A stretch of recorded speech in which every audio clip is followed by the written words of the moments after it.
Alright, now we're on stream. Hello, chat. Hello.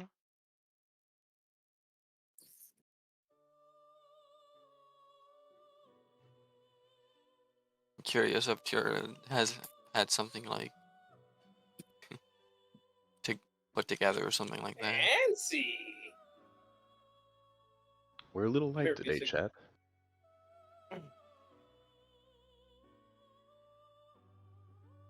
Wait, what am I hearing? Okay.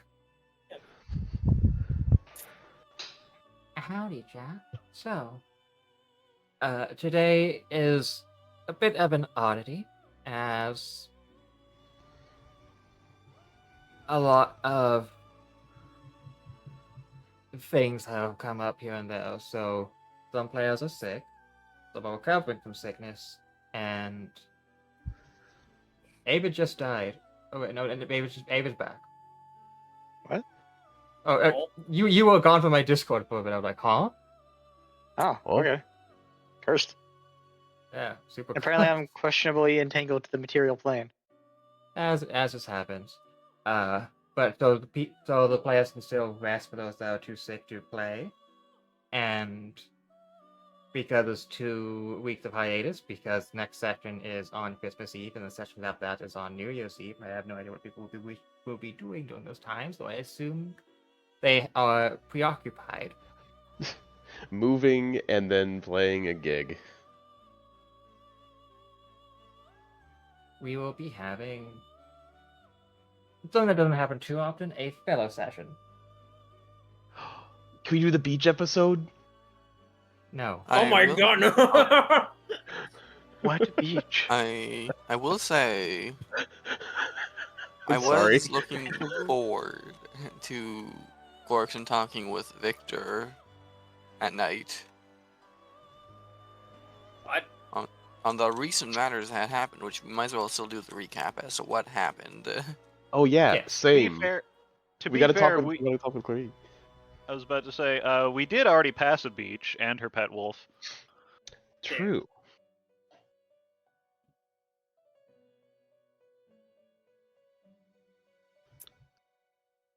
So, is somebody gonna Well, recap? Last time effectively, on Grudge of the Mountain. yes, if you might. I don't remember. we got more trauma.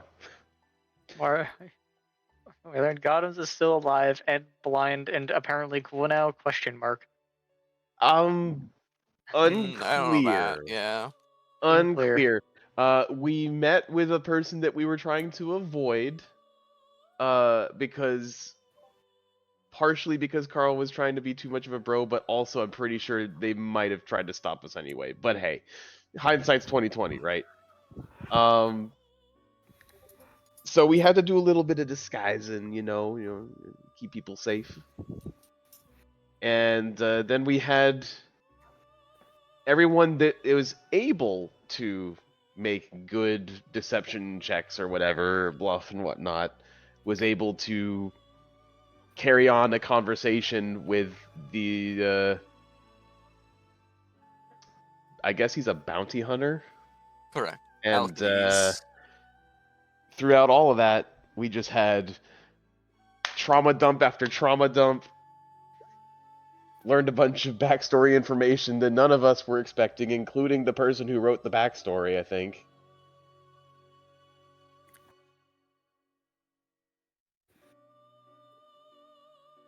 So, y'all want to take it from there?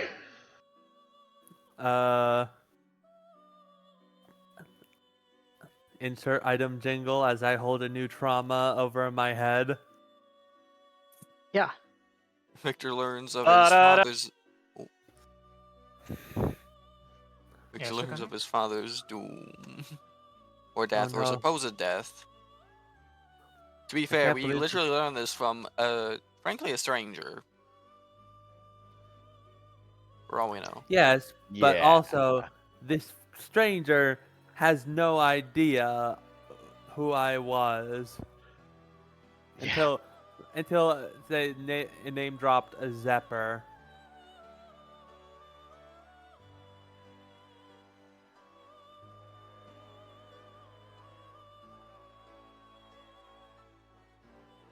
It was, shall we say, a big oof. Mind you, it wasn't Yeah. really a big.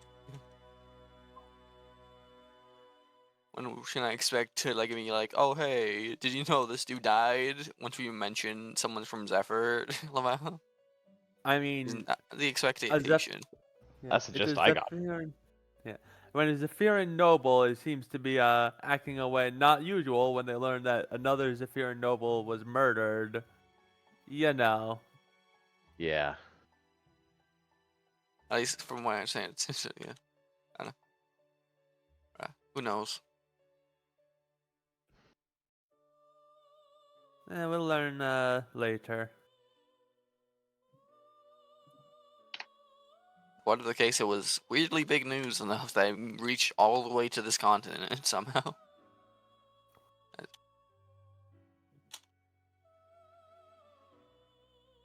Yeah. I mean, I imagine a bounty hunter would want to try and look after the person who murdered a noble. That's got to have a hefty price tag. Yeah, but this happened in a completely different continent. That's the thing. I will say there is explicit reason why this made international news. Oh no, I That know. was Yeah, that was simply not mentioned by Oh yeah. the bounty hunter. No, yeah. I'm learning. In Yeah, hindsight, Victor should have asked. However, the grief-shaped sledgehammer decided to smack him in the everything and prevent him from thinking logically. Valid. yeah.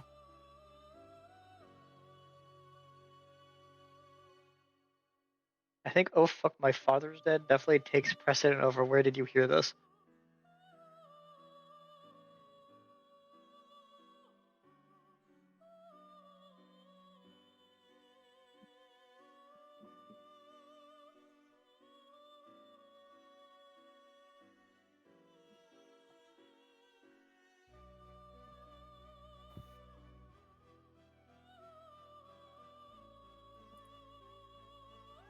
Yeah. So we will be taking this. And this will be during one of the nights that the party was traveling back to the church. It will be in the deep of night when most of the party is asleep or everyone is asleep. And we will be going into a few character moments to have them be able to better experience things. So hopefully everyone will be experiencing a dream.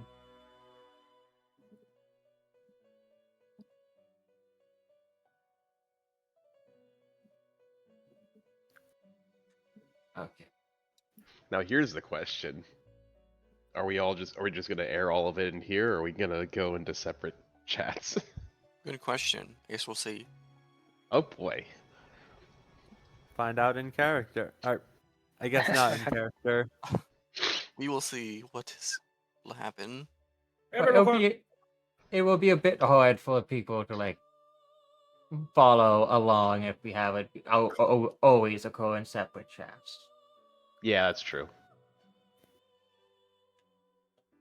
Back when I used to not stream, yeah, I would always do that. I would always bring it to him, double checking, guess what? Okay. But So- now I don't do that as much. In that case, we get to play the fun game of everybody trying to guess each other's backstories from the cryptic dream hints. Cryptic Yeah. soup. Extra points for those of us who decided to give most of the backstory to the DM, and I'll wait to see what she may come up with for the details Correct. we left blank. I thought we all did Good that. Good Yeah. old cryptic What's the noodle point soup. if we don't? Yeah. You I gotta make yourself vulnerable so they can traumatize you. I mean, come on. I mean, fair enough. I'm kind of getting hit with that right now after learning the whole father is dead deal from Victor. And sent you and your sister away knowing what was happening, apparently. Yeah. And Jesus. Victor's only just now piecing all of some of this together. Maybe. Actually, no, he probably wouldn't. He'd just probably be in a grief-stricken state of mind. Right. So, we start with one thing. I don't know why. How hard to try. Alright. You actually brought up something that you wish to do, so we will be going into that Chicago of Gorgson wishing to talk with Victor about the news of the day. Once everyone's at camp, presumably once everyone's rested, Gorkson will find wherever Victor's went, and he will bring with him 2 bottles of the Dwarven mead. Yes. He will walk up to Victor. He won't say anything. Actually, Anna, what is Victor doing right now? At the moment, it's just sort of sitting down, probably like on a nearby log or tree or stump or something, just sort of thinking. Thinking what? You wouldn't be able to tell right away, but he does not notice you approaching.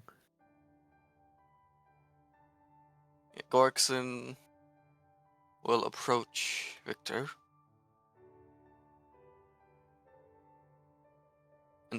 and once he sees that he's not noticed him yet, he'll just simply say, "Hey." Huh? Sort of like looks up a bit towards Gorkson. Gorkson hands you a bottle of Dwarven mead. You don't have to. I insist. We'll keep it held out. Victor just sort of sighs to himself as he'll just take it, not really putting much of a fight. Or I guess that's not the right word. Yeah, you get what I'm saying, though. Yeah. And Gorkson will just sit next to him.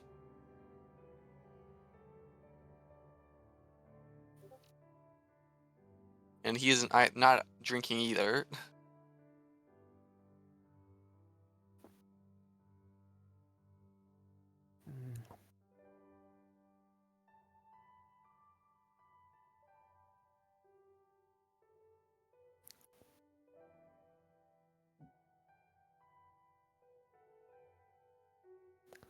Just sort of moment of silence as Victor thinks.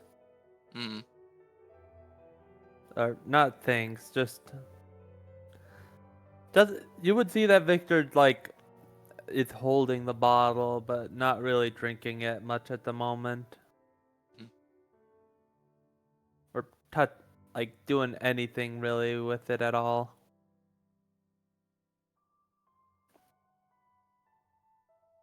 Yep.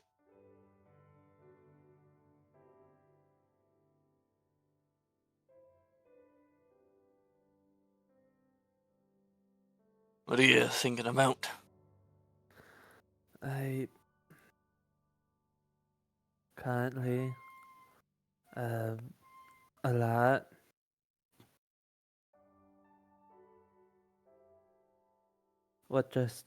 We just had not too long ago.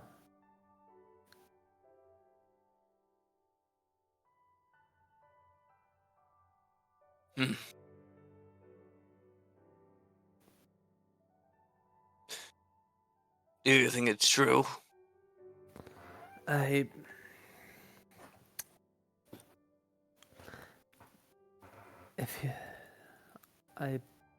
don't want to believe it is, but there's no way he could have known father's name unless he heard it from somewhere, and I've never mentioned his first name around anyone.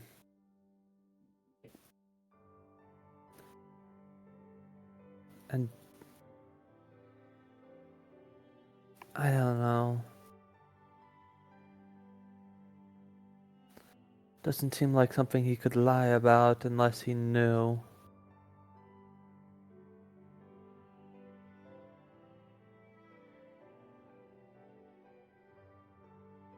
Who knows?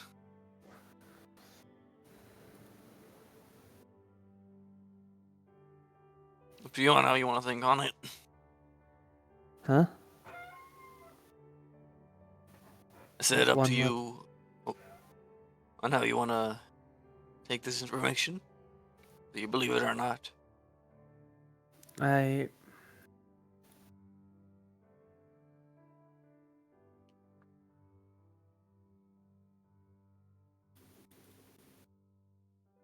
Moment of silence as Victor is just contemplating.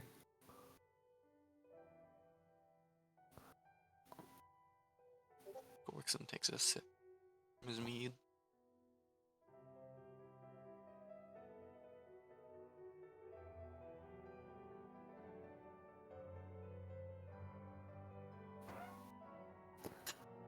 I...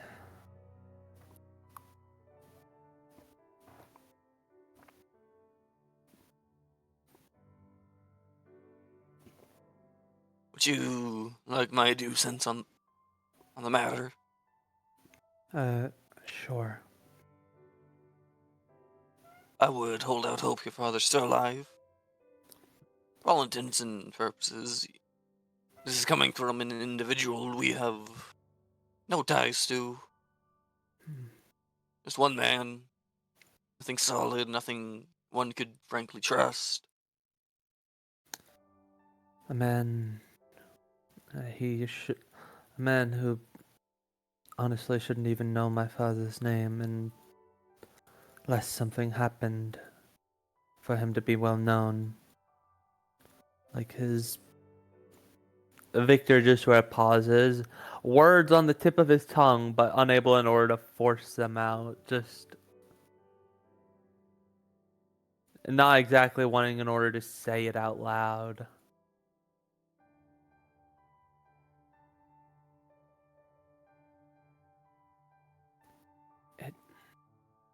If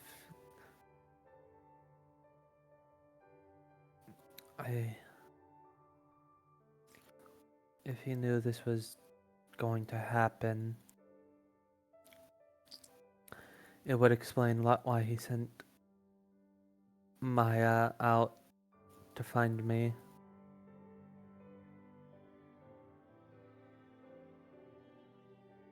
Indeed.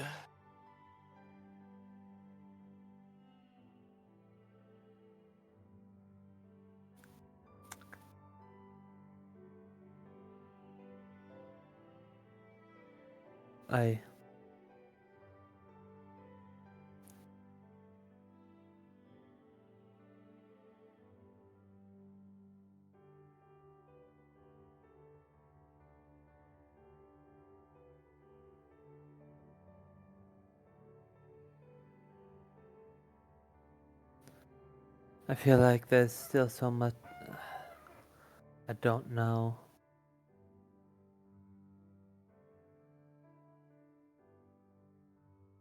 Indeed.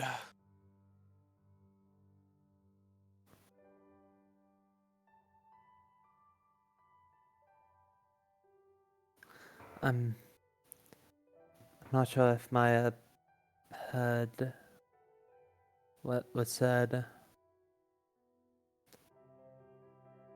I want to check and see if she had, but I also don't want to be the one to break the news if she didn't hear it in the cart.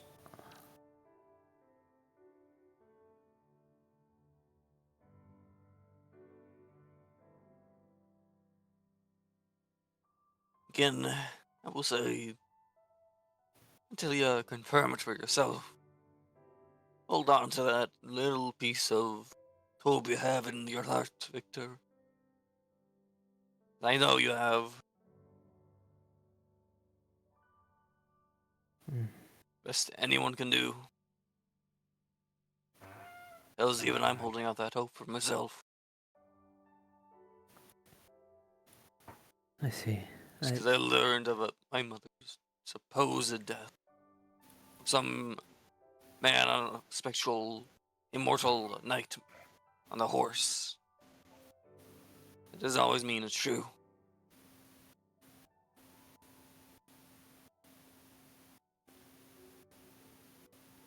I see.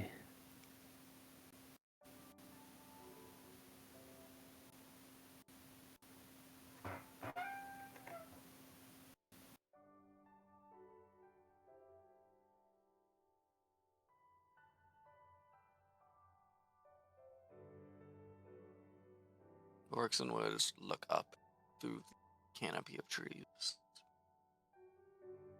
to look at stars.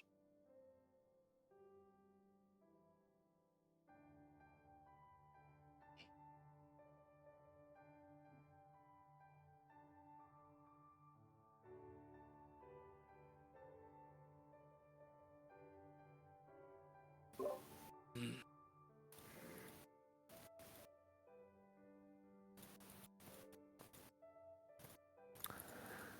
Tell me, Gregson, have you ever heard of the tales of what would happen to someone after they pass on? A few times. Most of the time it's a jumbled mess. When I hear of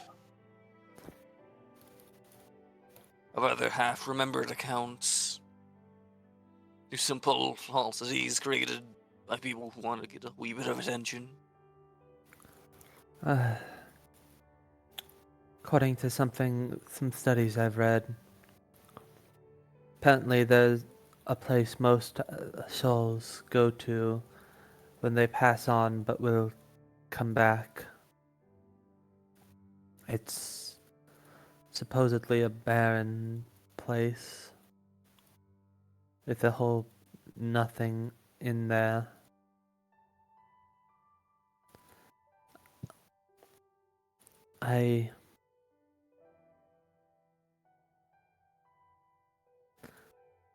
I've heard, I don't know if that is truly the final place everyone would go to when they die, or if there's some place where souls go to where they cannot come back.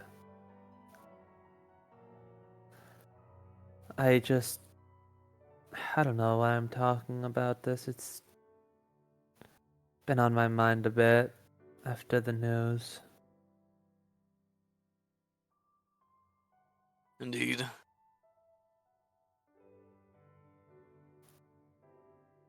I know something funny, Victor. Looks up to Gorson. I've also had these thoughts long time ago. Well, not long. It depends on your views of time. Maybe a decade ago. I was a child at that time, so yes, very long ago. And yeah, fair enough. Had the same thought.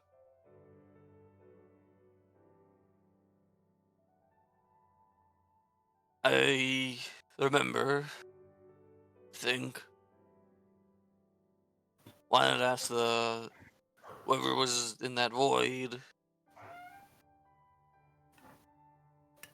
if my mother was dead.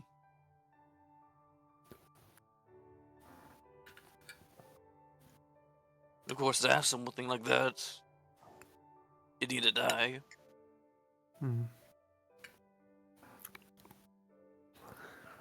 That's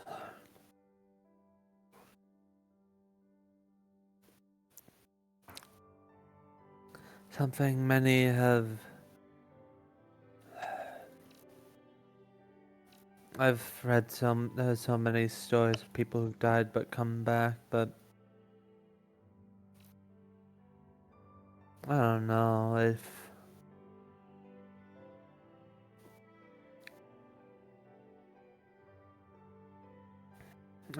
any of that any of the stories I've read, it felt like there was something there. Like the simple act of being there had an information that could not be put to paper. Something that would change a person. Hmm.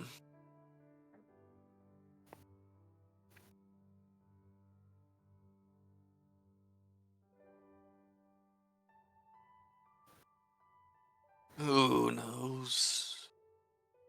I don't plan, and hopefully neither do you, plan to die anytime soon.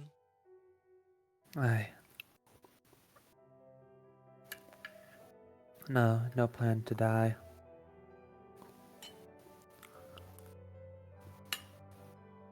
Even if that's what it looks like from an outside perspective of what we're doing right now.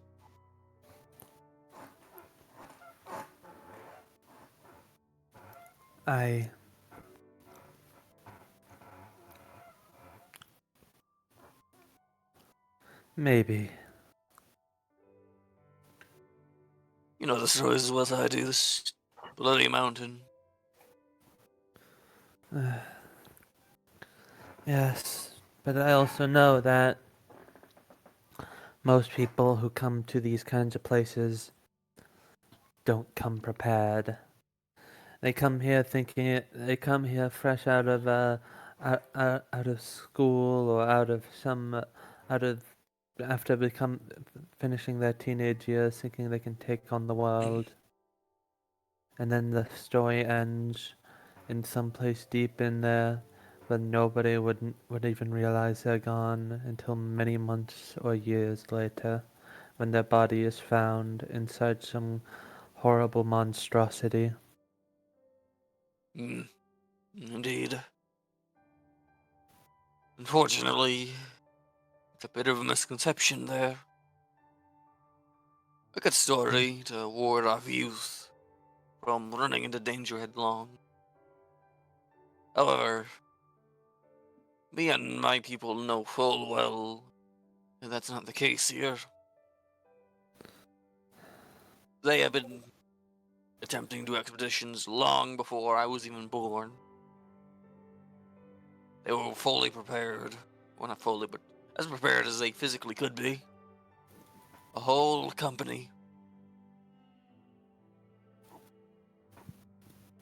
of cartographers, soldiers, the whole works.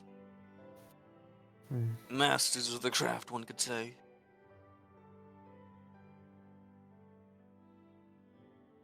And then the reports are always skewed.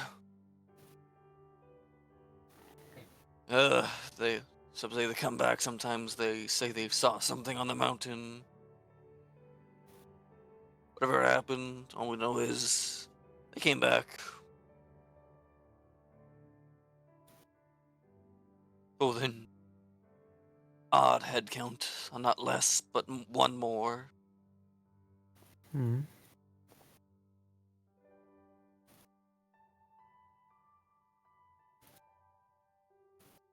Is what I'm trying to say is, even for those of seasoned adventurers, like that wolf fellow that Carl knows, this supposed legendary monster hunter, that a matter such as this is not something one can simply go alone regardless of experience. Sometimes If go people on. think they can take on something as dangerous as this alone, they're either some power greater than anything on this realm, or an overconfident fool. Maybe I was an overconfident fool. Do you want to be honestly, Victor? I came here. I didn't expect to find a party. I was just gonna go in there, go into that mountain, just wander around. Hell, maybe try to get to the very peak of the mountain. Just to see. Just to prove something.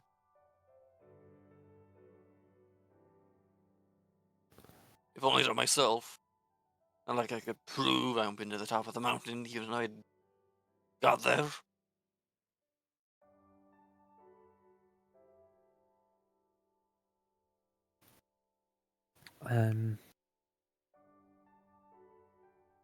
I see. To be honest, I never planned to take on all of this alone. Sure, I traveled a good ways to Peripolute by myself, but well, for the most part, I only had in order to deal with a lot smaller threats. Occasionally, a few bandit gangs that, well, went after one shot through somebody's head, and they'd usually leave me alone. Not that after I met you and I encountered that thing in that turned a that creature. I don't even remember what it was called. I kind of realized how dangerous this was, and how I'd probably be needing the kind of help a lot more than I was kind of half expecting this to be a case of find some group I'd be able in order to buy my way into, and once I got the thing I was apparently sent out here for, I'd part ways, but given recent information, I doubt that thing I was looking for is even a thing.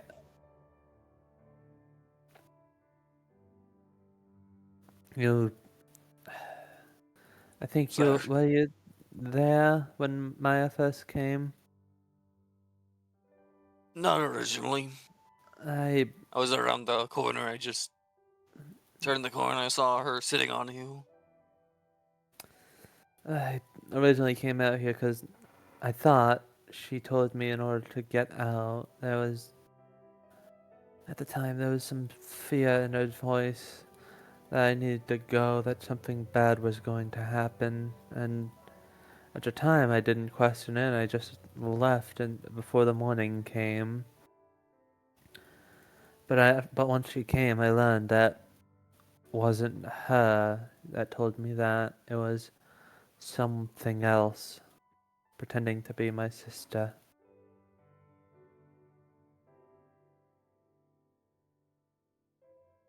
Hmm. Favors for favors.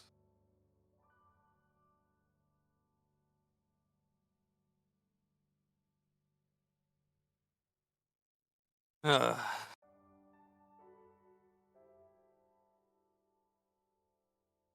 when I heard of Zephyr from you and my probably not hard to guess what it was that told you to get out. Hmm. Probably some other power, either some greater power or somebody using magic in order to impersonate my sister.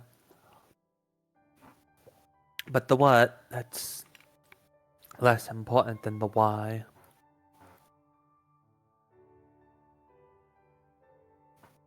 Who knows?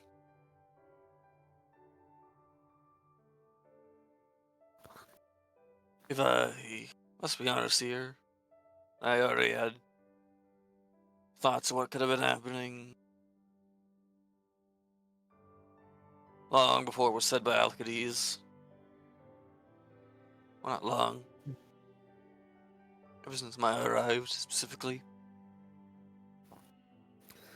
That there was some reason why she was sent out here to find me. Or, well, one-eyed. God, that was a favor for a favor. Someone else.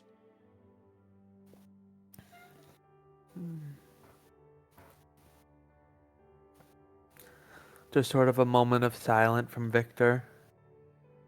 Or they just think.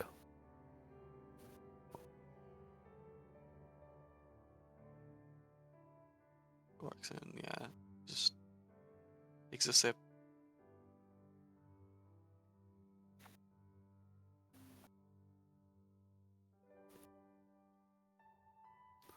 he will break the silence. If you don't mind me asking, Hmm? tell me about your father. Father was one of the nobles back in Zappa. I never did spend a lot of time around him. I remember he would constantly be busy with other stuff, meetings with other nobles from around. Occasionally there'd be something big that happened. Some demon would come around for some reason, and I remember he could easily take care of that with. Had I don't I don't remember how. I just remember that he could do it very quickly. The one time it happened, I was about 5 or 6 years old.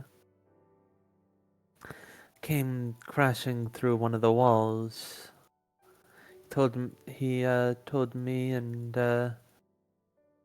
in order to grab Maya and get to another room. By the time I did, he came out like about less than a minute later, saying that it'd been taken care of.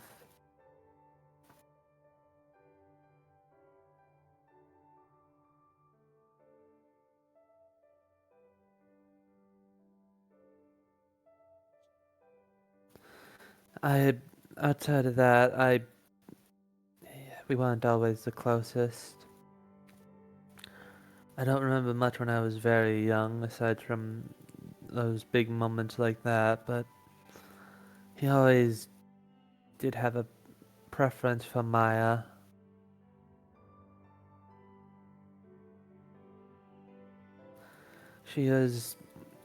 I could do some stuff in the forge, and I'm in some ways a bit more physically capable, but Maya was the one who inherited most of the magic in the family.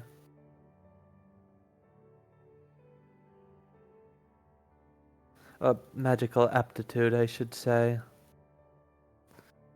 I do remember when I was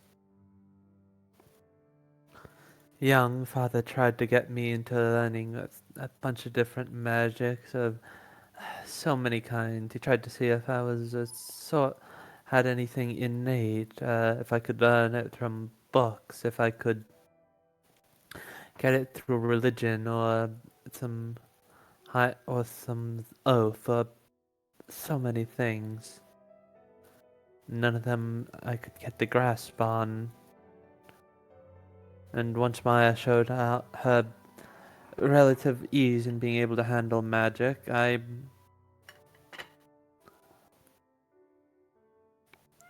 was always left for my own thing. I ended up one day when I was about I don't remember how old I was. I ended up coming across the old forge in the manor. It hadn't been used in a while, and I took a liking to it. Ended up making a large number of stuff, and most of it was just sort of little knickknacks that kind of were fancy moving and had moving parts, but at some point I got really into making firearms. As time went on, I got better at it. Even able to, although most of the ones I made, aside from the two I've got on me, were mostly just fancy ones, me trying to do something new.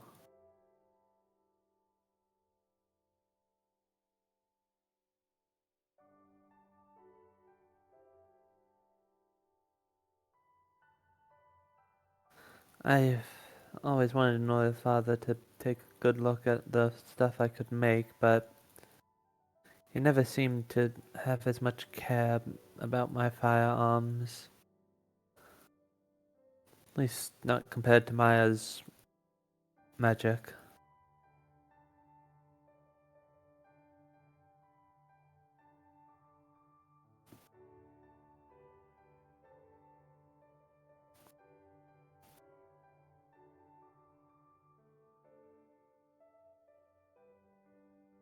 I will admit, though, he was...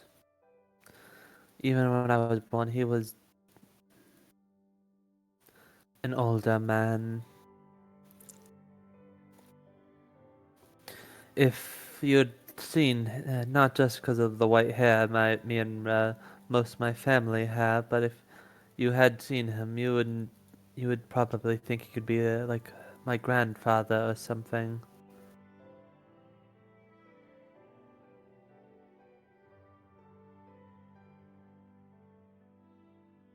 I definitely remember later on in life he was... As I got older, he got less physically capable.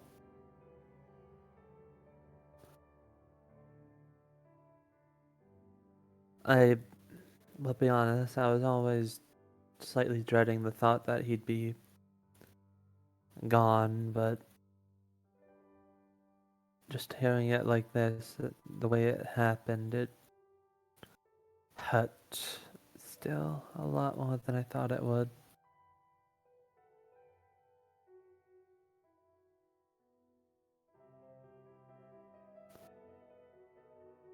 I hope it's not true.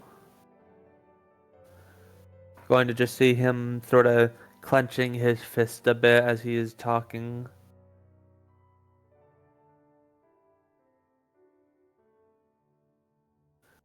As he just sort of trails off into thought.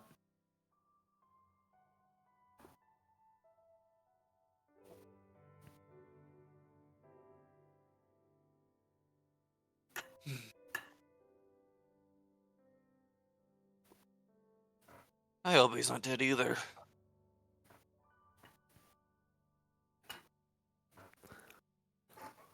I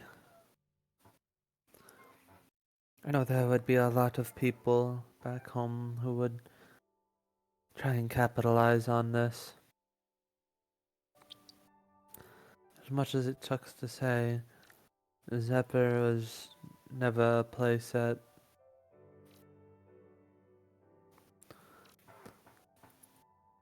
was kind to those. Time marches on. So do the machinations. Some more of a grandma, I suppose.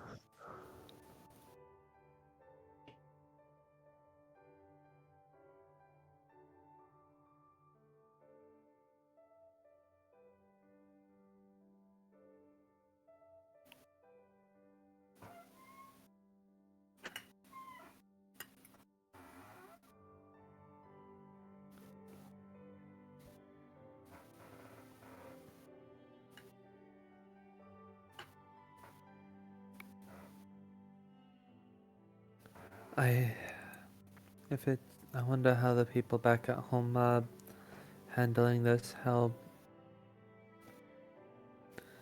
everybody who worked at the house and mother are handling it.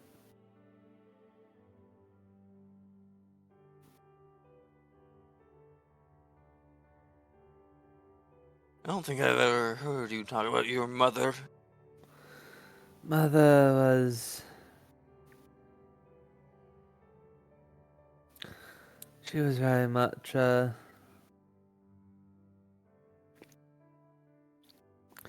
lot more of a reclusive woman. I would often go to see her as a child, but she's never really showed herself much. Never, you in Zeppa with all the political machinations going on, she had to stay tough. Victor says in air quotes, and not show weakness, so she never got chances to go out or do much outside the house. I'd mostly see her in the library, reading up on different books.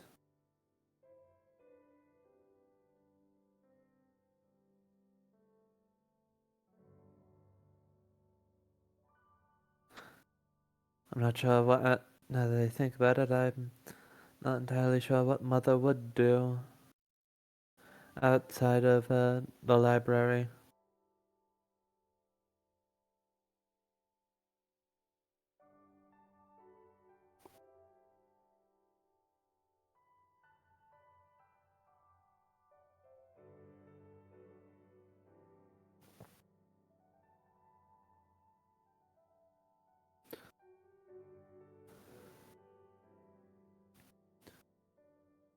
I imagine she must be devastated if what we heard is true. Indeed. I'm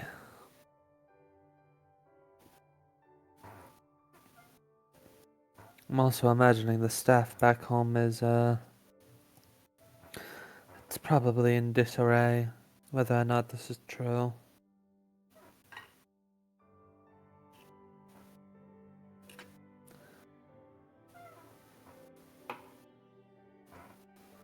There was the house where the house staff would often be around.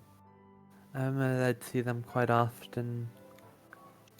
They helped out a bunch with all sorts of things. I even remember as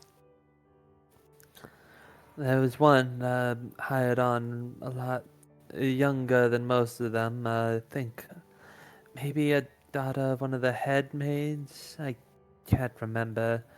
She was very good friends with Maya.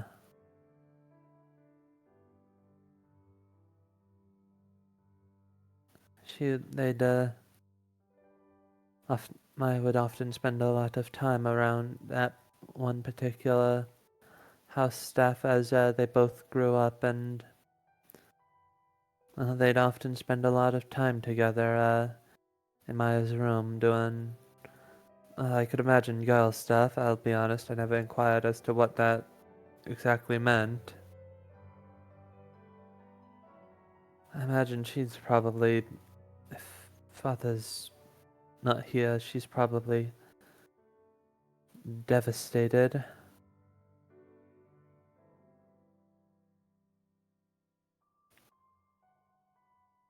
I hope that nothing bad happens to her. Maya spent most of her life with her, and at least I can remember when it wasn't academics or magical training.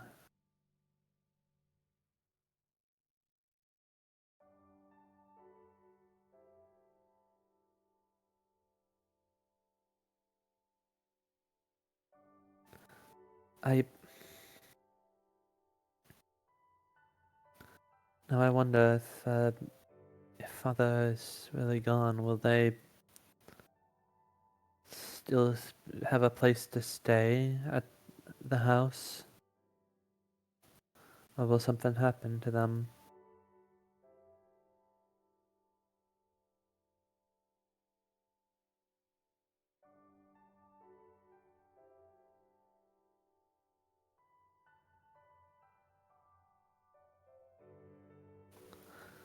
I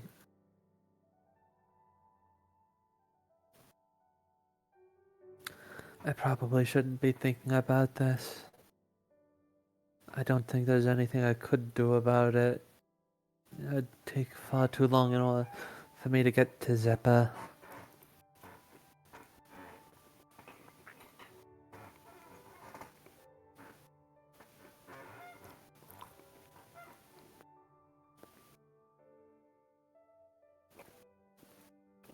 I will say I wouldn't fault you for it if you wanted to leave in. I would hope no one would. I will admit, a part of me wants to, but also the other part is scared that if what has happened is true and I go over there, what if I become targeted by whoever could have done whatever happened to Father?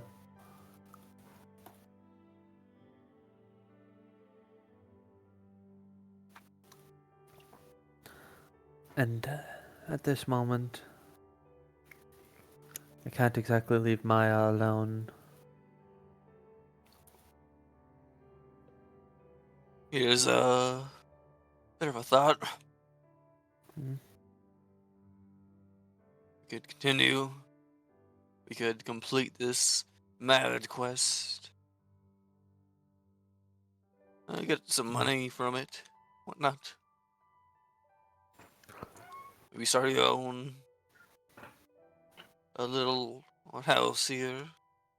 Trying to move all your family away from Zephyr. Lords know, at least from what I've seen, it doesn't seem the best. Or just make enough money to tie a mercenary company and go on back. Or that sort of thing.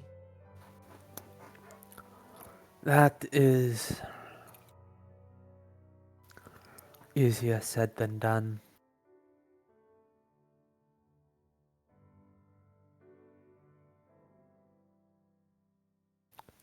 I cannot imagine what kind of political games might be happening back home. But if anybody, if we tried to completely uproot ourselves from Zeppa and move elsewhere, there would be so many partners and deals that Father and the person and the family before my father, like my grandfather, my great grandfather, and so on. So many deals that were made in there would be completely upended and put a target on my back.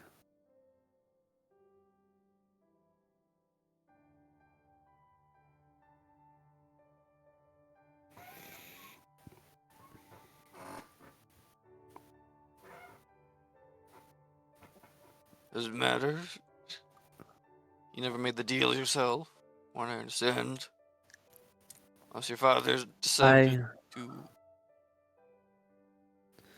It may not have been me, but it was deals made by the House of Pierce, and that's deals that are expected to be upheld, else the consequences be dealt with. Fair enough.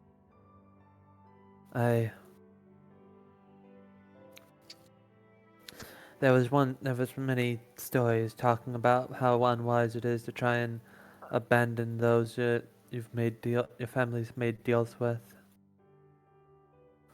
Another story of a house lost to time that tried to do that exact same thing, and in retaliation the house sent a large demon at them, one that burned down the house's castle, its inhabitants, and everything nearby to ash, leaving even the knowledge of their history burned to nothingness, with no evidence of who they were, just that they existed, and now they don't anymore.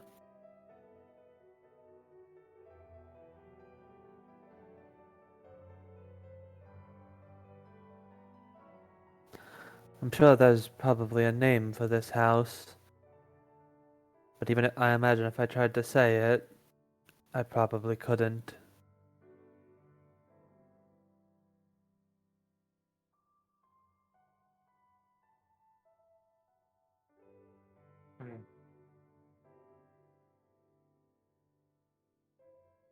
Hmm. either way. Hmm. I think I should head back to the camp. Find someplace better to rest than here. Indeed.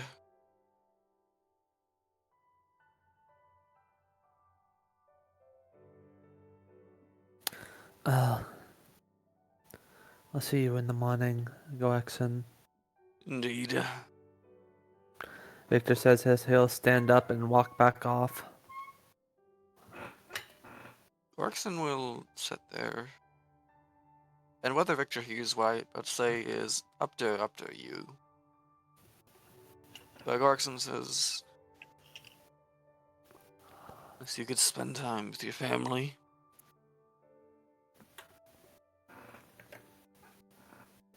At least before they die. That's all he says. He nurses his bottle of mead. Watching by the fire.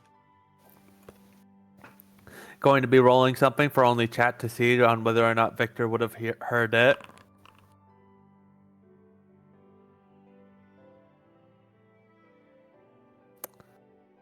Alrighty then. Up to you.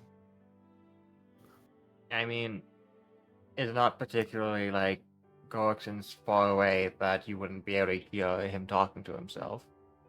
It's like Yeah, an but under the also breath kind of deal. But also Victor is in big depresso espresso mode, so he's not exactly in his usual hyper observant self. His headspace kind of fucking with him, making him actually have to require a role that I imagine he could beat normally. Either way. Either way. Chat and Tira knows what I rolled. Everybody else can just be left guessing as to whether or not Victor heard it.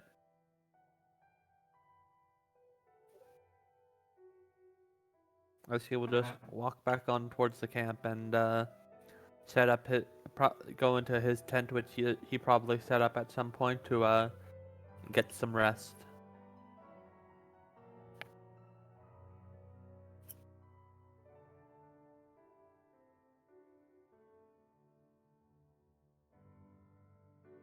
Okay. Gorkson is on his own for now, under the full Hormisil moon. Just staring into the fire.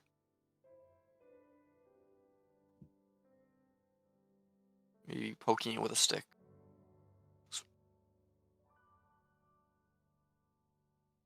Until the last ember goes out.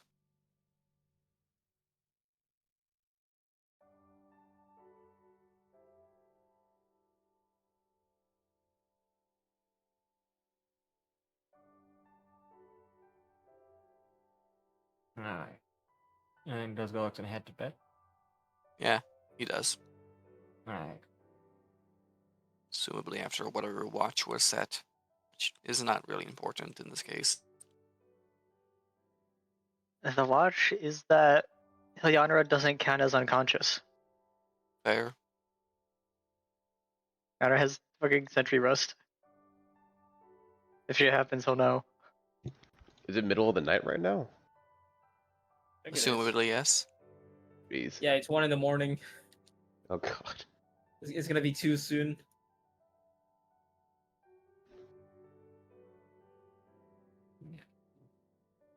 Alright.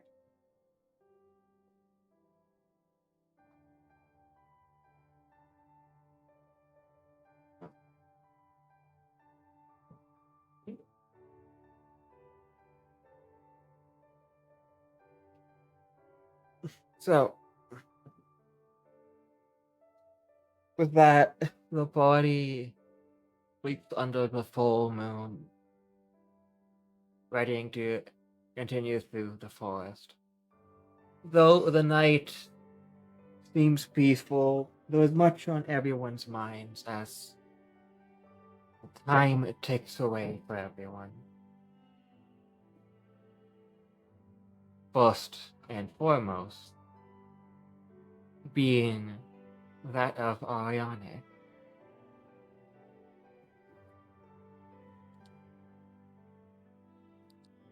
Let of what? Orion. Luckily. Mm-hmm.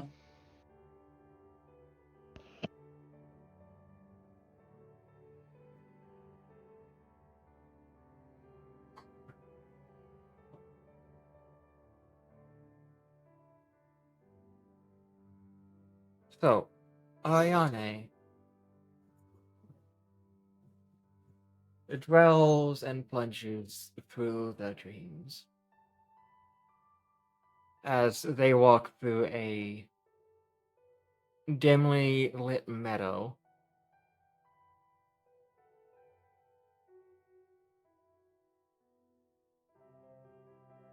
They come across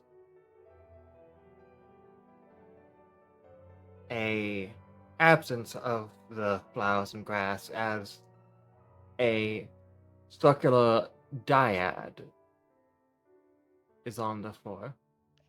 They can't read it as one usually could not. What is a dyad? Like a stone circle. I'm trying to be fancy here. Okay.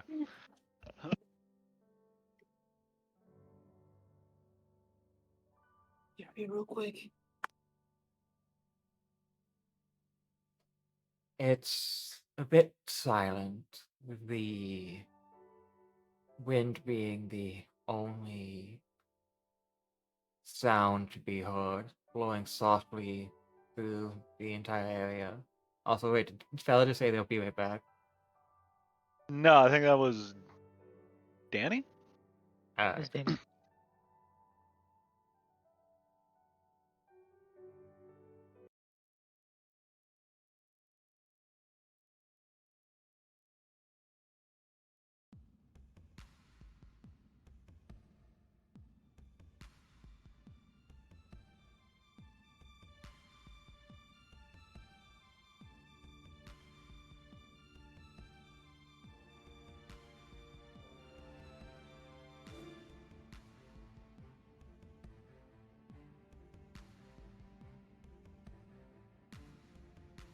Continue.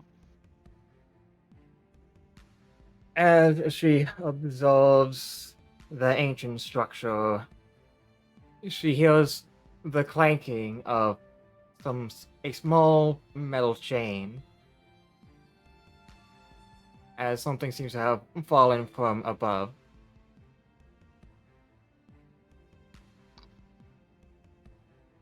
Looking up, what do I see? You see, it looks to be a necklace with two metal plaques attached to it.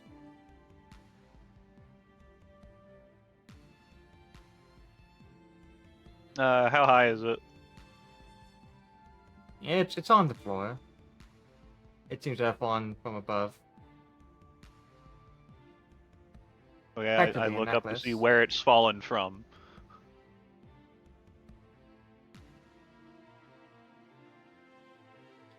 As you do look up, you now realize that you're in some ancient ruins with faceless statues in a multitude of positions.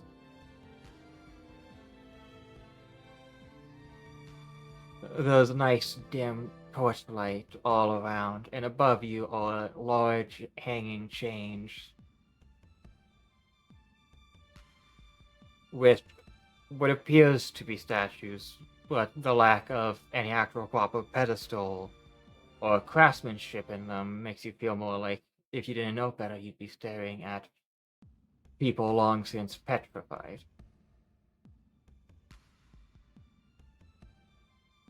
Ah, dwarves.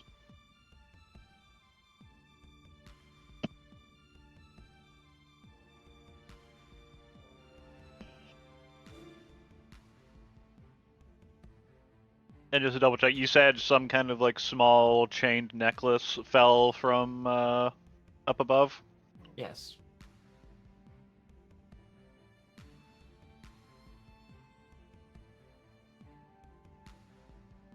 She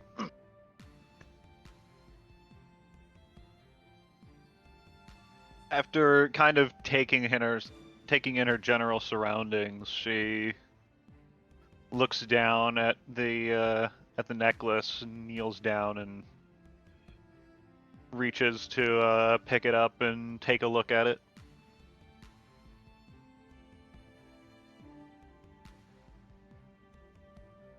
The two, like, tablet-shaped medallions on the necklace have two completely different carvings on them. One reminiscent of a very stylized owl with a large grasping hand behind them. The other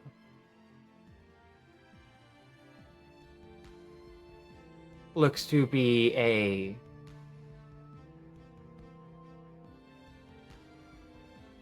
very stern, like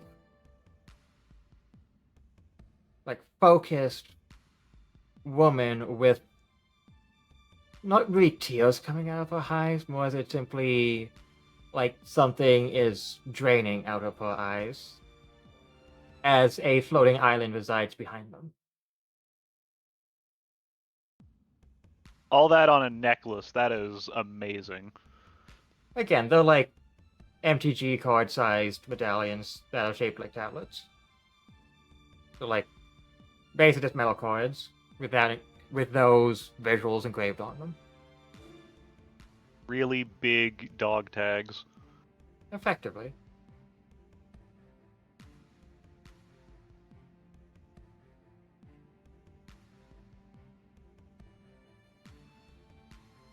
She kind of looks at them for a while, trying to parse the significance of the symbols. Does she know she's in a dream right now? You can attempt to...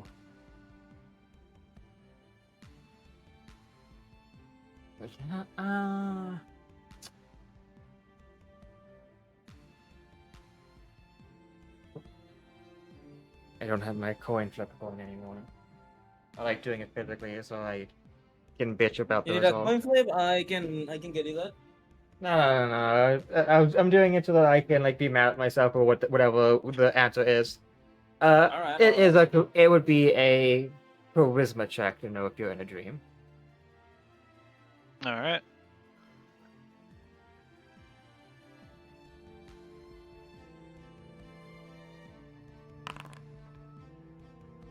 No dice.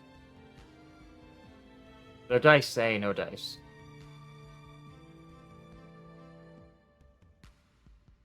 All right.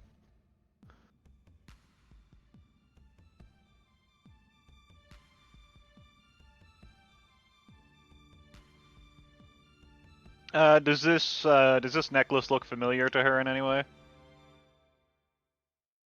Oh, no. It's not particularly intricate, though it's not like just a chain. It's like a fairly common, like, metal chain necklace that you would probably see at some stores.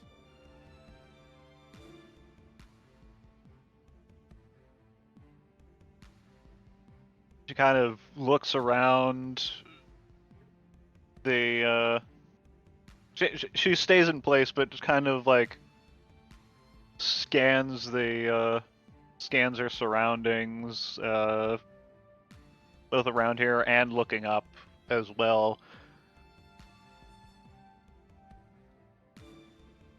to see if she can spot anyone, and she calls out, "Hello?" Damn! I got a reply! Yeah, for the most part, you simply hear, like, the echoes of long, far away animals. I love how you just melded it in. Though there's no true window, you feel like you or likely in the wilderness somewhere still, even if you appear to be inside this long since abandoned room.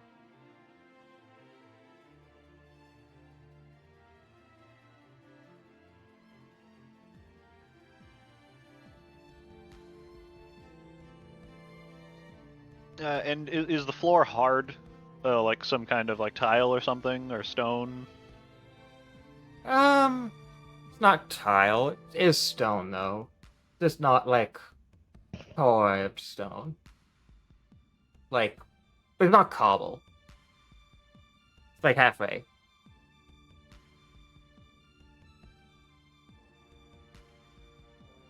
So like bricks. Very round bricks, yes. Something like that. As she kind of takes a step to kind of look around further, kind of pivoting in place, you can hear the click clack of her hooves on the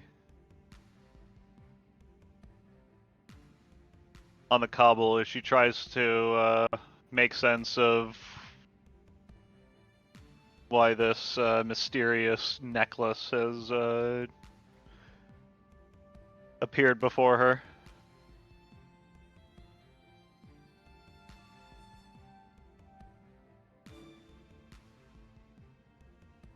She starts walking around once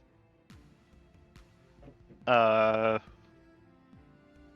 stationary scanning turns up nothing of significance. Well, you can do perception. All right.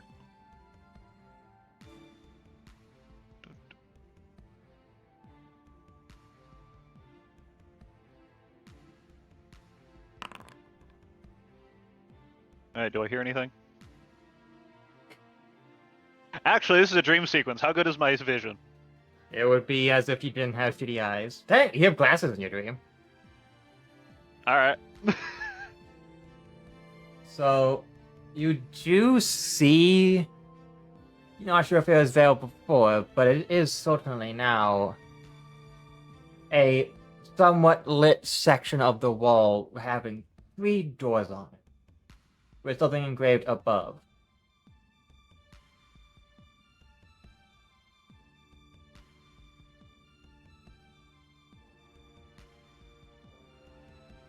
Being the only thing of note that she's actually encountered besides the necklace itself, she kind of wanders over to take a closer look at the doors. So, 3 stone doors seem relatively ancient, but each of them have a very angular stylized carving on them. The one on the left has a image of a Angelo, and in it it carries a tablet that reads,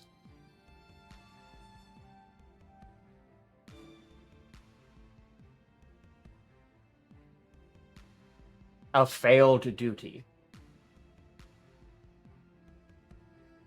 The second door bears a memoriam on it, and it carries a sign that says, "An unspoken past." And the third bears a bestial in all of its non-Euclidean fuzzy rage, with its mouth open. In the center of the mouth is this a set 2 simple words that says "endless rage."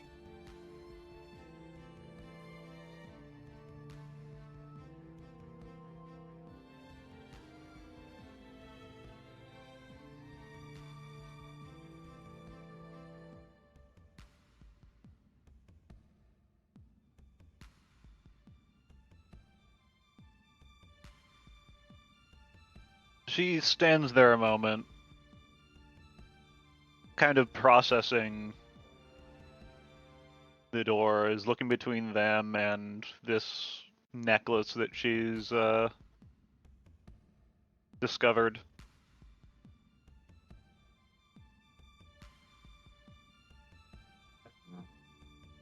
You notice the plaque above all three doors says, what do the two have the most in common?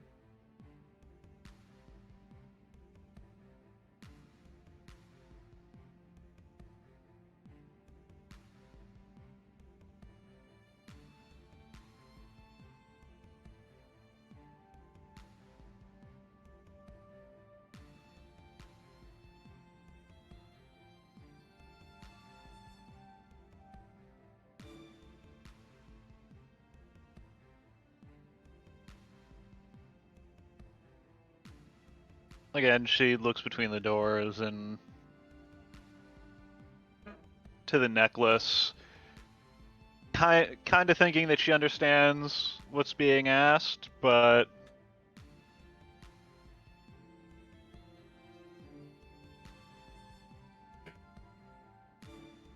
her mind fills with conflicting narratives as to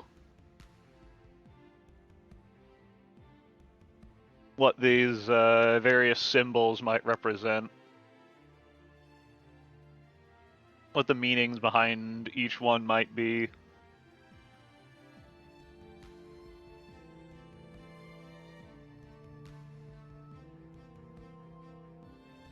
And she kind of stands there, unsure of herself, looking between the various objects.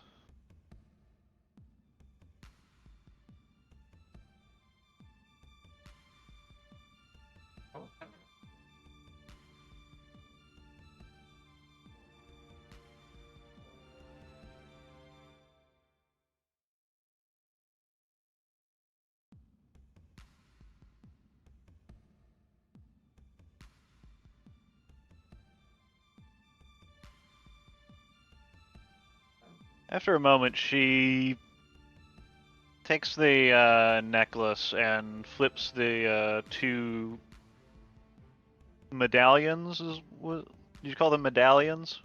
Yeah. She flips them over to see if there's anything on the reverse side of them.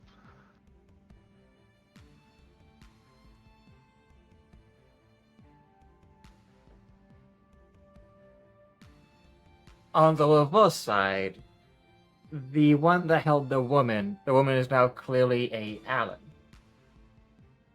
with flame behind them. The other one, the owl as in the hand, has been replaced by a mountain and an eye.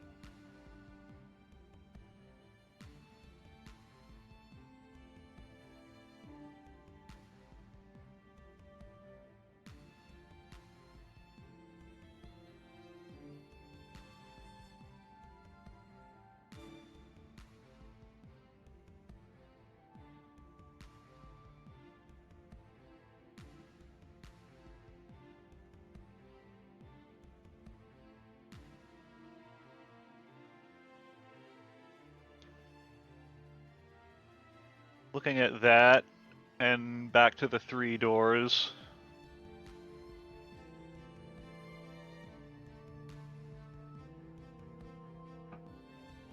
She hesitantly takes one last look at the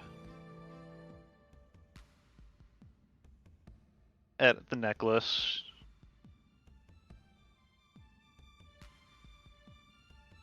And begins taking a few tentative steps towards the third door.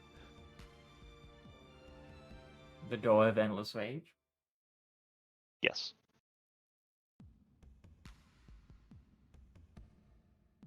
Aye. Don't say it like that. The door can in fact be opened.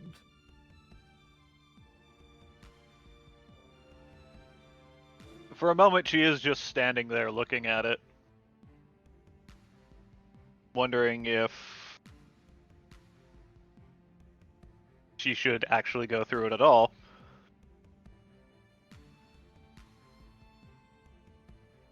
but I presume there is some kind of sense of purpose in doing so.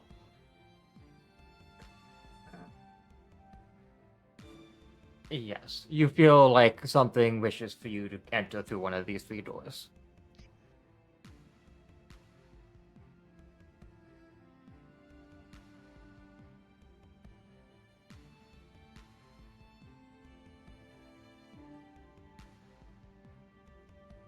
Feeling as if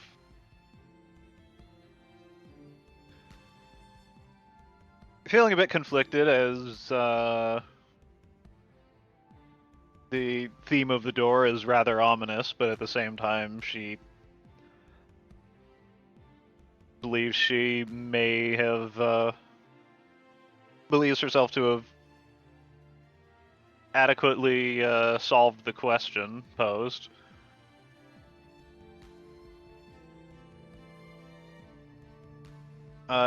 She will slowly, cautiously, tentatively move close enough to the door to begin opening it. Is it just like something I push open? Is there a handle or what? It's not just something you push open, yeah. As it opens down the middle, it's a very dark hallway. You can barely see even a foot ahead. As if all light simply stops.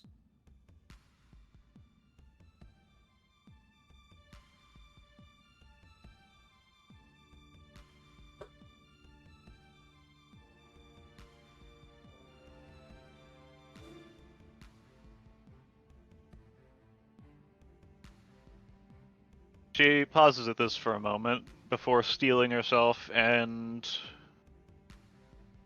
walking in fully.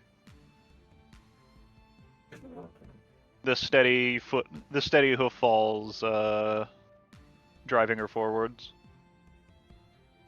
As you enter, you find yourself in a bit more of an immaculate room. This one seemingly having purpose.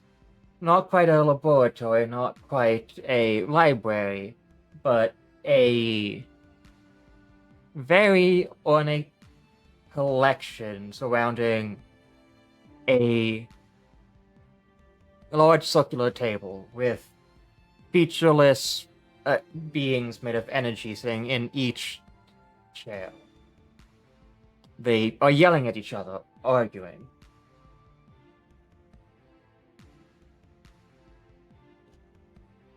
Well, none of the voices are familiar.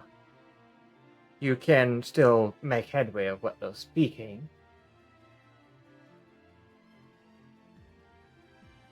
One, in utter rage, simply states, "They went against our suggestions? Do they have any idea how foolish it is to have experimented with that thing?" Another one, in Draconic, simply speaks. And oddly enough, you understand Draconic if you don't usually within this stream. Simply speaks. The Lacostrians are always one to refuse the healings of others, especially an organization such as ours. The one, far angrier, simply slams its fist, declaring, "And look where it's gone. We've already heard word that catastrophe is already befalling Lacostria now. There's no way we can ever get there in time. There's simply no other option than to simply deal with the aftermath." A third one speaks. "You say to simply seal away an entire civilization for one wrong?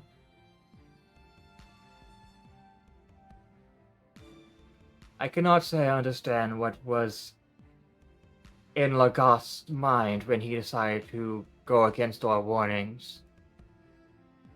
But surely there must have been some purpose behind it. We lacked the means in order to properly seal away the meteor that fell.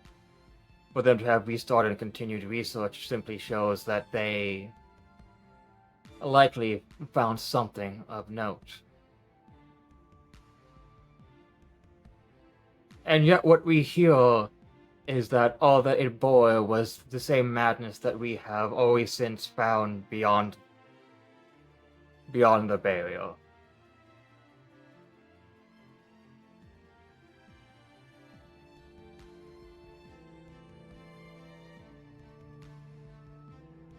There was no possible way to contain the riots or the ensuing tidal wave of monsters that will be coming from the top of the mountain unless we simply agree.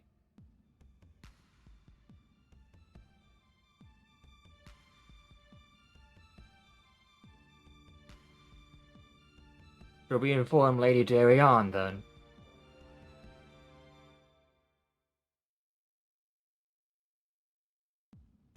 Once again, the one who has stood up in anger of the other one's more cautious tone simply says, "No need.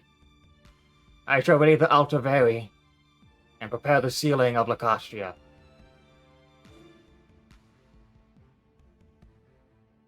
Leave them to wallow in the corruption that they have brought upon them."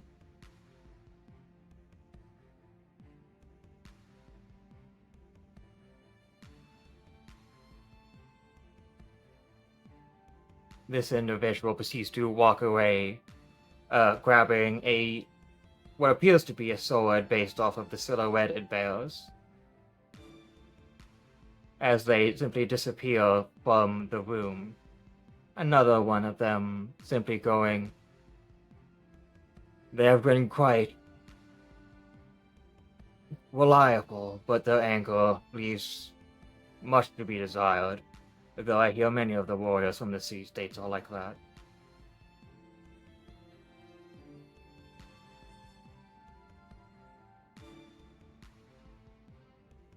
Indeed.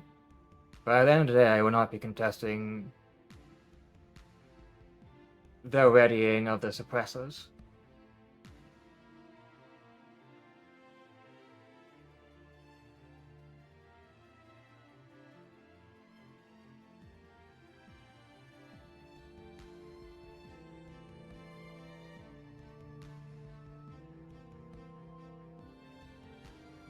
At which point, all of the shades disappear, leaving you alone in the room.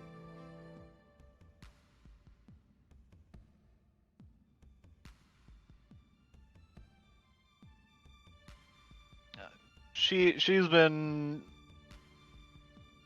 she's been trying to focus on the conversation for a while until the point where she hears the name Altaveri brought up. At which point her mind races with confusion and a million different thoughts, trying to make heads or tails of it.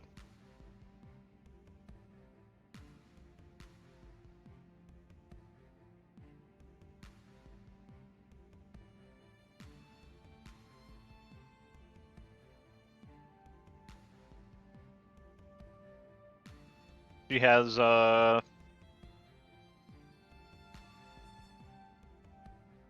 knuckles placed over her lips. I think you know the pose. As she tries to contemplate this, looking back at the necklace, turning it around. The necklace now has new engravings for both of them and on both sides.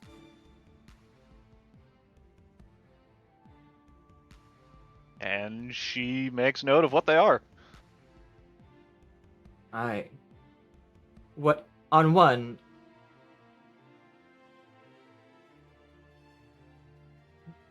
you see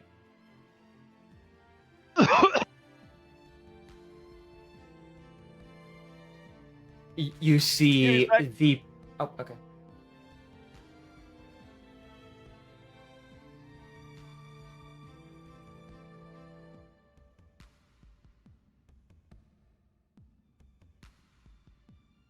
Sorry, my drink went down the wrong way. Okay.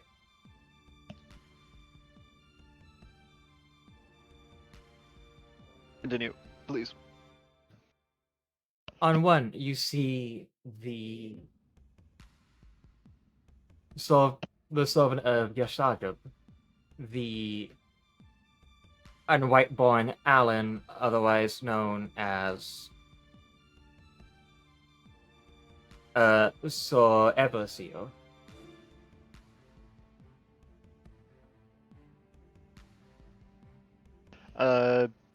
Just be sure, is that Sir Everseer? Yes. The name Yasajeb brings a bell, but it's not quite coming to me.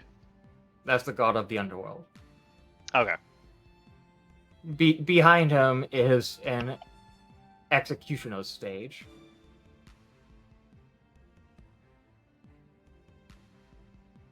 Oh, the chopping block, basically? Yes. Okay. With people actively on it, though they are featureless. The other one, the other medallion, bears the knight you've encountered multiple times, the source of Everseer's quarry, effectively.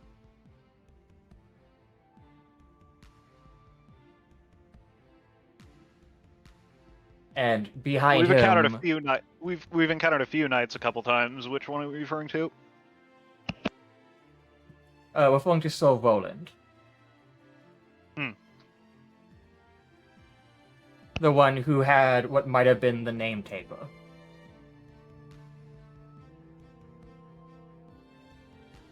Ah, yes.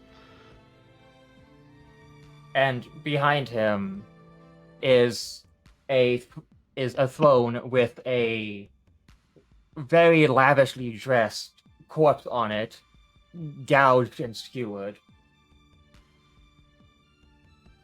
clearly limp.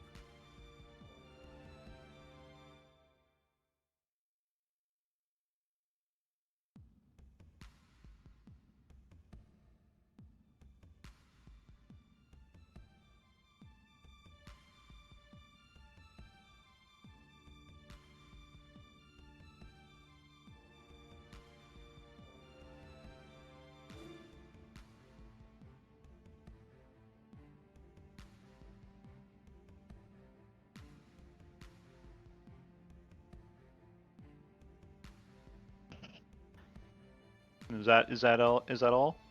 That's all for the front. Okay, so on one medallion, there's this Alan Sir Everseer, and on the same medallion on the same face, there is also Yusajeb and an executioner's block. Yes. Is this Sir Everseer the one performing the executions? Is he like on the chopping block, or? It's kind of like a bust shot of him. He's like the foreground with the chopping block and Yasajev in the background.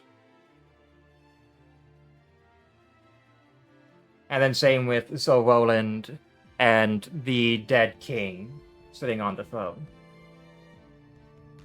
Okay, so Sir Roland in the foreground, the dead king in the background. Yes.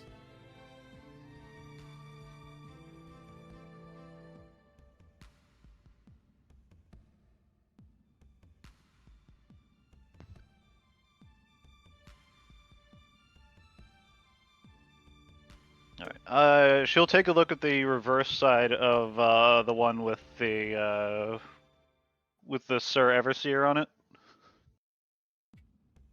Behind, on the other side,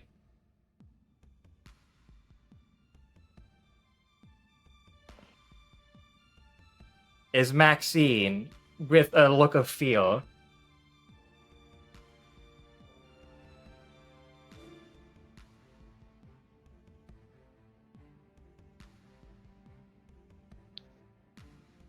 This gives Orion pause.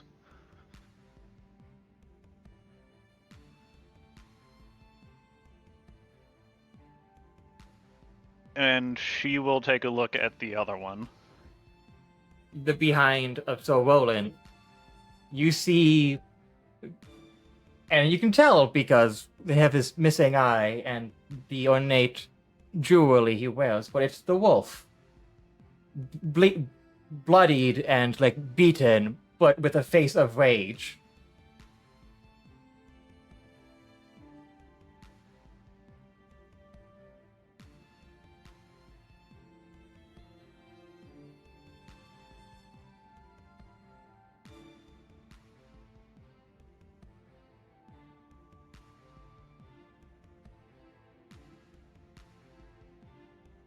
She does not know what to make of any of this, and yet despite that, she feels an intense maelstrom of emotions rising up from within her, and kind of clutches the necklace tight in her hands, holding it close, holding it against her chest.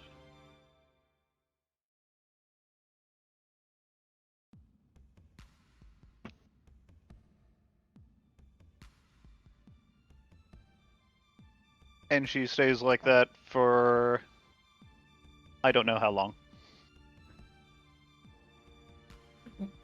Well, when she does come back to her senses, she realizes she's in a new room. Similar to the first room, though this time the ruins, the statues all seemingly are staring at the new set of 3 doors.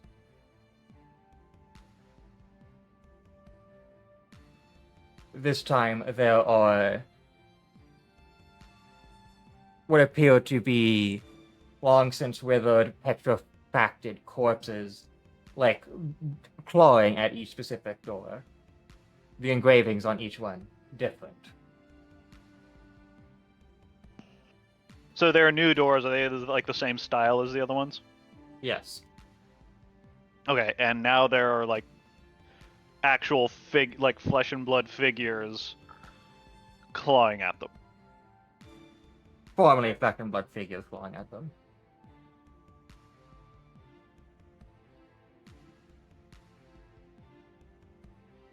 Okay. Are they like cadavers? Are they more like skeletal or Cadavers. Okay.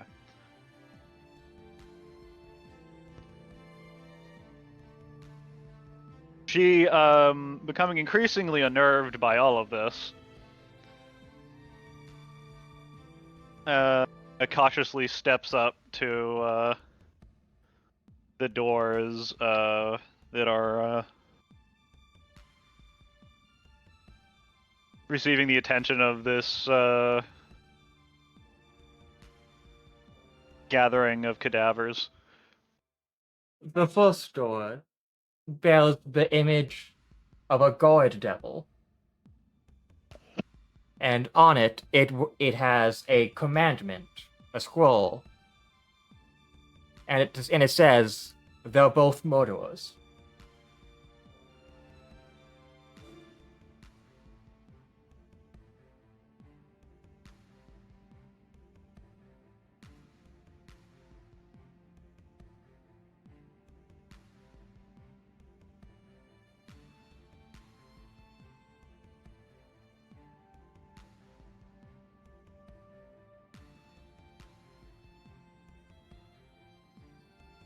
And is there anything on the other doors? The second door is a large armored individual with a stag's head holding a shield. And on the shield it says, they're both liars.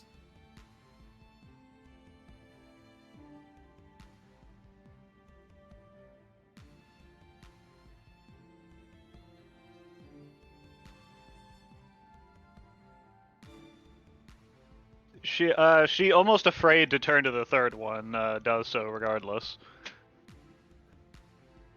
The third is a dark dweller, and it has nothing that it is holding. There is nothing, it says.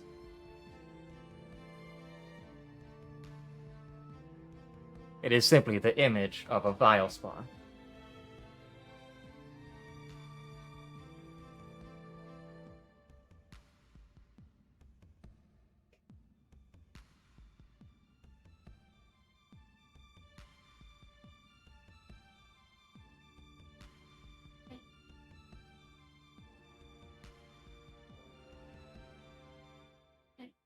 What is this? And this time, And there is no engraving above the 3 doors.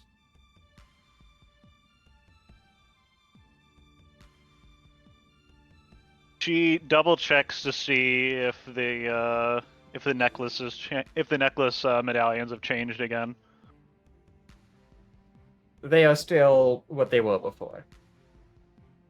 It is still Sir Abasir with Maxine on the other side, and then Sir Roland with the wolf on the other side.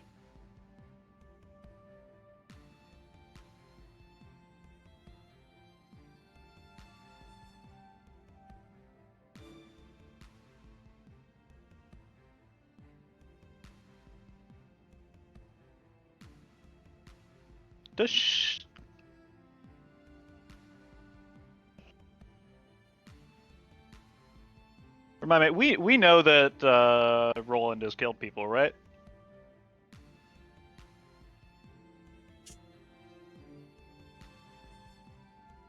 There's Or at least we're fairly certain of it. There's implication that he has done things in the name taker's request. At the very least. Otherwise, the only things you know about him are the thing that Sir Abasir claimed about him, and vice versa.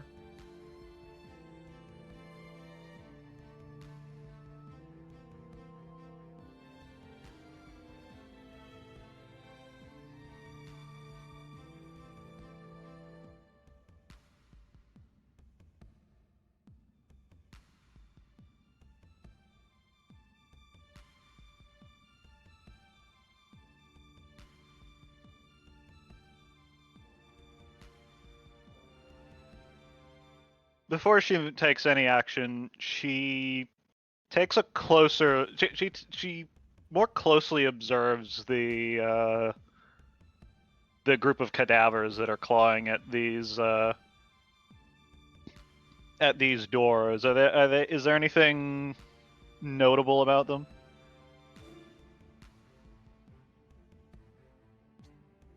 They look like they simply withered away. Like they've stopped clawing at the door? No, as in what the cause of death is time, withering, starvation. Okay.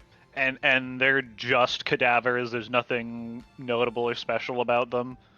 No, there appears to be no identifiable features for any of them. Okay. Nothing off about them or anything like that? Just normal, generic cadavers? Correct.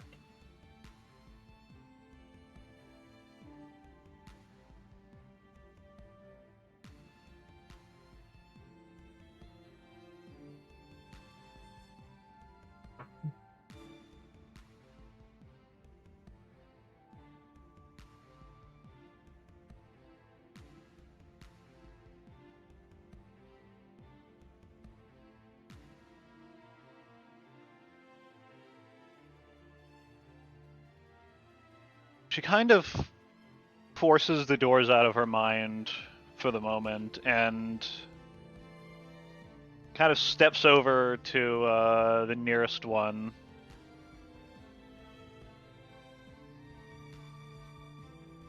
Try and get its attention. Excuse me?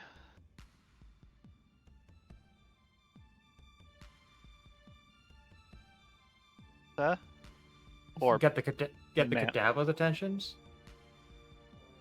Or at least one of them.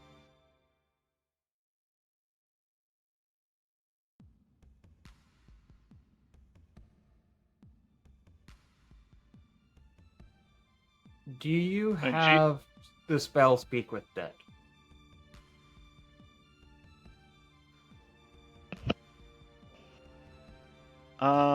Prepared? I don't think so. On my spell list as a divine caster, maybe.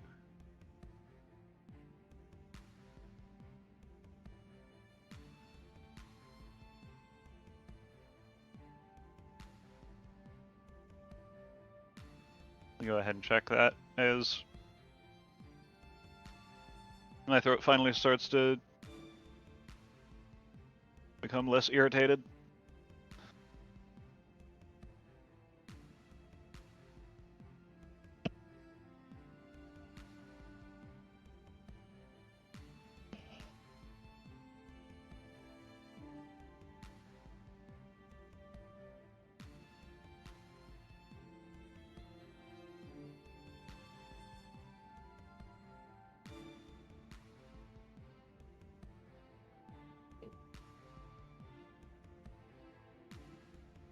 It would seem that no, it is not a paladin spell. Then all If you I were higher simply level, I'd heal. have to speak with soul, though. Unfortunately, all you hear is wind coming out of its mouth.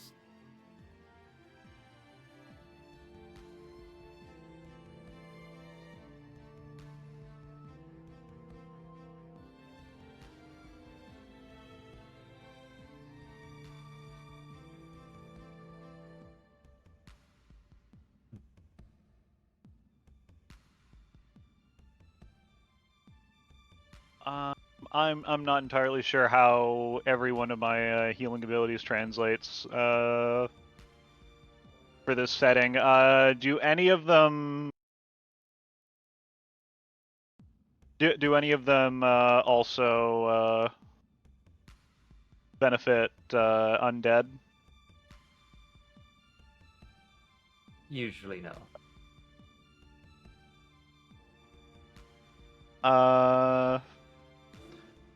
Would my healer's hands, which is a magically buffed treat deadly wounds, would that do something? Or would I know that it does something?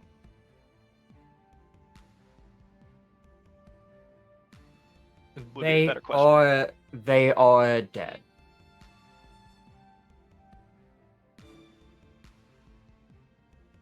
Like not undead, but just dead. Correct.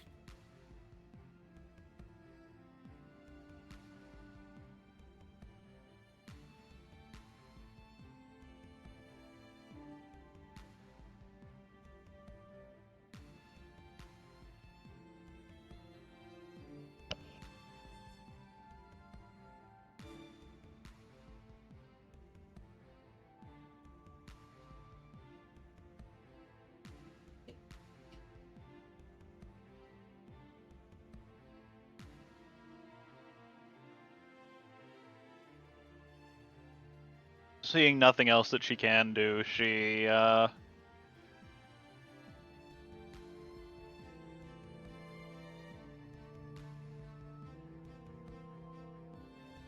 stands up and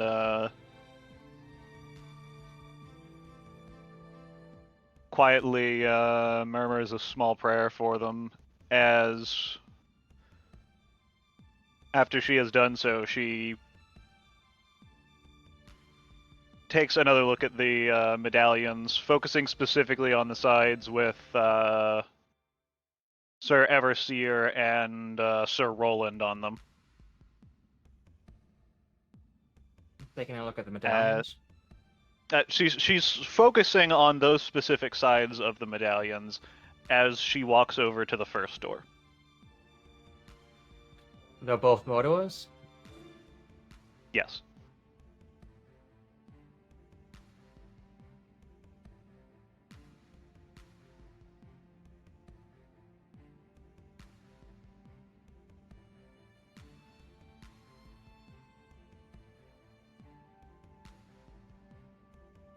She reasons that if she chooses a side, there are like almost 4 subjects on these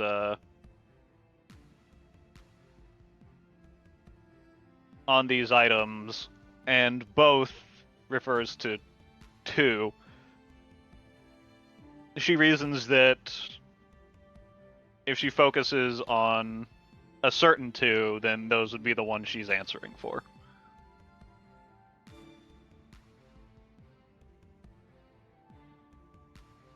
Well, reasons to herself, anyway. Okay. Doesn't seem to be anything that would stop you from opening the door. Do the cadavers that are clawing at it, what do they do once the door is opened?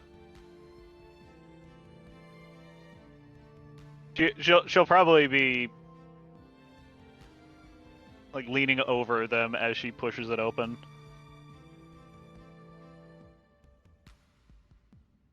They simply turn to dust once the door is open. Damn. Fair enough. She will step through.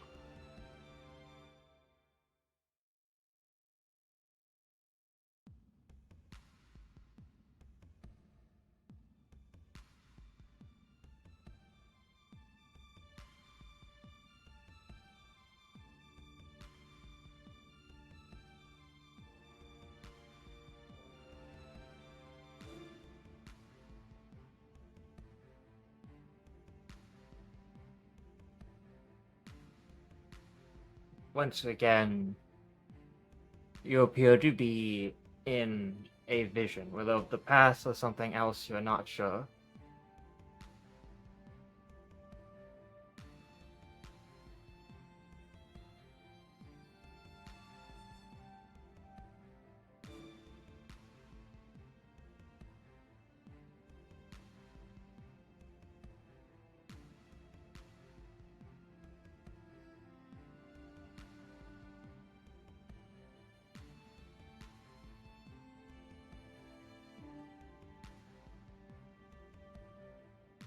But you're in a burning town with 2 individuals staring at each other, one seemingly hiding their head in shame with, like, what's basically a slab of rock on a stick.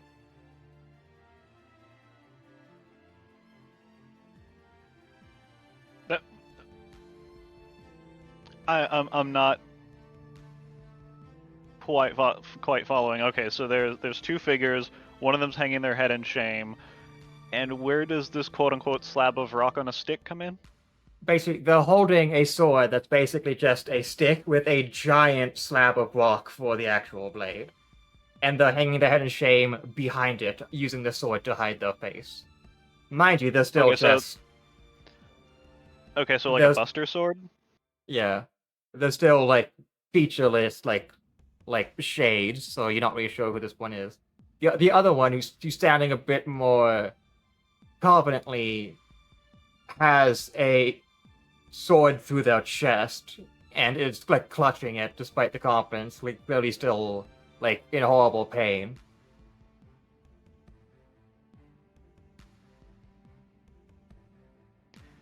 And Clary gets the sense that, like, she can't intervene in any of this, yeah? Correct. Okay.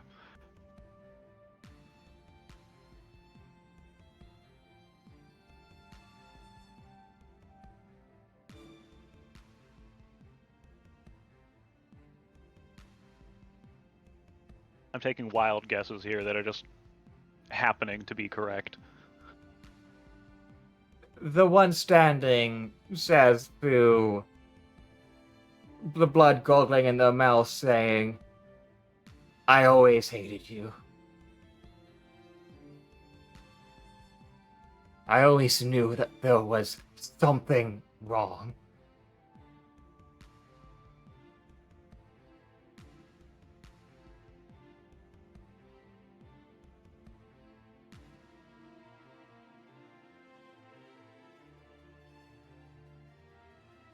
I don't care how long it takes, what courses I must suffer. I will be back somehow. You will never know a day of peace ever again.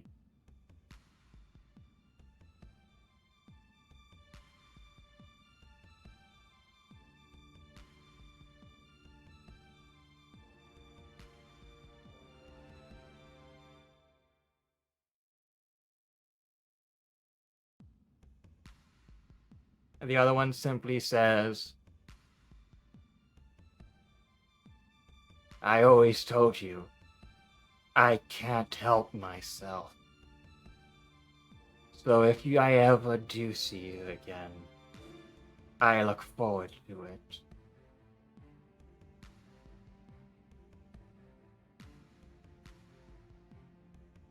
As they both simply disappear.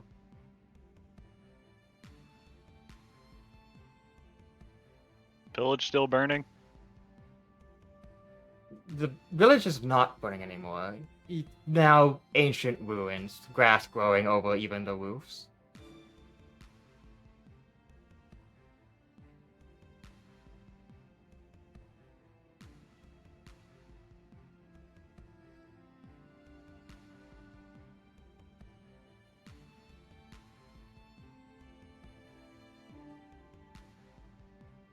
She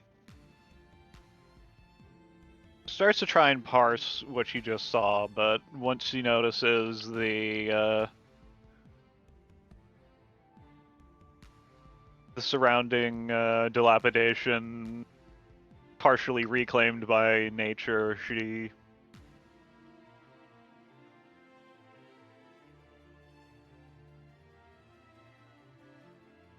she affords herself a moment of peace to just appreciate that vista in the wake of the unnerving, disturbing visions she's been having so far.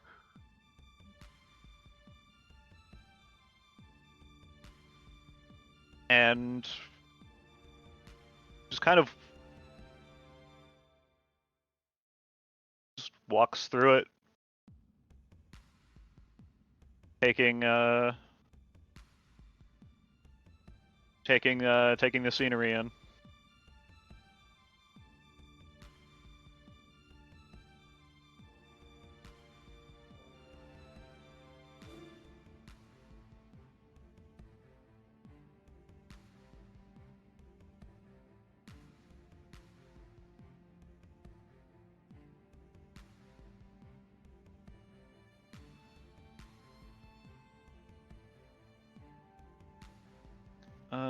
Does anything interrupt this? No. All right. After a bit, once she's had a moment to kind of recenter herself, she looks at the medallions once more to see if they've changed.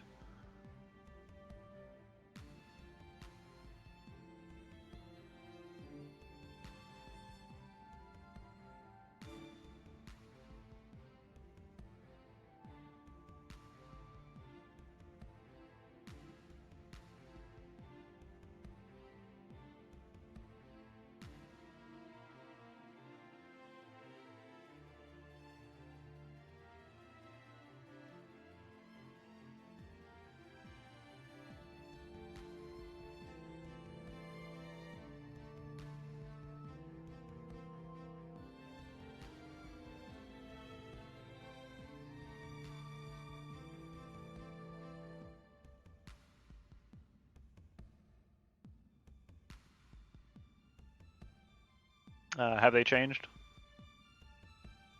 No. All right.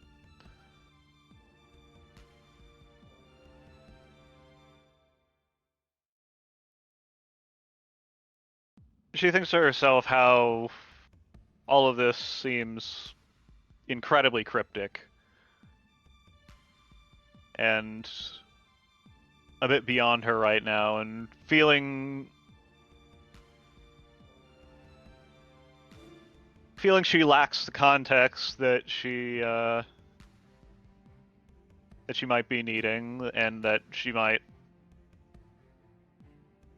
sometime in the future have.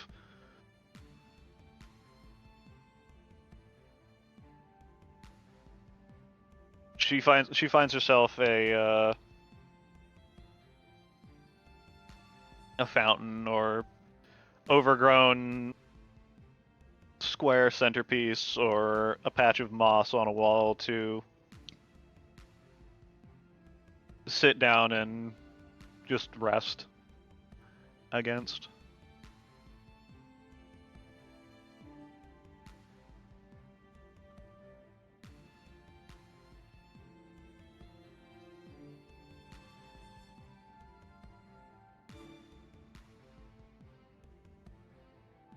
You know she'll need to deal with this. It's whatever this is at some point, but for now she's going to take the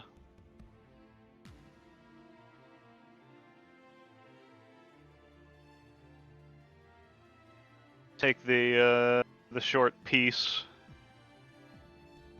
while she can.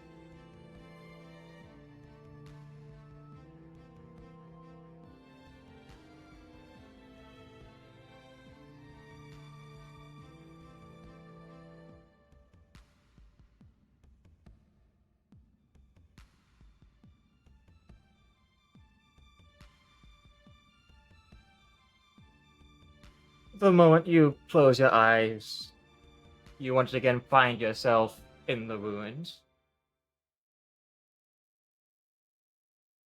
Kind of frowns.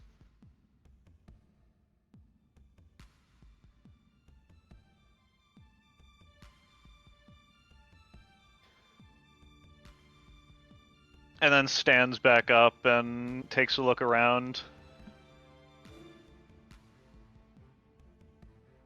Already anticipating another set of 3 doors.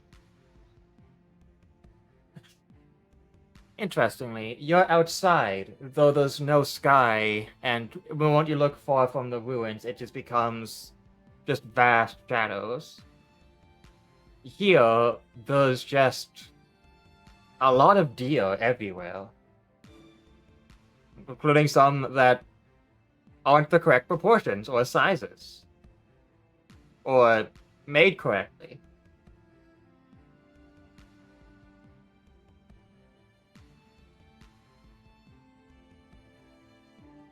So there are a bunch of deer that have been drawn from memory. You can be said that, yes. The deer, I mean, like the actual physical deer walking, but it could be said that they have been made from memory.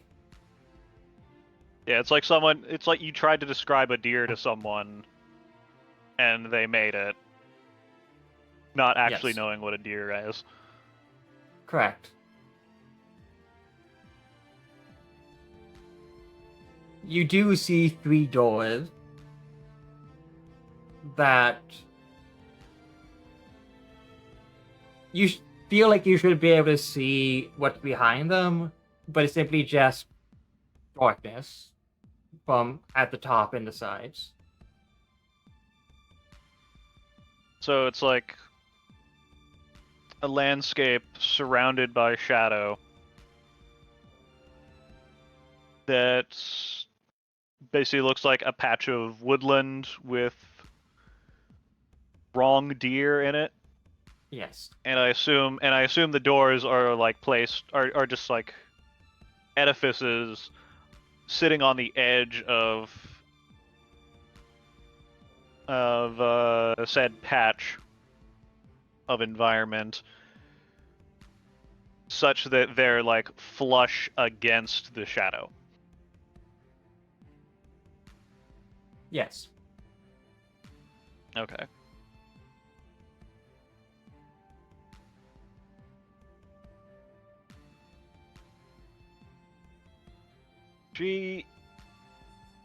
walks towards the doors while spending maybe a bit too much time examining the wrong deer for any inaccuracy that particularly jumps out at her as being significant over and above, the others.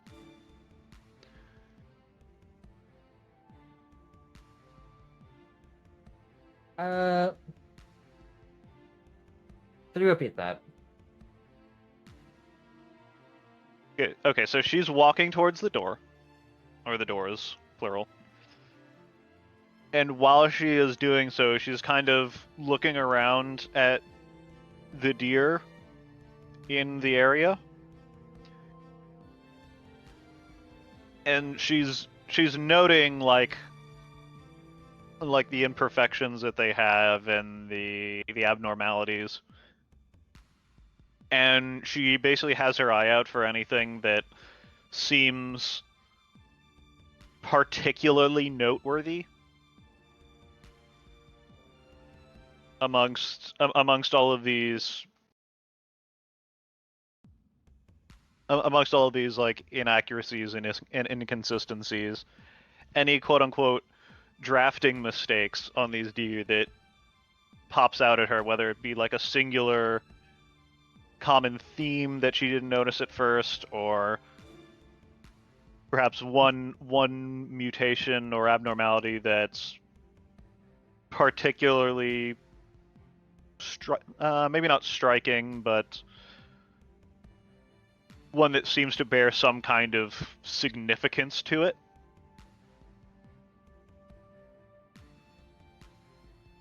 There is one deal that you tell is different from every single other one. Because you don't really think about it until a bit too much time has passed. There is one deal that is doing nothing but staring at you.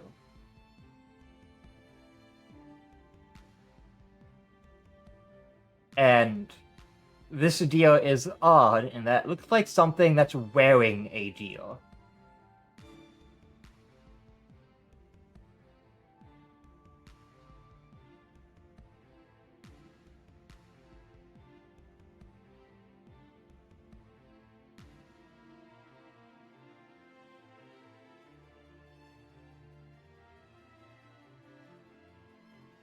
So that is enough to convince Cleric to turn away from her walk towards the doors and go approach that deer to approach that wrong deer to examine it a bit more closely. And she's kind of staring back at it, almost as if she was like trying to read its face. It quite simply looks at you and says in perfect brigandine, "Is there something wrong?"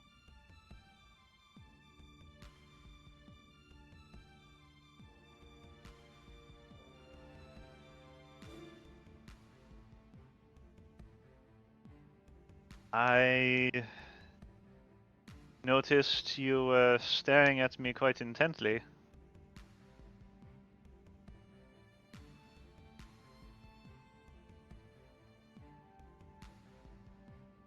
Am I not allowed to absorb a dream walk? Is that where I am, in a dream? Who knows?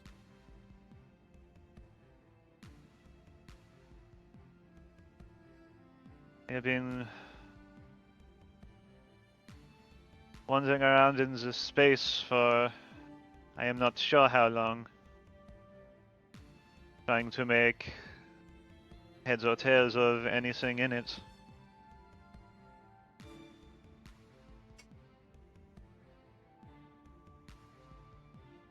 You are the first entities that I have encountered that I can actively communicate with and receive responses from. Ah, is it that obvious?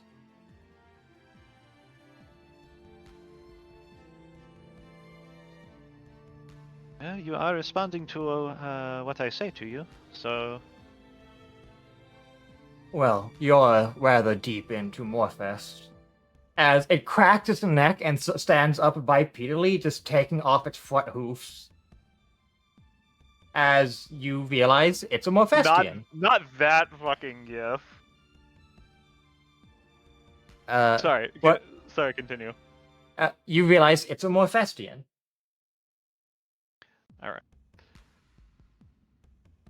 Should I make a knowledge check on that? No, that would be common knowledge for you. Okay.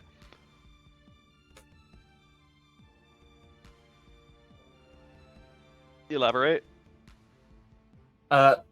Morphestians are a decently known entity who dwell within Morphest,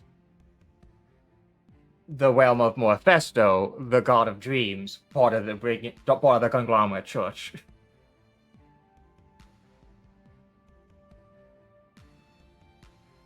It's effectively a DC 10. Okay. So she knows this is some kind of dream outsider, basically. Yes. Do they tend towards cosmically? What like aspects do they tend towards, or is that something I should roll for? Order. Okay, order. And you realize why what you said made it reveal itself, because you sounded like you might have known more than you let on, because you called it an entity, which is what it is.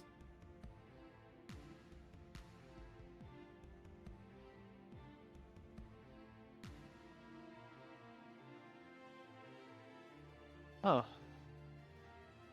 You are a Morphestian, are you not? Correct. A rather sizable vision had been sent to you, so I was curious of what it was. I didn't think I would be caught watching.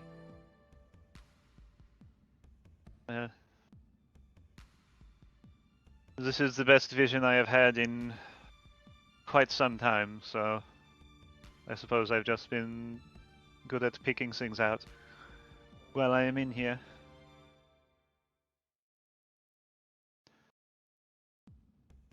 I confess, I cannot make heads or tails of what this vision is trying to tell me.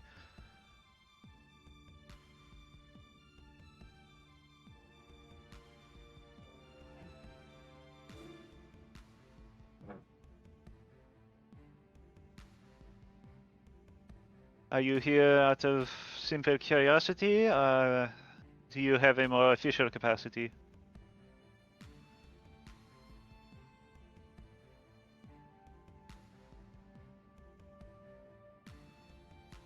It is dubious at best. Your purpose here?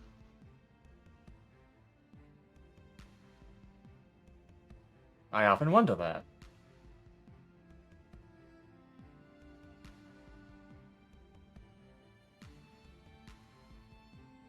You refer to your purpose here, yes? Are you? That is my question. Exactly.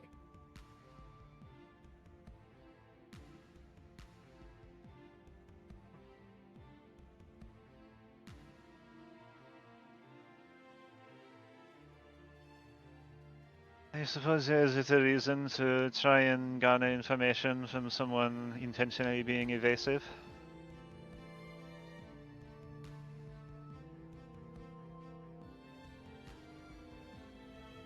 The medallion is an intrusion.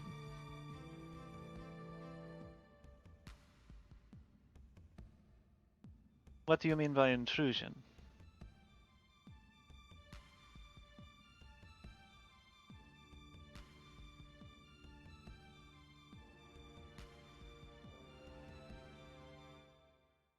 I can't say I've ever dreamed of gold.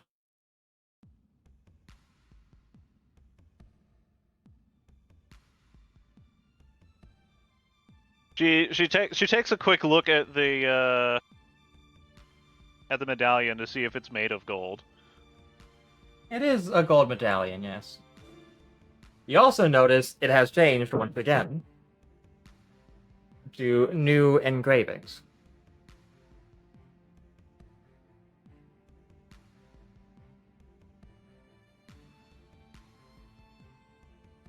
Before she tries to process what they've changed into,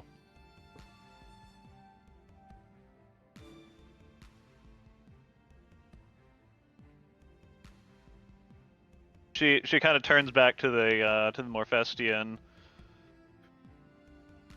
She has kind of like that pose of someone like holding their finger up as they try to like parse through all the information that they're given, trying to come up with some kind of conclusion.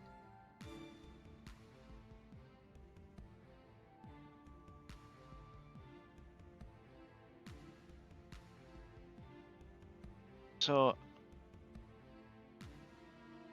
is this not my dream, but yours?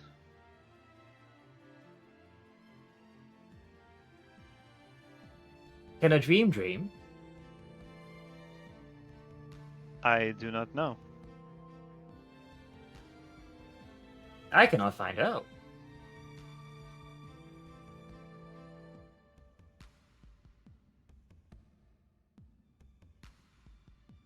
Would a greater Morphestian know the answer? No, no, no, no. Do not ask of them.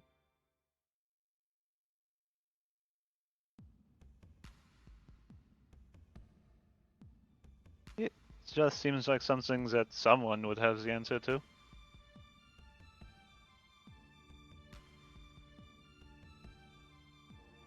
They are not Especially someone. if it's...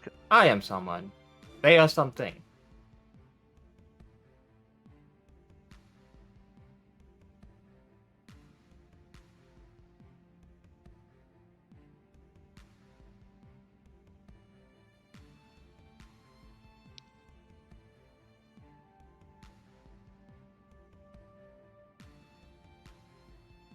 Alright, but at the same time I do not think that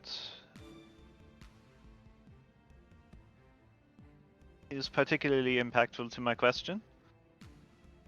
Regardless, I suppose let us move on from that. Very well. The first two are a lesson. The third is a trap.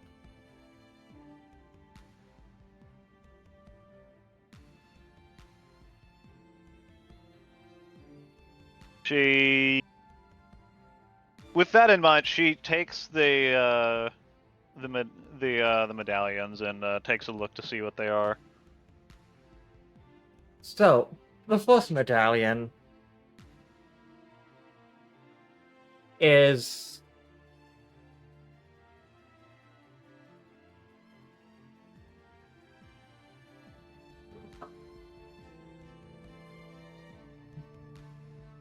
how do I do this? Because this one is the hardest one to accomplish.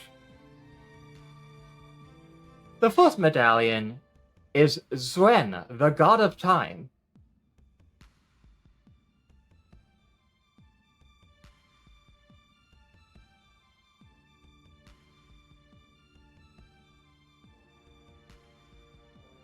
Okay. And on Just the like back a side, bus, just like a bus Yeah, shot of them. yes. And on the back is Clover. Okay.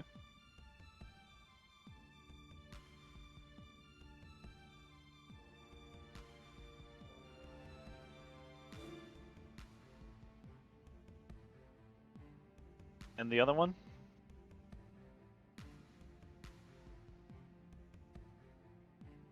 The other one is the sisters.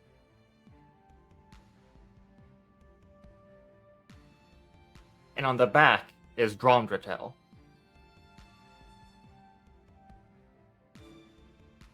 Remind me who that is.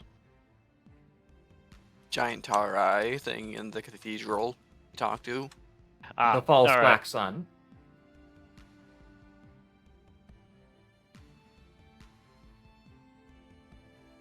She makes a note of that and looks back up to the Morphestian. It's trap in what sense?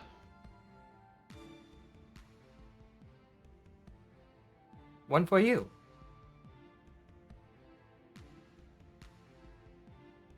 I assumed as much. What is the nature of this trap?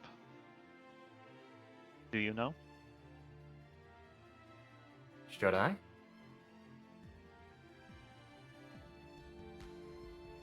Should you?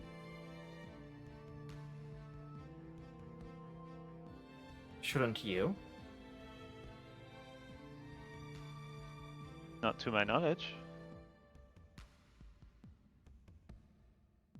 It would not be a very good trap if I saw it coming from the beginning.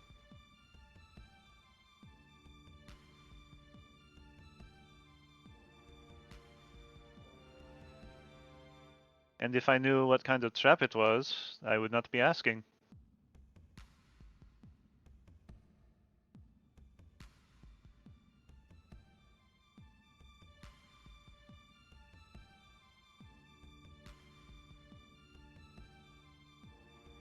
Perhaps you shouldn't be asking me.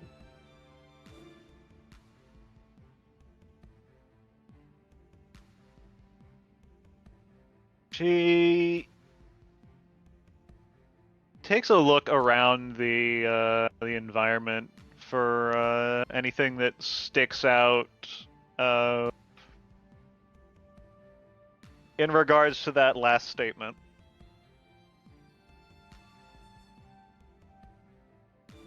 All the deer are gone. Oh dear. Sorry, no dear.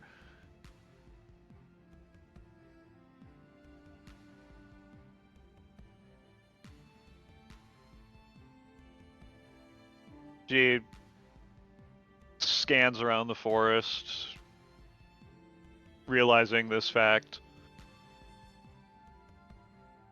Looks up at the Morphestian. How tall is they? Are they, by the way? Oh, they're gone. Okay.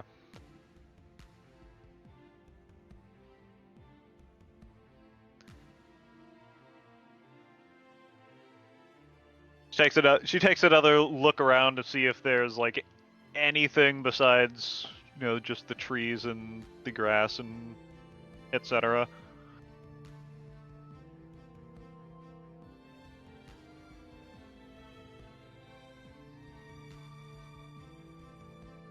And the doors, of course.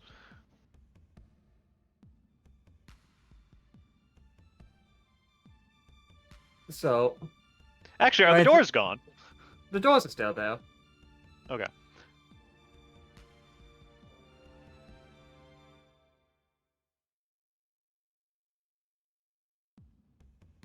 The Sorry, first I think door. Now you look ahead. at them. Now you look at them. The first door bears the Beast of us all, with no message on it.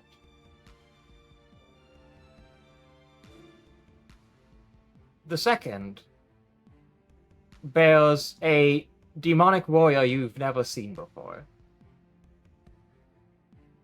though they have a grace about them.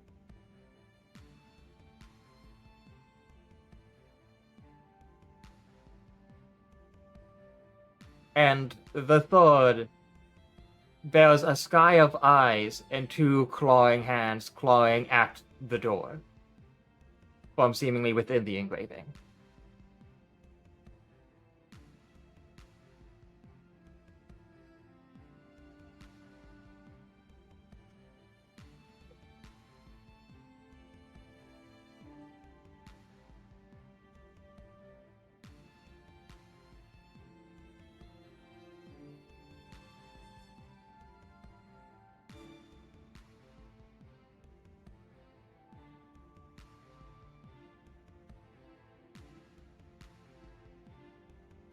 She looks over at the doors.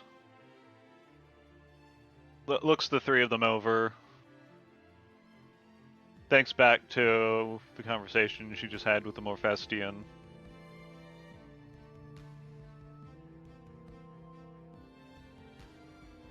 Holds up the medallions to take another look at them. As she just ponders all of it.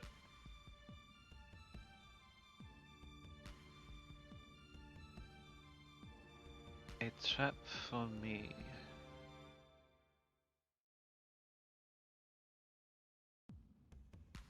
There is an engraving above the 3 textless doors that simply says, "Who is out of time?"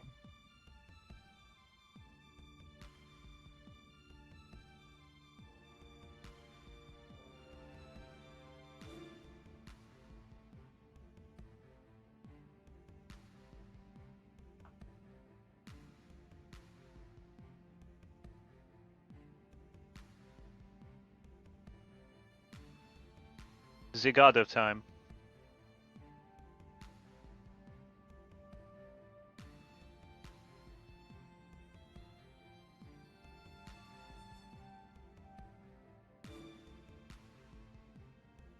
And she clutching the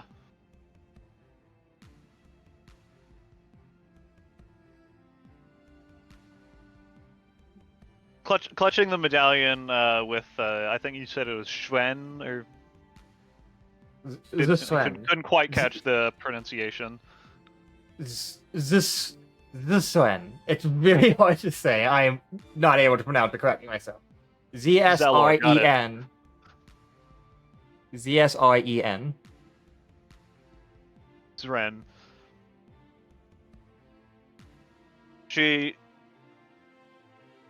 She holds the medallion with the facing of Zren on it, and knowing that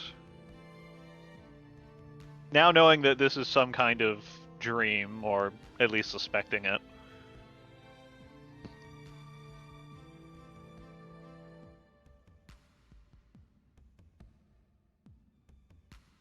And supposedly believing that there is some kind of trap afoot here.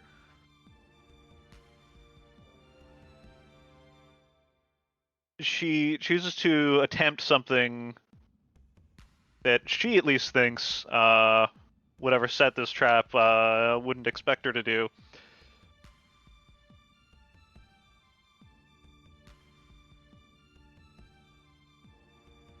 And she will attempt to go through the shadow.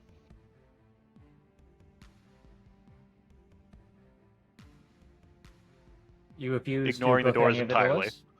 Alright. She As you does walk, not have as to go through any of the doors. Alright.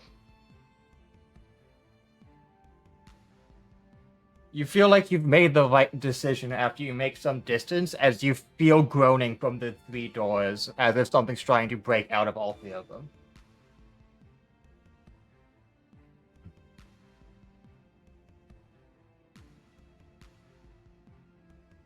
There's like this sliver of something mixed between relief and satisfaction as she kind of looks back with a bit of a slight smile on her face and turns back and continues on through the darkness. You do feel like there is something approaching the doors to stop whatever is trying to exit, as Morphest seems to catch on. Though you do not see the outcome of such, as while you continue walking, Delilah simply appears from the shadows, stabbing your hand holding the medallion, shattering them, yelling at you to wake up. As the sudden shock wakes you up as she has actually stabbed you in the hand. And I guess I'm waking up. down.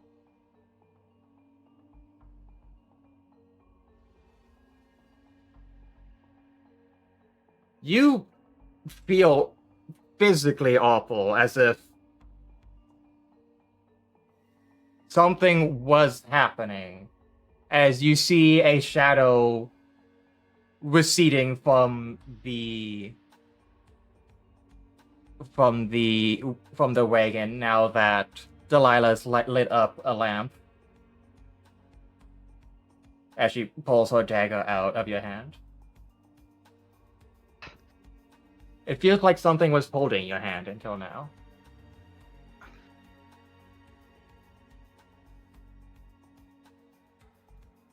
She looks at you like as quick as she can to make sure you're okay, and then she like looks outside the wagon, looking around. Delilah? Apologies, I figured it was the fastest way. What happened?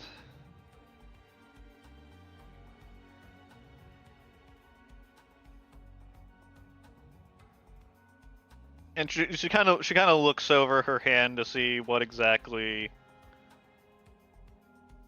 kind of injury she's dealing with right now. It's just a basic dab. Like it's a very very clear one. Like you can see like a hole through your hand from having been stabbed by a dagger. Damn. It's bleeding, but like it's not like the end of the world. It just sucks. Yeah, do. Can I make out any like residue or any other signs that I might be poisoned? There is a Beyonder shard, right below where she stabbed your hand.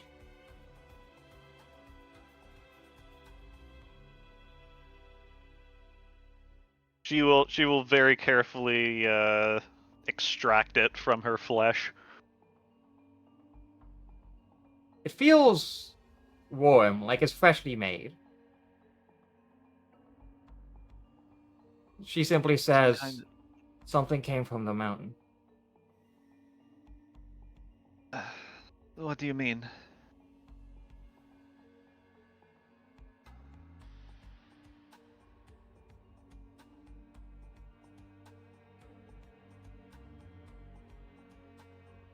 I simply woke up and it felt like there were thousands of eyes in the sky. Once I finally got my bearings, I realized that something was draining your life force.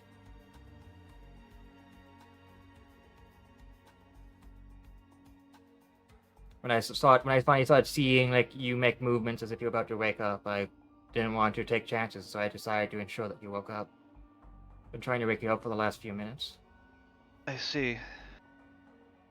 And she'll use her healer's hands to kind of channel planar energy to try and close up her wound.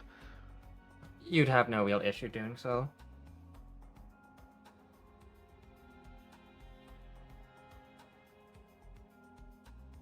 And she's got the shard with her.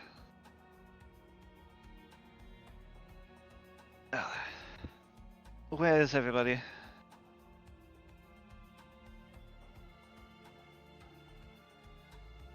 Oh, everyone's still asleep. Odd, that.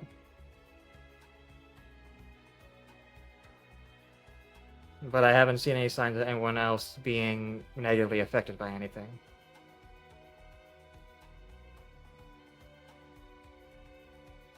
Probably hold off on stabbing their hands then. She kind of chuckles that one out.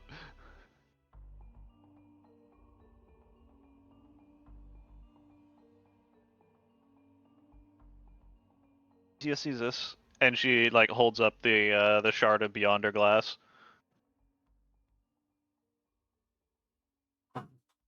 Oh, yeah. Do you happen to know what it is? Well, taking a glass from its complexion, it's clearly beyond a glass. Awful to have in large amounts, though. Indeed. Unfortunately, it seems to be accumulating. Not this shard particular, but we keep running into more fragments.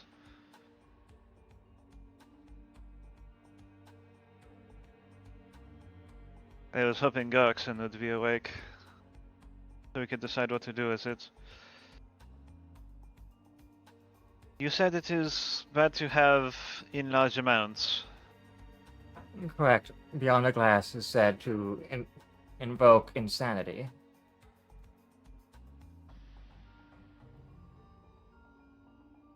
It's not exactly the first time I've seen it. Just usually those holding it aren't communicative anymore.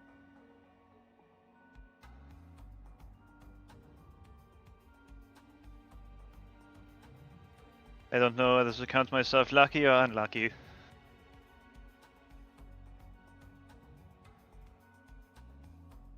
Anyway, we need to store this somehow.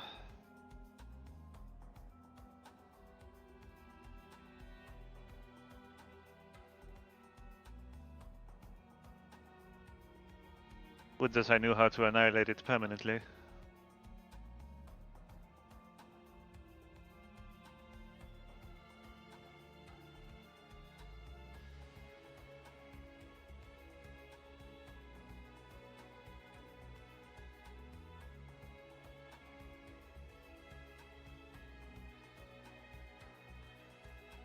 And she'll fish through the while still holding it in her hand, she'll fish with the other one through the through some of the party supplies for some kind of small box or something to keep it in for the time being.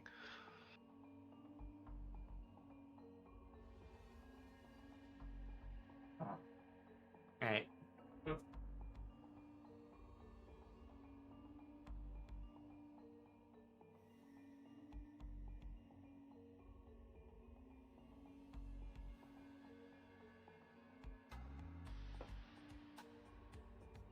But in any case, thank you, Delilah.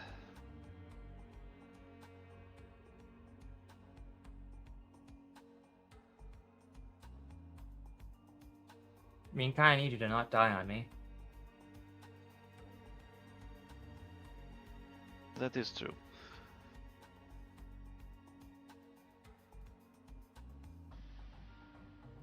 I should make sure I am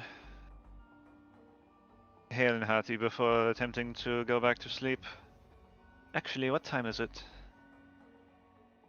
It's a bit past 3 a.m. Well, it's about 3 o'clock.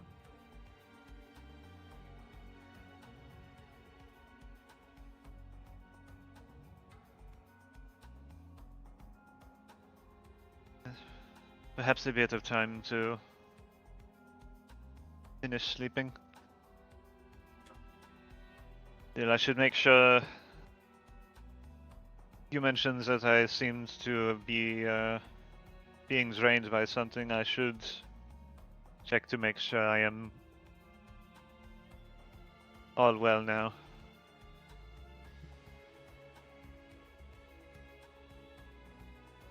Very well. And I will have us switch over to someone else now.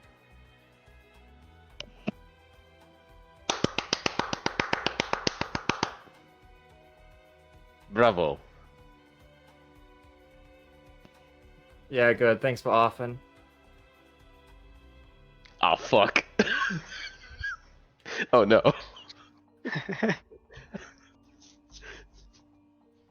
Sorry if these take a bit, it's just...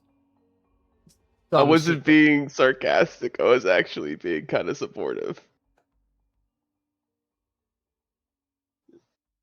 Yeah, he was giving me a hand.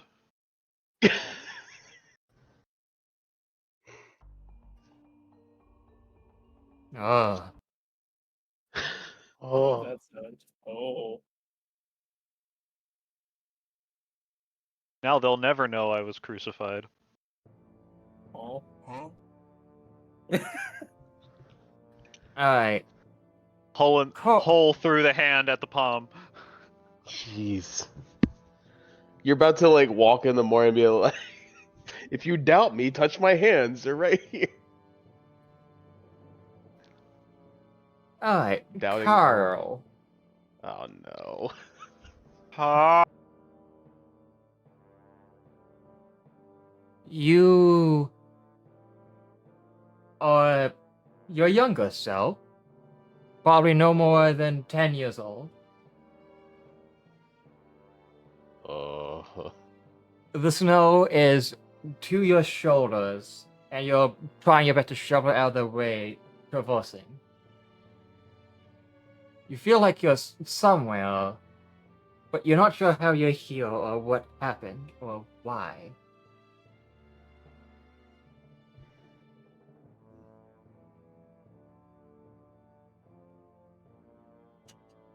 Is it like middle of the day? It's... Can I even tell? You can't tell. It's too much snow. It's like blizzard. It's not like Blizzard, no. There's... Everyone here is safe. Safer than if they were with Blizzard. I mean, Entertainment. you know, shoulders deep in the snow. Well, if you mean... Oh, you mean that Blizzard. Sorry, I thought you meant the... After the preferred. The I comment want a access. blizzard now. I did not mean the company nor the frosty drink. I meant Fuck, now can I I want not Blizzard. see what Damn it! time it is because it is currently a blizzard. How dare you mention food. But yes, you cannot see what time it is because it is currently a snowstorm. Oh jeez. Well, There's something odd because even once you clear the snow out of the way to continue moving forward, it feels like you're standing on glass. look down. Is there just a hard ice under it? It seems so. Anytime the snow has let up a little bit, all you've seen is mountains in every single direction. Which, I mean, I'm in the tundra. Or on the glacier. Why?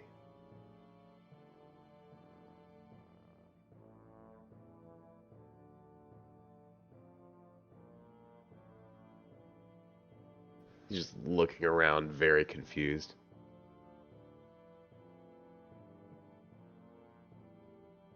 A bit in the distance, you see an individual in the snow that seems to spot you wearing very heavily, like, layered clothing as they simply raise their hand to try to beckon you over.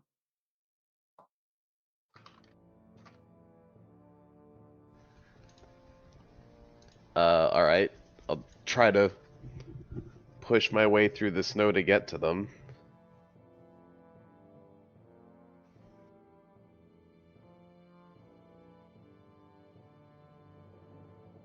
By the time you get close, it feels like you've nearly frozen your legs over to them.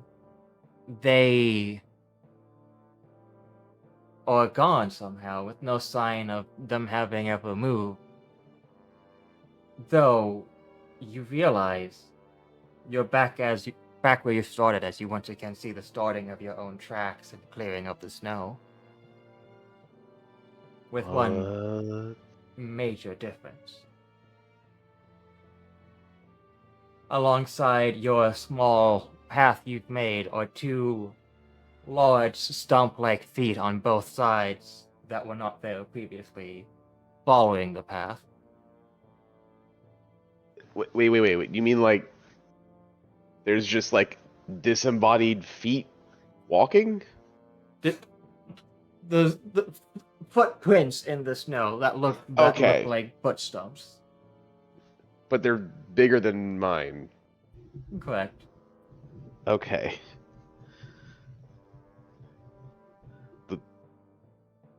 There's...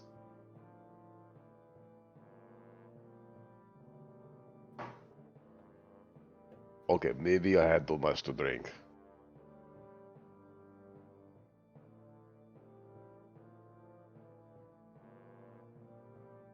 Maybe if I go that way. I'm gonna turn left and go that way instead.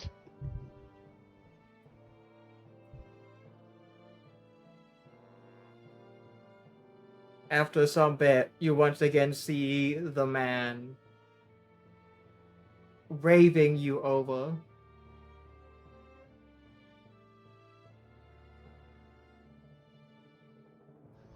I would try to get to you. I'm just trying to push through the snow.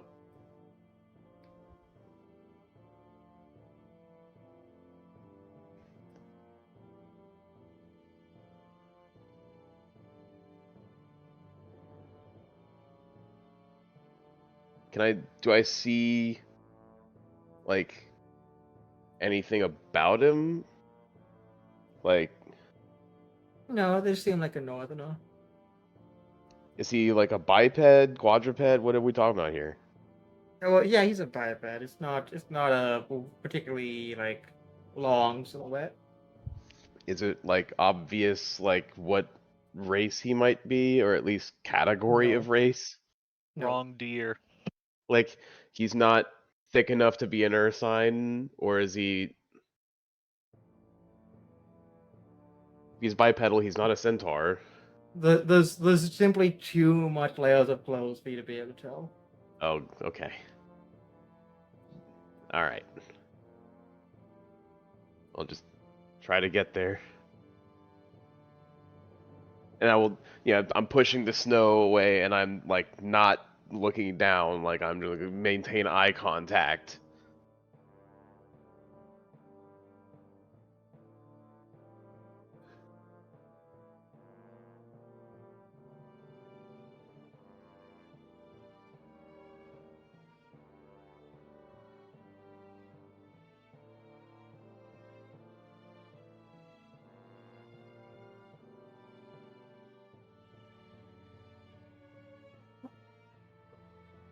At some point, you realize that the way they're waving you towards them is a staff, as if they're a helmet of some kind. Oh, they're like waving a staff at me. Well, waving the staff upwards to help make it easier for you to see them. Ah, okay.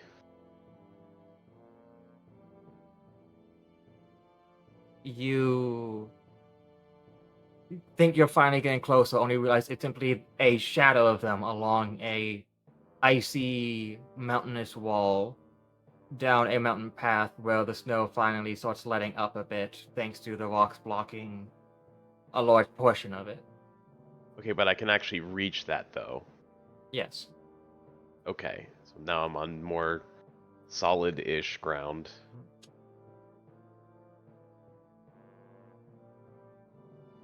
And I'll just kind of take a look around. Do I see anything out of the, I don't want to say out of the ordinary, but anything out of the sea of white?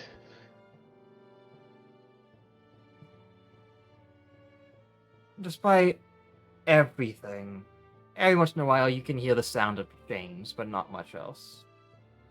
Chains? Yes. Alright, hair on the back of Carl's neck is immediately raised every time he hears chains.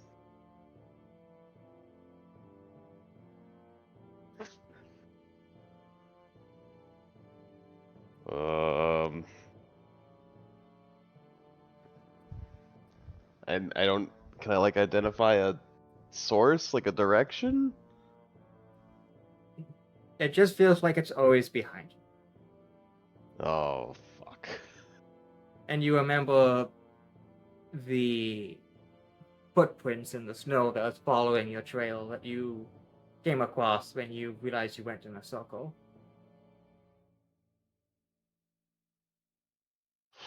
Guild.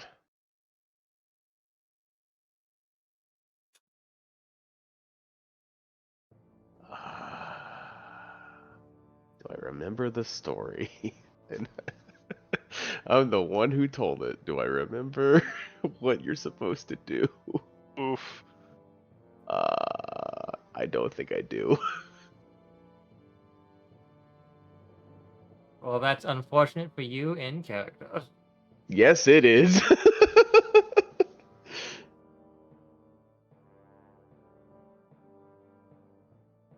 Well, okay, if it's this thing, then I have to give it. I basically have to give it whatever's the most precious to me. But I currently have no clothes, no belongings. I think. You said I'm basically a little cub, Carl. Yes. So I got nothing. Right. The old robed figure, the silhouette continues beckoning to you down the icy path forward.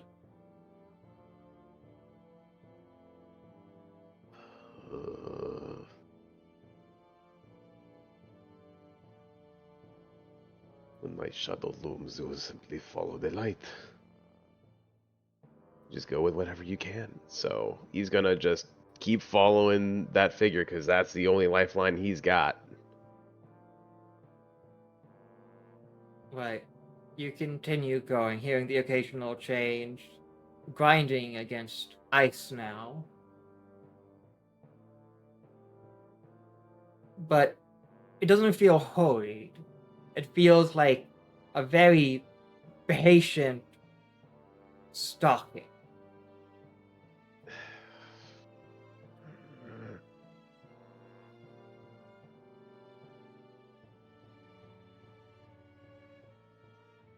And eventually you come to a clearing where the walls are simply so high the snow doesn't reach. But you feel you remember trees, but they aren't. What?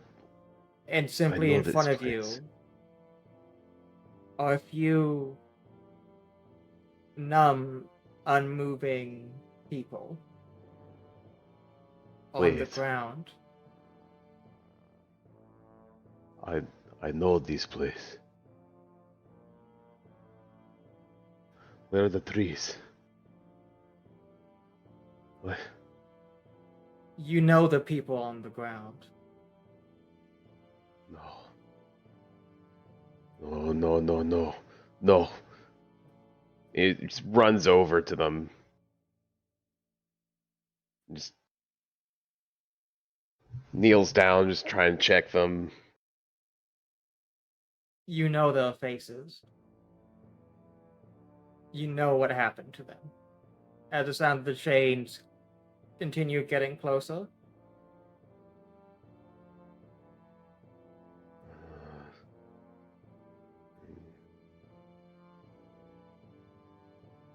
No.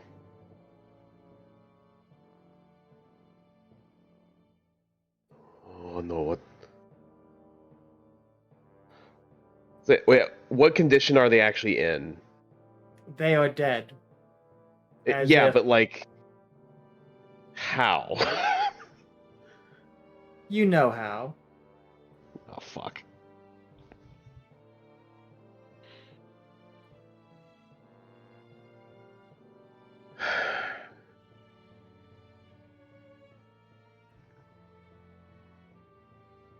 Yeah, at this point he's basically just shut down.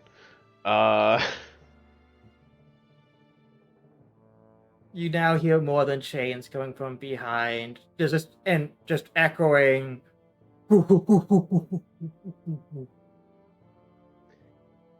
um he is cognizant of that.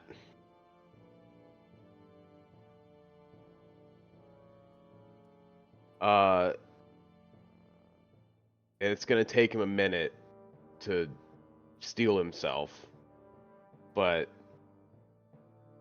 as soon as this thing sounds like it's like close enough to like maybe reach out and touch him, he's gonna just, as smoothly as he can, projecting as much confidence as he currently does not have, just stand up, spin around and stare it straight in the face.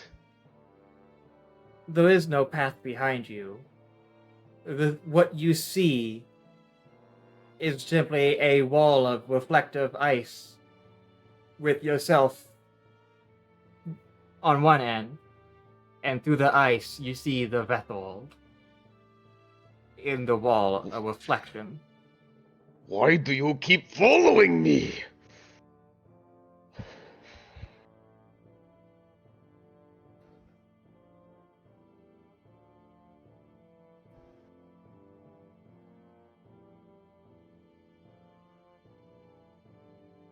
You simply Answer me, hear damn you!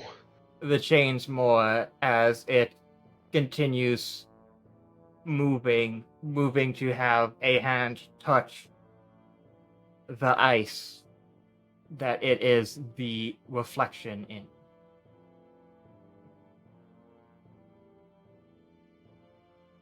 Well, clearly it's able to move even when I don't. So it's not a reflection. Haha. Right? That you do Right? realize that. Right? Okay. Yes. Good. As you realize, So this is not your nightmares hunting you. Before you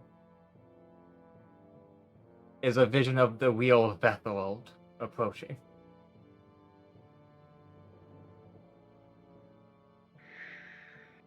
As it puts its hand on the ice beginning to crack as it putting more and more pressure. As it lifts up its wings, as a multitude of hands come out of them to try to peel through the ice to reach you and take you. get down into a crouch, maybe take a step back. As you do, you feel cold, frozen hands, the hands whose touch you used to understand and you used to know, grab you and pull you back as if to get in the way. I will not keep running from you.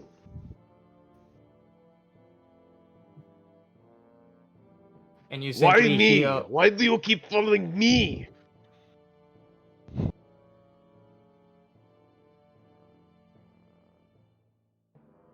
and you see in the Vethold's eyes, in the reflection of them as it stares at you, a figment, weak as it is, a shade of the Vethold standing behind you. All right, immediate swing around like I'm gonna hit it.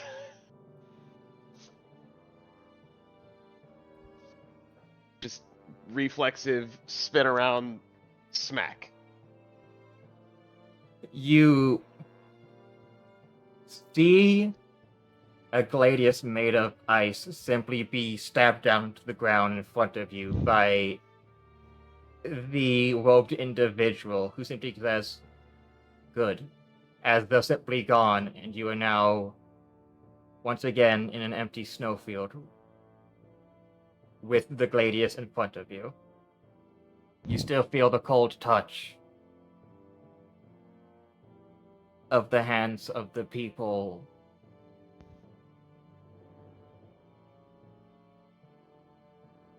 whom you know how they were lost.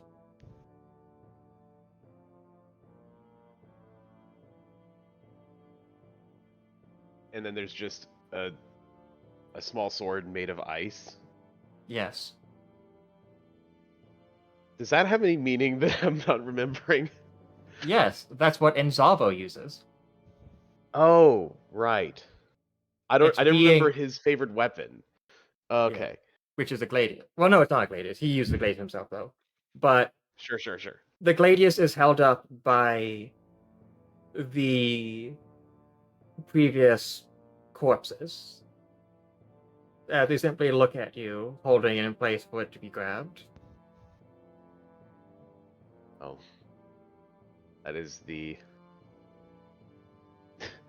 that is the light of Carl's savior, so I'm gonna grab that immediately. I don't know how to use it, but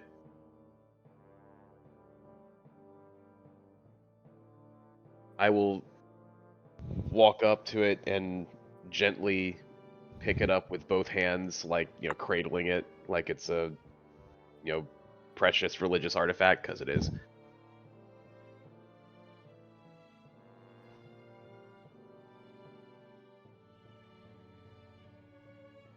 And just he'll just have that in his arms, and then just look down at presumably one of the faces of the people that was holding it up, and just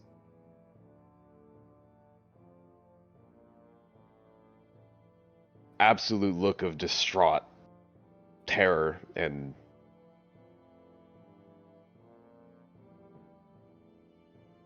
starts to cry, and then that single tear just becomes a frozen a frozen thing of ice as it falls to the ground.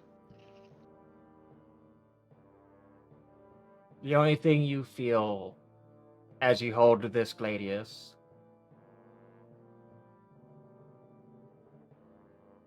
is two things.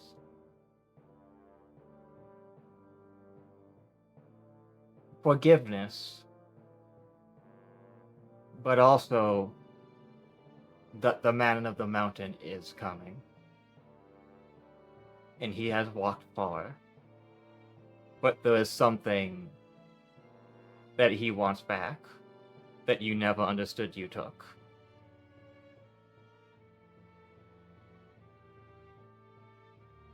The man of the... What did I take from the man of the mountain?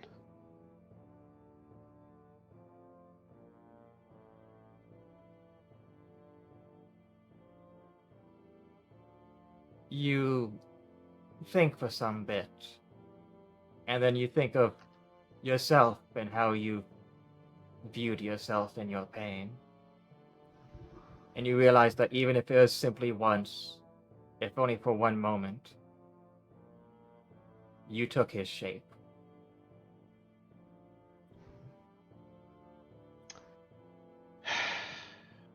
And he's coming to take it back. Okay, but like...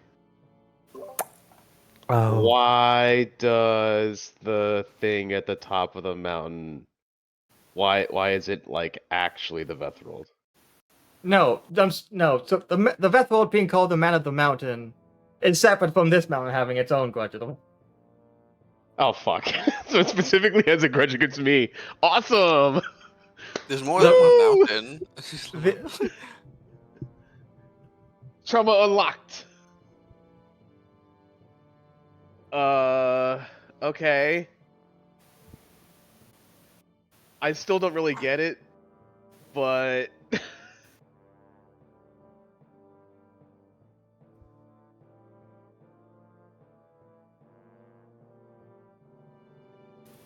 Also, I shall be right back. Gonna reset my Discord real quick.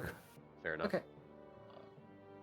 Typically, if Einzavel says something, I pay attention to it and do what he says. Because he ain't been wrong yet, so... Even if I don't get it.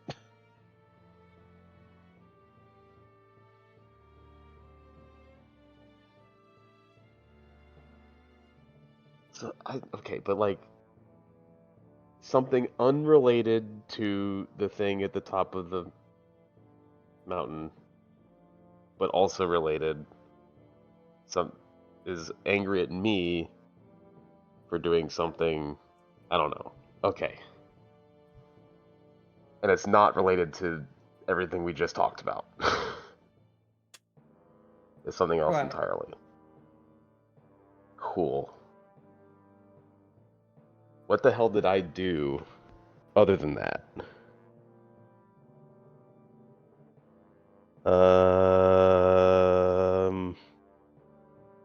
Only thing that comes to mind is I'm guessing those crystals that are like part of the thing.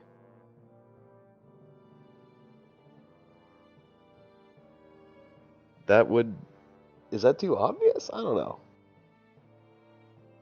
I'm probably going to forget this dream by the time I wake up anyway. I don't know.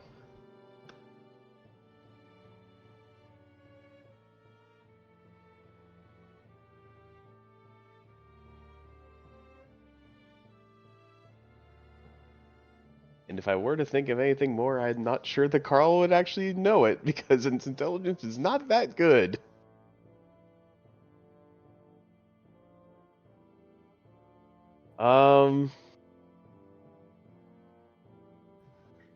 Does this have any roots in history or anything specifically related to Einzelwell? No. Okay. Man, I'm really drawing a blank here. Other than this thing's coming and you gotta fight it, but like, but why?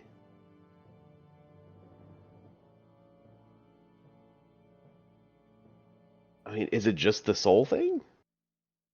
In general? There's so many things, like, that's so open-ended. There are several things that could be. Anyway, Carl's trying to process that, and let's just condense the last 5 minutes of me musing on random stuff and say that happens in about, I don't know, 10, 15 seconds.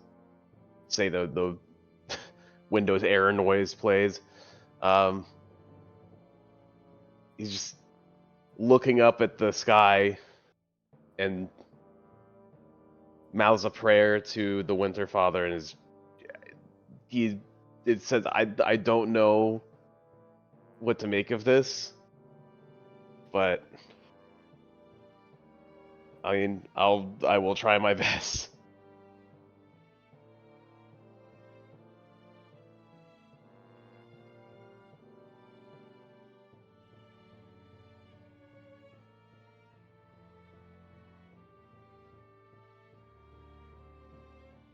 The gladius simply begins shining brightly, blotting out everything as you awake.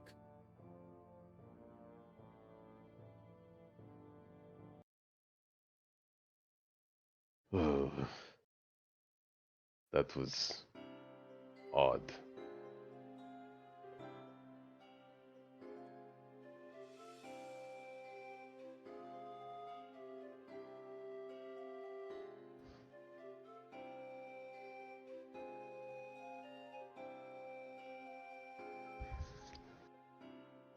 Is there, I mean, I'm pretty sure I'm just sitting by a tree or something.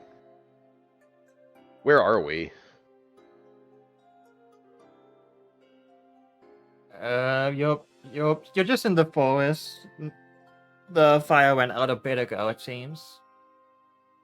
And everybody else is okay? I gotta get my bearings again after that. Yeah, everyone seems to be okay. Everybody else is asleep. Well, I'm sure some people are in tents, but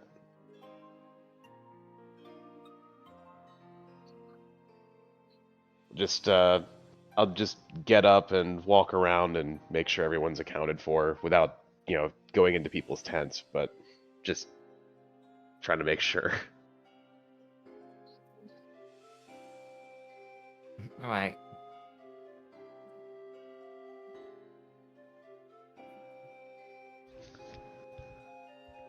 There is something I have to ask. Okay. Do you recall that you have not properly received your second story reward yet?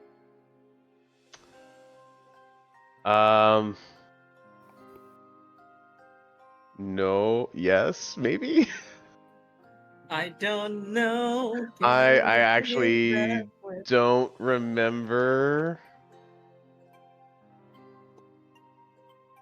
I didn't have something listed on my sheet as I'm missing something, so. Right, because you can't for, like, story Right. reward. Right, because it's not a thing. I did not remember that.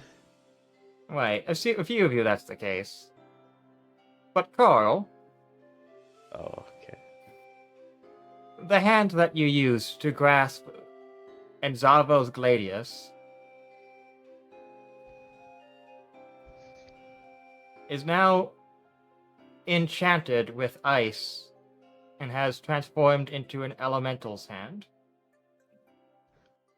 Okay, like I just hold up my right hand and it's like what, made of ice? Yes, it feels fine. What?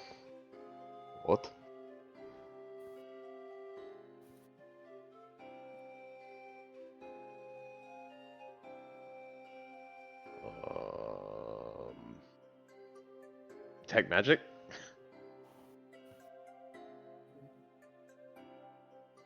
Yeah, I mean, yeah, it pings as transmutation. I mean, yeah. What? Is it like shards of ice, or is it like smooth? Like, what does this thing look like?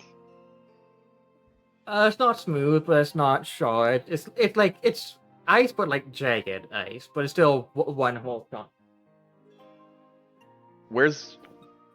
Is it still wearing one of my knuckles? It is. It feels like it goes up to your elbow, but it's hard to tell because you're wearing clothes at that point. I can roll. I was wearing a large glove over each forearm. Is that just gone, or like The glove seems to have fallen off. the glove goes all the way up the forearm? So is it like just the portion? Is there basically just a leather vambrace now on that arm?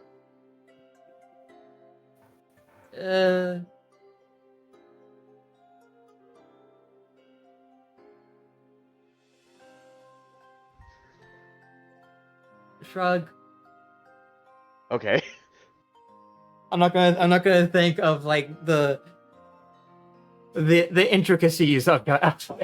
Let's say it fell off because it was just the glove part disintegrated basically, and now there's just a scrap of leather, so it just there's no binder on it, so you just pull it off. So there's just ice all the way up what was a forearm. Yes. Okay, that's new. It could technically pass for like a arm made of like crystals or earth, but it's clearly like ice. But it's a similar idea. Huh.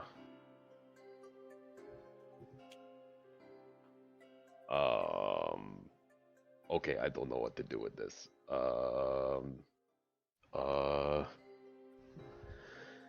Oh shit, it's really late at night. Where's Riley? Probably asleep. Clarice, probably asleep. He's really easily spotted, like screwed up in a tree sleeping. Yeah, I'm gonna go look and see if I can find Riley or Clarice. Yeah. Says Cleric is probably asleep. Non-zero chance she's woken up with a stab wound. Well, I don't know Yeah. what the timing difference is here. That's why I said non-zero chance. True. Yeah, we'll get into the specifics of that, because technically Cole does wake up first. Oh shit. Okay. So, he's going, oh, I have to find Riley, as the camera, like, rises up to Riley. Yeah, rise up, faint orange glow in the canopy. Rise up. Rise up, rise up.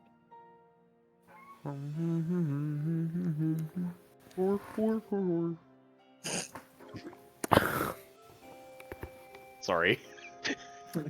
How dare you do that and make me almost choke on my soda? Sorry. I'll go away now. Good. So, I Riley, throw empty can at you.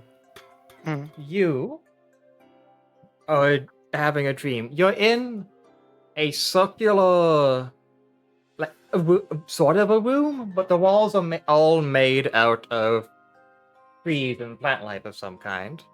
Even like the archways and doorways into the room is just very intricate tree trunks and the like. In the center is simply a large circular table with a bunch of empty plates and many, many chairs around. About 13 chairs around. Do these places look set or used? Look used. It's a nice bright night out compared to the dark night of being away.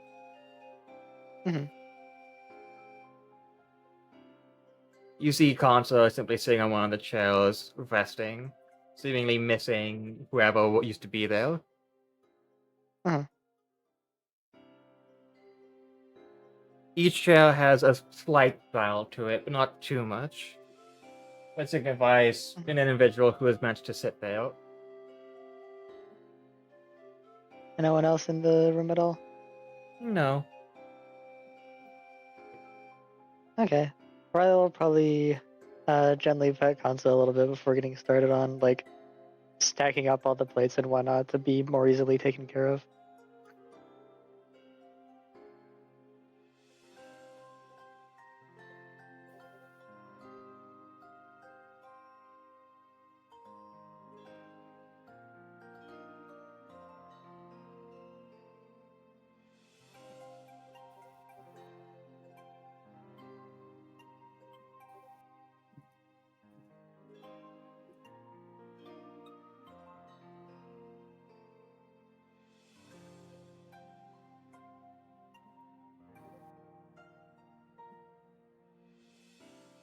You feel in whatever small stratos there are here and there, there's a single set of eyes watching. They don't feel like they fit the environment. They smell far, far deeper below, and have a orangish glow to them. And from the eyes comes a voice simply asking, "What are you doing?" Chores?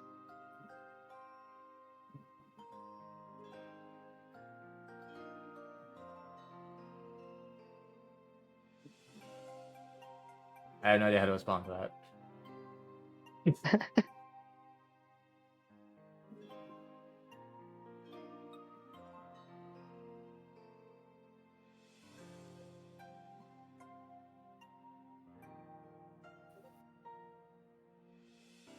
It simply says, "But this is not your home." That doesn't mean I can't be courteous.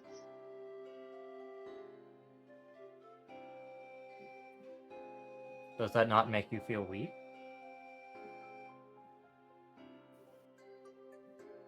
What's weak about helping others when you can? Where I'm from, many things.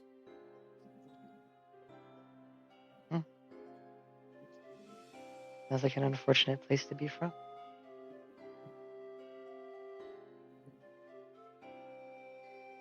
It takes strength to help another when you don't immediately stand to gain.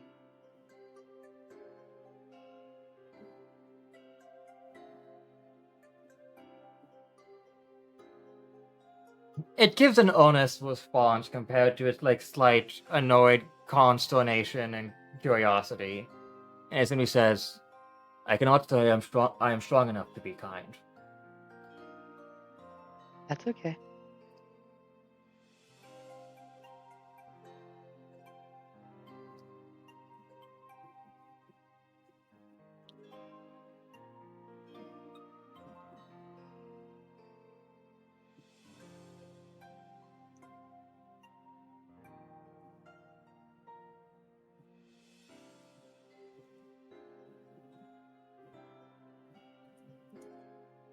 May I ask what brings your present?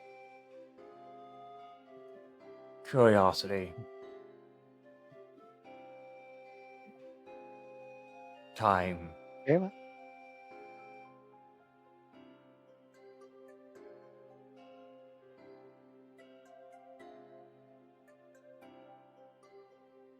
Does this place I'm in feel familiar particularly, or is it more the idea of a place than an actual place I've been? It's the idea of a place. Hmm. You can say that wholeheartedly. Got it.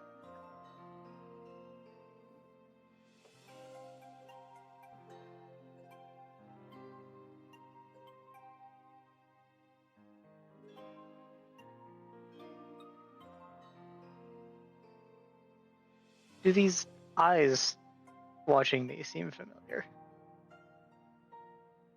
Yes and no. Okay. The presence is not someone you're used to, or someone who you've met in the past.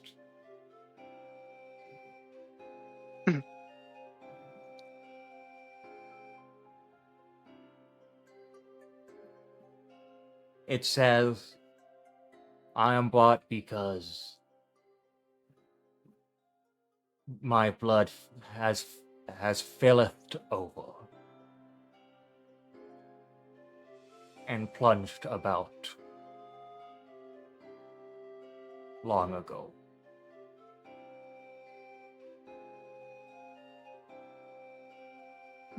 I felt some time ago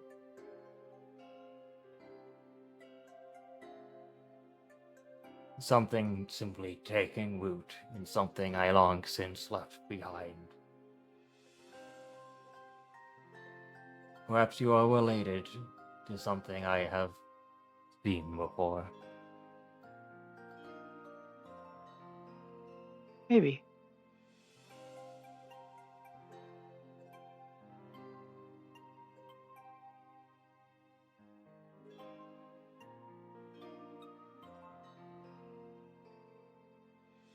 Our eyes are at least similar.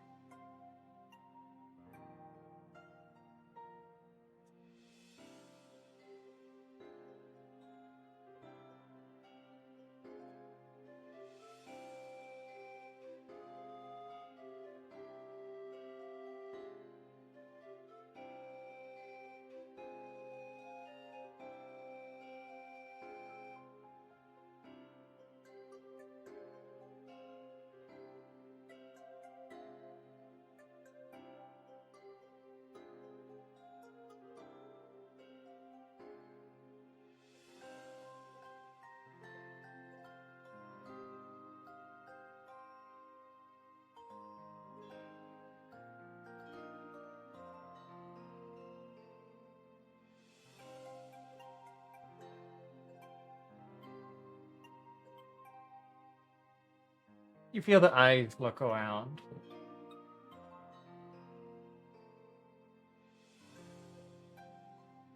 The figure they belong to is still hiding in the shadows. The shadow they're hiding in, the only one noticeably large compared to everything else that the full Harnessel moon reveals.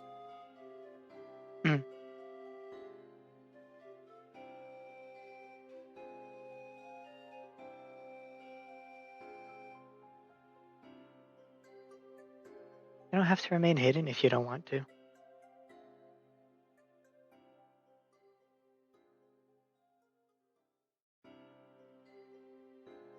This is not my place.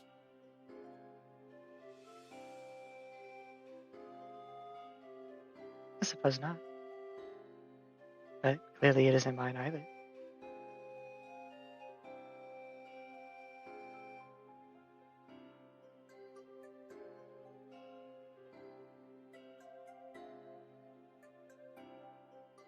Some leeway is being given.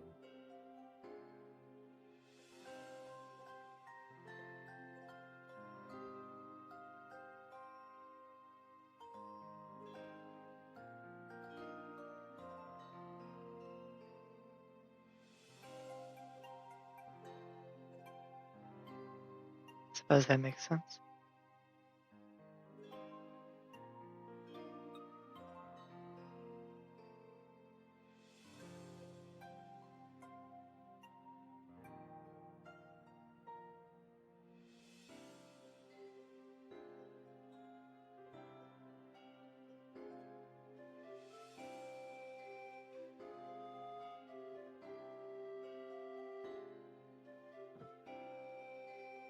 Tell me, what is your name?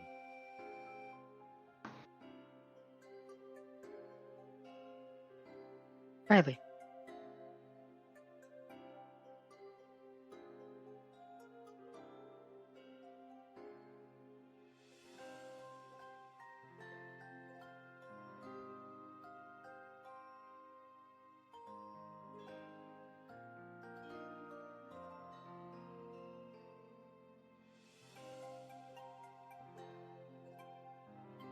And yours?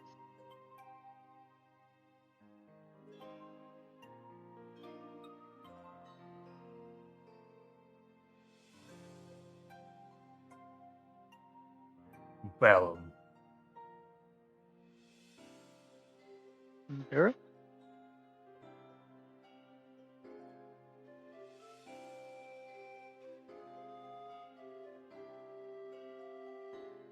yeah, just to type it out in case I feel like I said it a bit too fast. Miram. Okay, yeah.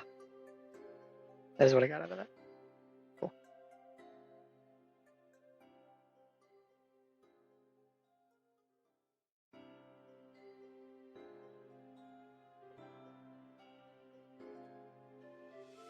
Miram, it's a pleasure meeting you.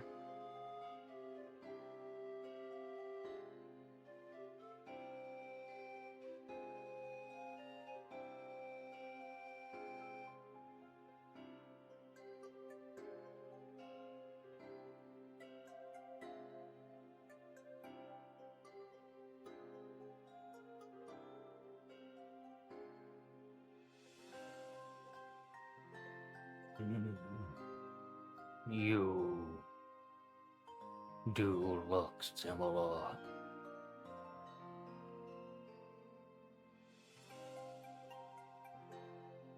But the idea of putting a flame in a forest.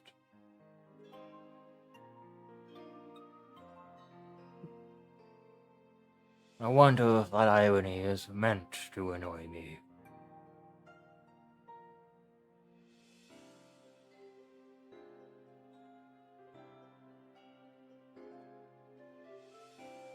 Maybe. I've figured out ways to burn on without damaging what's around me.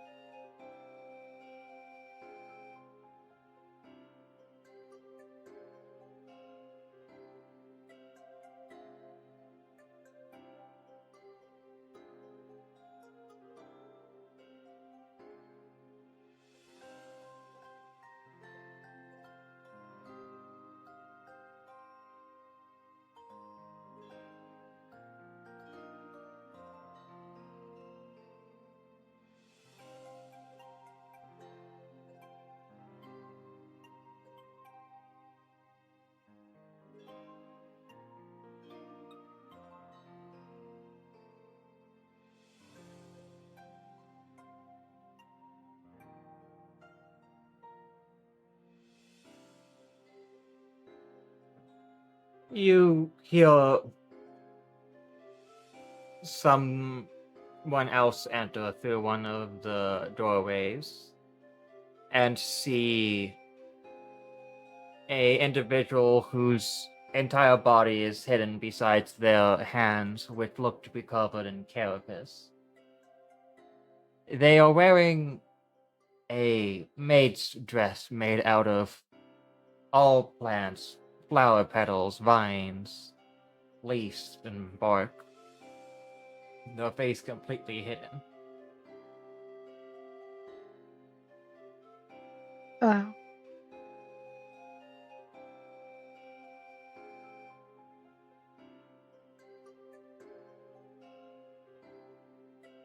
Oh, what way has brought this here?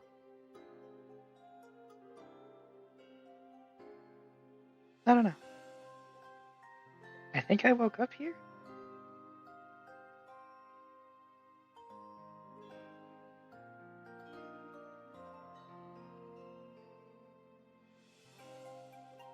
I might have just zoned out.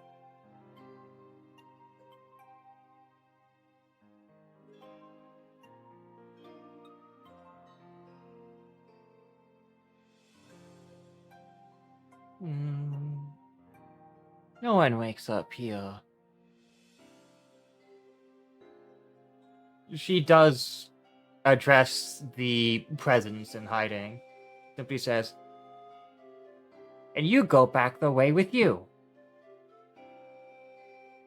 And you simply they hear like a demonic growl from the presence you were talking to before as it simply fades away.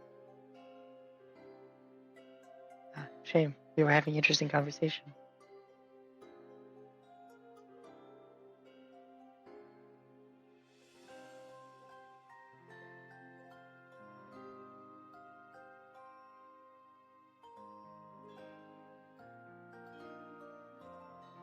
No, no, no. Still rude no matter what for sulfur and fire to show.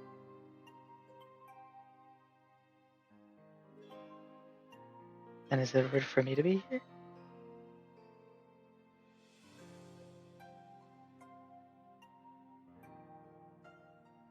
Nay, enough blessing has been on thee that the smell of sulfur is gone.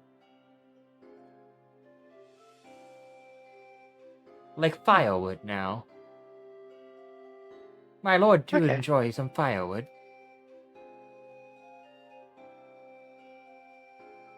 Very contemplative material. Would you like to burn? I do so often enough. Suppose it's normal to me at this point.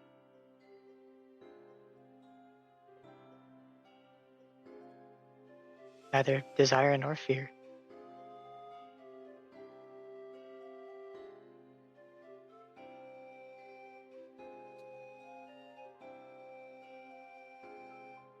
It's not really an answer, so she can't act on that.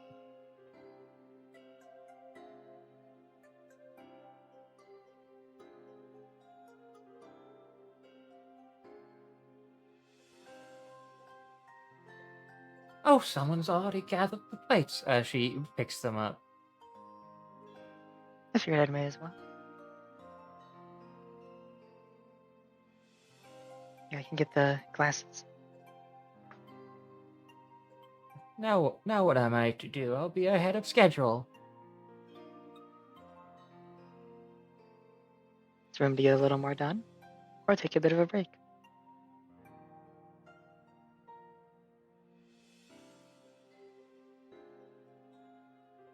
No such thing. Oh? Is it a preference for being busy? One thing fallen is another thing sprouted. Suppose that's true.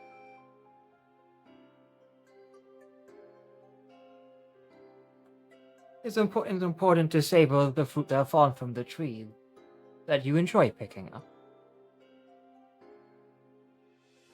Mhm.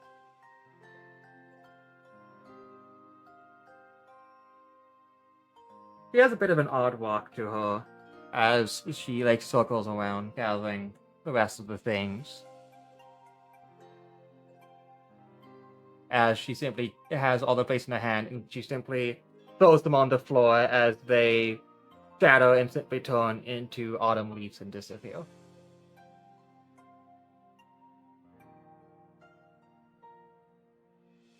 Oh.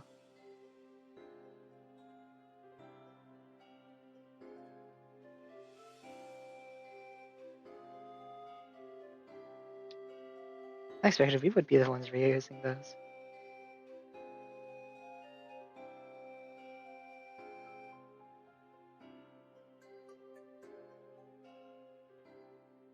There will always be something.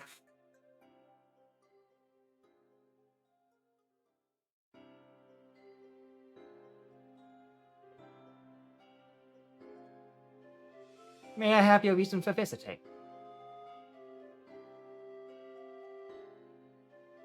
I don't know if I have one.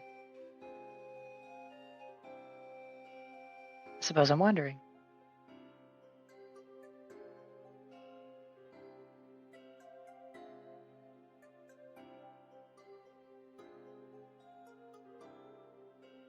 Not visiting? Ah.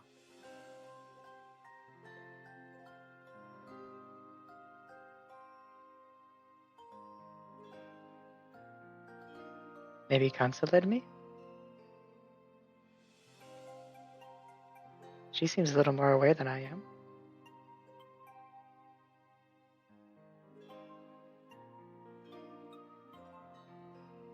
The maid of flowers simply looks over at Concert.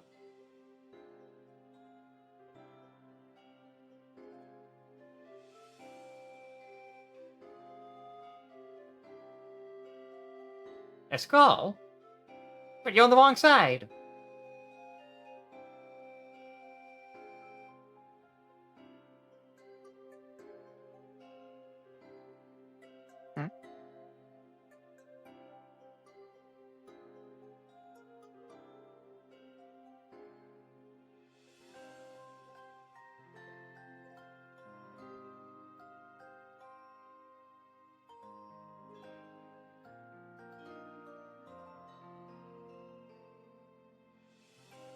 Simply means less to clean up. Yeah.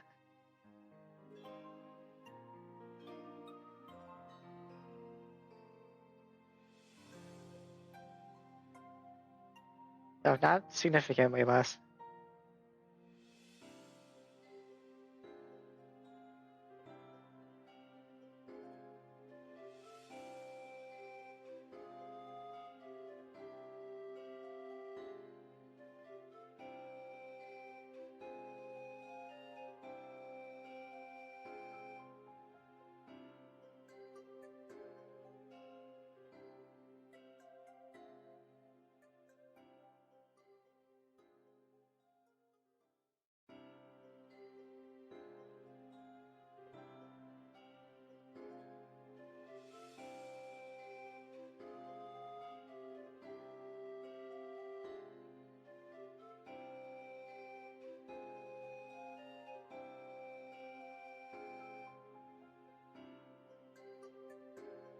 She's currently like organizing the seats back in the usual spot, and she says, "Say, would you like to know something that you might remind me of?" Sure.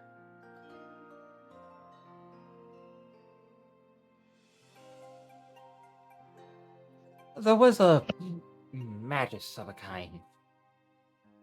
They're known as the Magus of Lavender.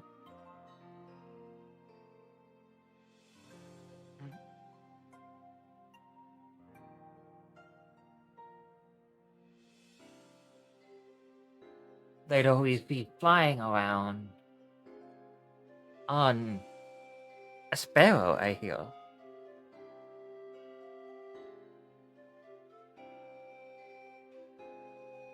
Are they small or the sparrow large?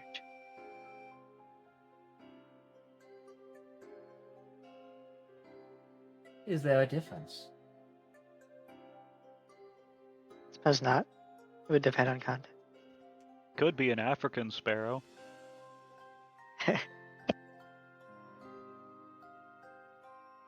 Well, one day,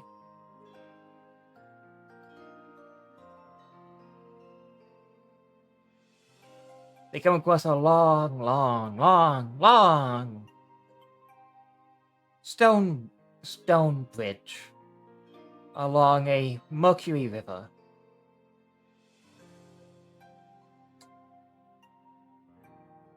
And they walk along the bridge and look over. They ask the river, "Say, what ails you?"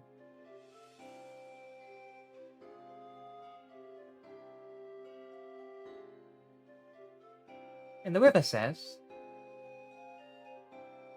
"I feel like everything simply goes by too fast."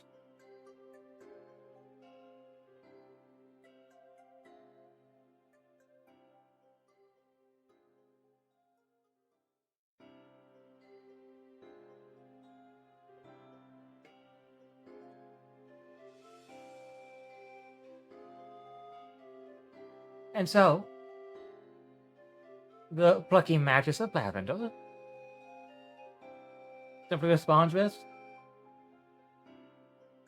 "May, give me all but 1 silver.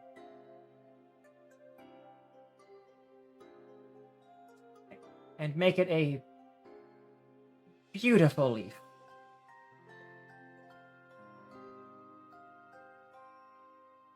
And you'll be able to enjoy time as it comes properly."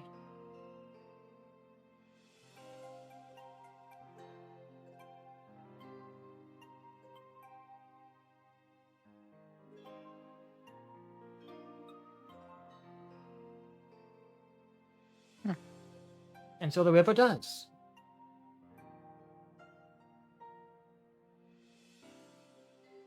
And wouldn't you know it? Afterwards,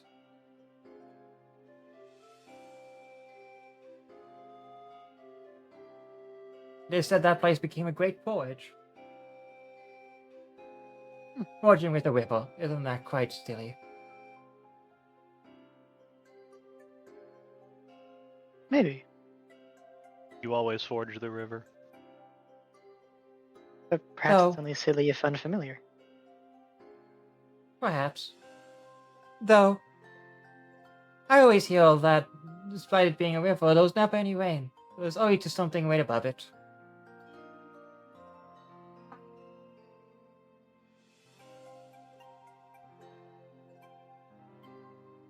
Can't say I've heard of Mercury raining.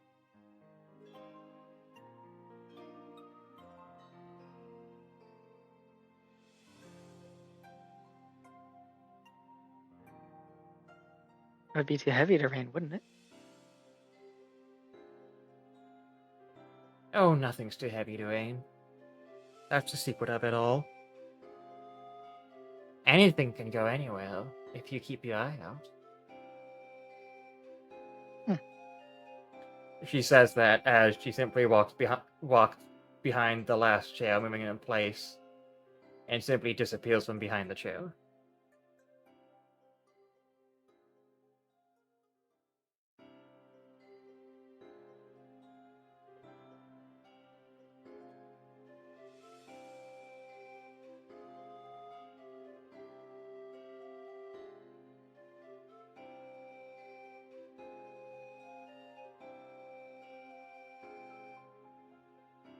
Well then, Kansa, you want to rest a moment more? Shall we get going? And Kansa does get up and stretch. Or they will offer their arm to run up. Kansa does. And they will straighten out the chair that she was sitting in. Alright. Riley will step through the doorway the maid came from.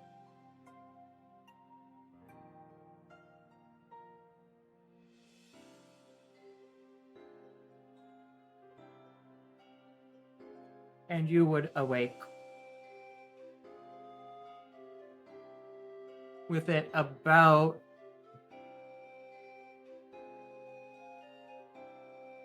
being 4 a.m. It's still a decent amount of time before the sun rises. Though you do feel decently rested. I like wake up to like Carl like reaching up and poking me or whatever. Yeah. Hey, Riley, hey, hey. Yeah. Sorry, you seemed like you were kind of tossing and turning and such and whatnot, but Yeah, it's alright. The wings help me not fall. What's up? I don't know what this happened, but hold up arm and hand made of ice almost as big as they are in front of their face. That doesn't look right. Hold on.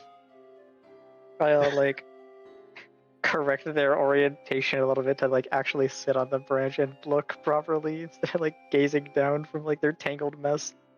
So my arm is made of ice now. Like covered in or made of? I don't know if I want to find out. Well, it's better to know than to not. What, do you want me to like try and rip my arm off? No, I can. Okay, give me a sec. I'll like gently clamber down from the tree. Pick their satchel up from laying against the tree. Okay, can I do a check on his hand?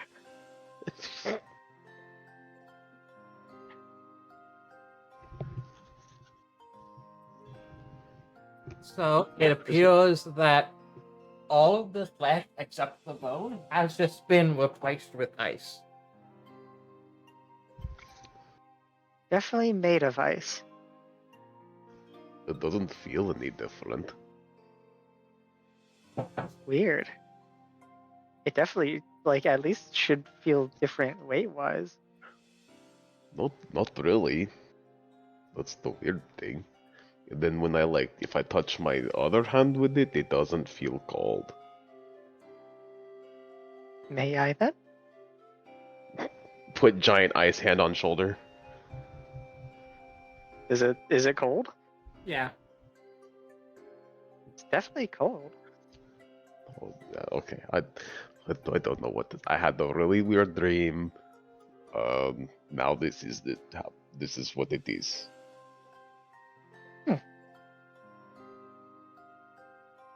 Can I can I arcana that information? Is there anything like that written anywhere that I may have read? You can try. Okay.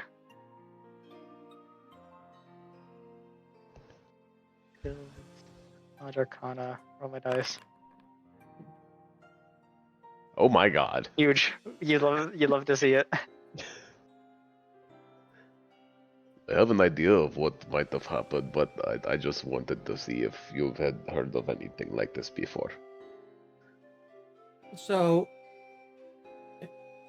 the full moon is out, and it's really hard to not notice even through the foliage. Mhm. And it feels like, well, you know that usually when Harmasil is full of Critical Regisil, Harmasil being full represents being a portal for more potent magics. Mhm. And communication from the beyond. Okay.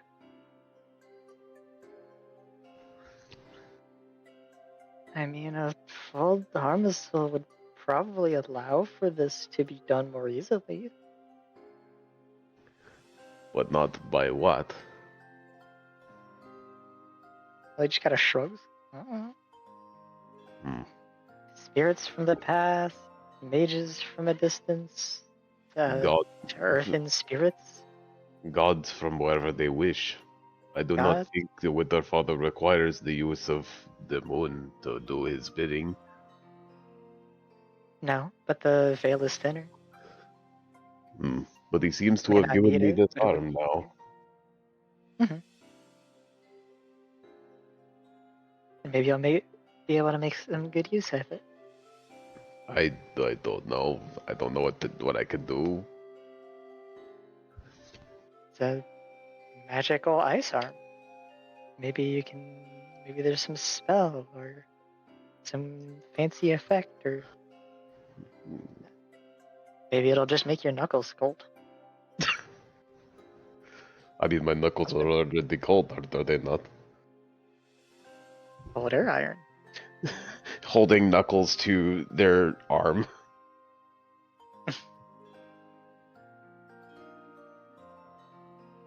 It does seem to wear the brass knuckle pretty well, or the iron knuckles. Mhm. Actually, that's a good question. Can I actually take the knuckles off? Is it easy to do it, or Yeah. It doesn't seem to hinder you. Huh? There's In still which finger case, given the shapes, shape, so... it's given the shape of the fingers. You said it's rough ice. Then these would have to basically just phase through the ice, kind of a little bit, in order for it to not catch on sharp corners or whatever. Huh. Okay, that's really weird. That Okay. doesn't seem correct. Bigger question. Can I still cook? I don't want my soups to melt my hand. Well, I'll procure a bottle. Hold this for a second. Okay. The bottle is hot to the touch.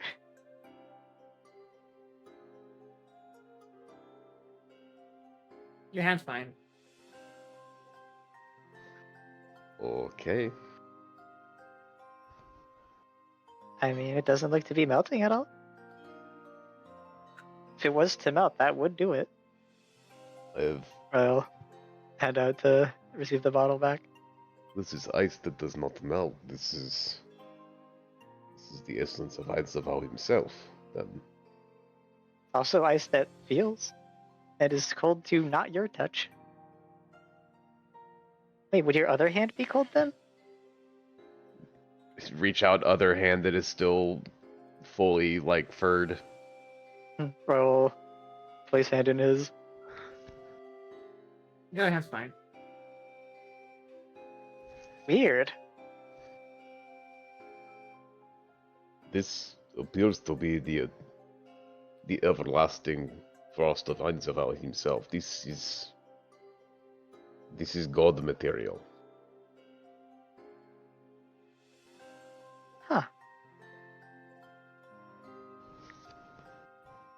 I don't know how else to say it. I'm trying to say it in a way that like, would make sense to you. I don't know if that is really what it is, but I kinda get it.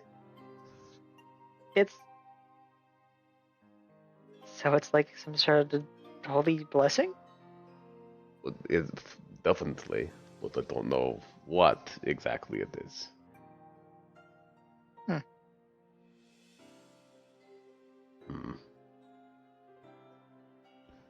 Makes me wish I was a little more studied on Northern faith. It is unusual for the Winter Father to do any such kind of thing. He tends to. He wants people to carry themselves in their own weight. It is better to teach someone to cook than to cook them a meal. Which is, maybe not the greatest way to put it, because you want to cook them anyway, because it's fun and good. But, you know what I mean. You cook them a meal, and then you teach them to cook. I'm not saying this very well. Well then, maybe this is less an ability and more a tool for you to learn to use. Maybe. I wonder if Lockleric feels this way about like her sword or anything that she gets from her gods. I recall that we just found the wind. Actually, do her gods not have like a favorite weapon? Most gods do. I don't remember. I've never really asked. It's kind of rude, but I have been too used to my own faith where it is not really important to go and ask. He doesn't really have much of a. People don't worship Einzavau the way that the smaller peoples worship their gods. With the big buildings and all the rituals and the books and the whatnot. I mean, it's a method of worship I never really got either. I follow Paragon by doing. That's more or less what Einzavau wants, so. I don't mind my speed then. It's shall we say, hands off. Mhm. Take my hand off and Yeah. go back down the tree, because there's basically just been a big bear just holding on to the trunk of the tree, talking with Riley and a branch, and then just climbs back down.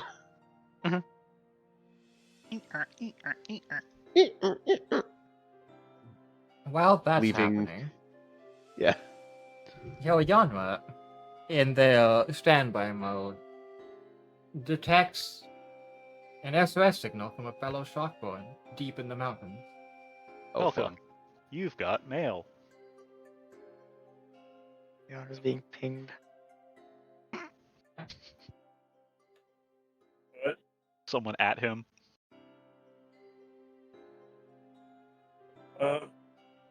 You're being added on Shockborn. There's apparently a guy somewhere in the mountain.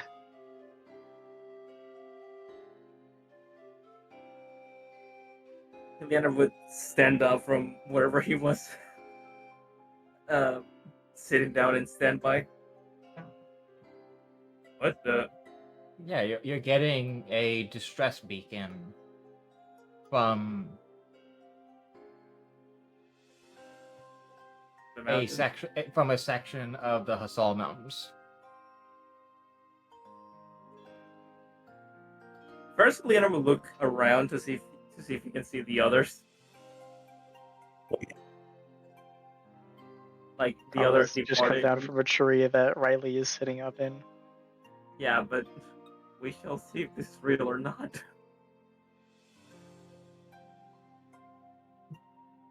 Do we see Hyandra like stand up Yes. from his like folded up position? All right. Yes. Everything Like all right? Like the droids in the first episode. Yeah. Yeah.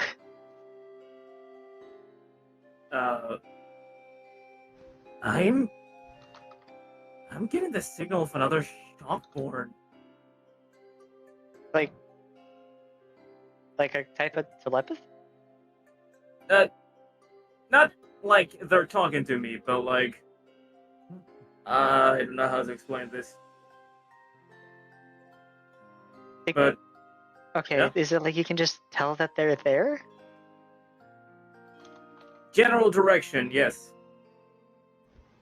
And it's like that's notes for later, actually.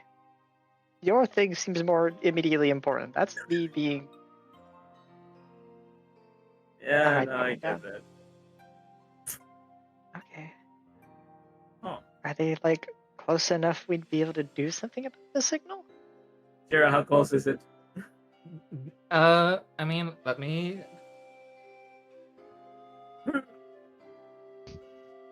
Salt Mountains, where the hell are we?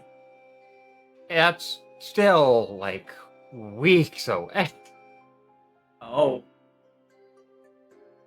These are the Hasal Mountains. Like so, like this section where Alpestein is oh Hasal, my god, but then here we are. you can see the ridge of Kaima where the split is. Well, I can tell you is that direction points at the Salt Mountains. Somewhere around there.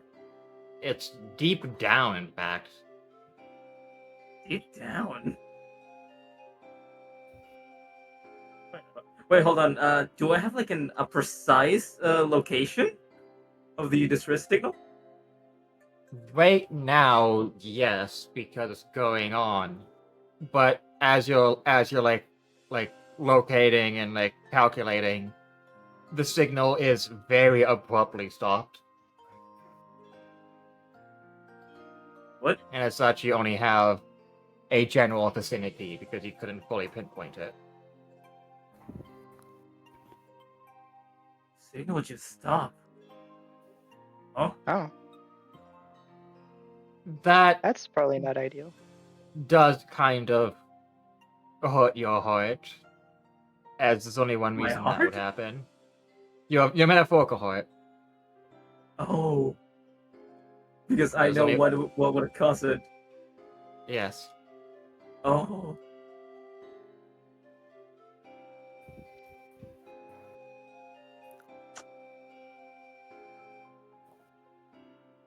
Oh no. I mean, if they were in the mountains, they probably knew what they were getting themselves into. Well, maybe, maybe not, but why? If the signal is gone, that means they probably are as well. And there's not much we can do about it. Yeah. Probably not. What's another shockborn doing around here? Well, But who said it came from the mountain? yeah. And maybe the same thing you are. It's odd because I I just awoke from a dream where I also got the sense that something was coming from the mountain.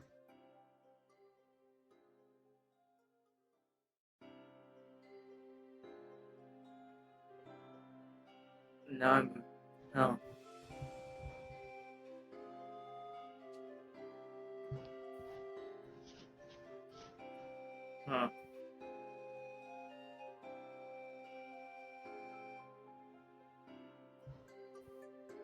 Okay, I think I need a moment actually. Right. Riley, Hmm? you said that the moon being full is allowing things that are not from our world to have more power. Uh, among other things, yes. It makes me think that the thing that we found before about the thing on the mountain is just stronger and is messing with all of us. And maybe this gift from my god was not of its doing, but maybe the Winter Father was helping me withstand it. Maybe. I know I was having a dream. Hmm? She cut me. Maria does wake up over the commotion and goes, "Oi, what's wrong?" Mm. I just felt the signal of another shockborn, but well, it's gone. So What? Yeah, Where? like in the mountains. yeah, It our is. way. Do you have anything more specific than that?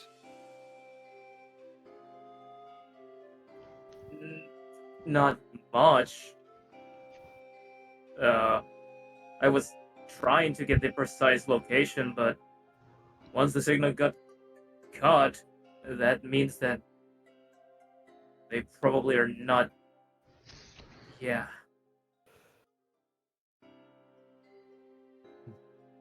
Can I see? Or at least, like, where it is vaguely? Heliana would point at the Hassel Mountains. There.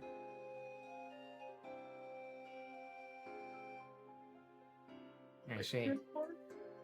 She makes note of it on one of her own maps. That's a far, far away. There's no way we'd have gotten there in time no matter what.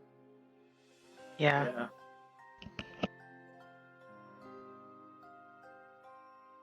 As far as the other things happening, Carl's hand is ice.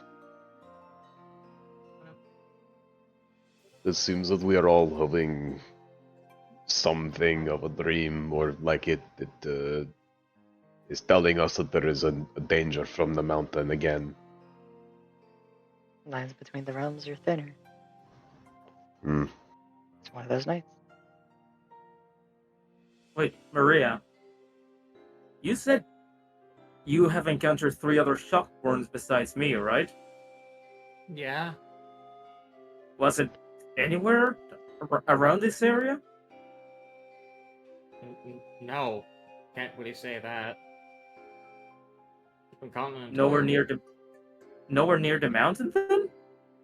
No. Barely nowhere near Hasalia. It's a different continent.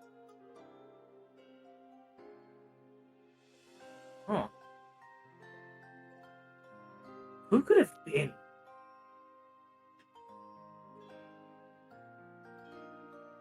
A little of an impossible question, I know, but I mean, there's supposedly supposed to be a bunch of you. It's not unrealistic to think someone's wandered this far. You have, after all. yeah, I guess.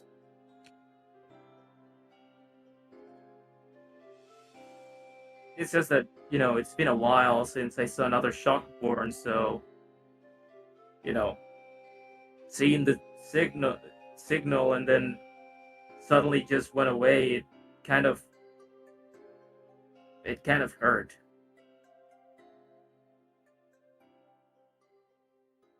Hmm. So Yes, that makes sense. Yeah.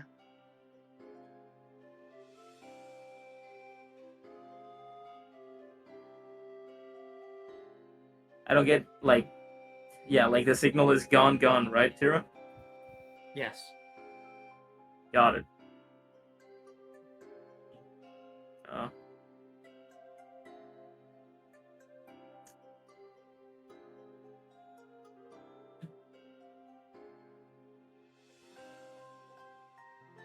Well, I didn't expect it to wake up to this, so Don't you like only kind of sleep? well, yeah, but you know, it's an expression that you all use, so I thought I'd use it as well. I guess that's So, fair. yeah. Yeah.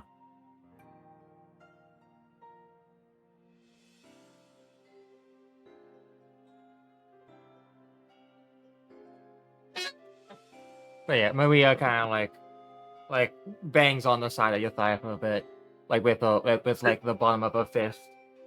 Well, there's nothing we can do now. It's best to get a bit more rest before the sun rises.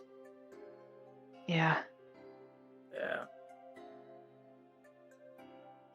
Yeah. I'll go back to where I was. Then I would turn around and go back to where he was sitting initially.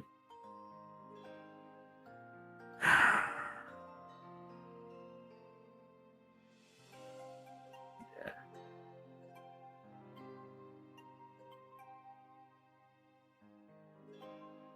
And then I guess he goes into standby mode, I guess, again. Okay.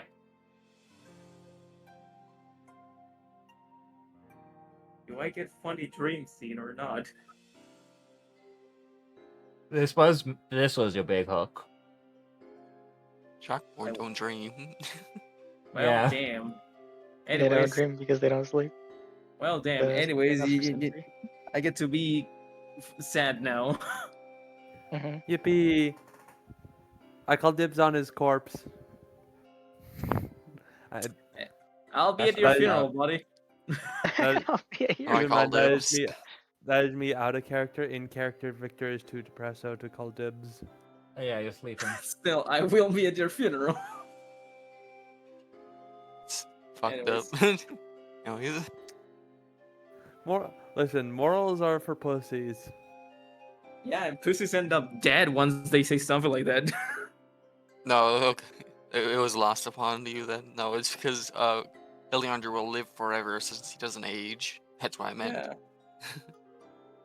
Yeah. Anyways, Wanted to pick for Hobbit though. Anyways, you guys can go.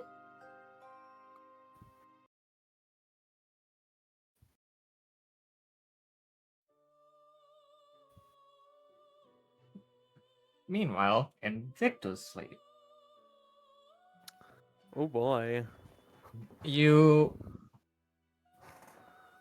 are in a pure black void, or it feels like that, but you can see the horizon because it glows like a white line. Like neon. Upon being. Oh, sorry. Is there more? Go on. There is more, and at the center, like near like the center of your view even, is a singular shell. Well, not like a normal shell, like a shell made out of the same thing as the void. Like sprouting out of it.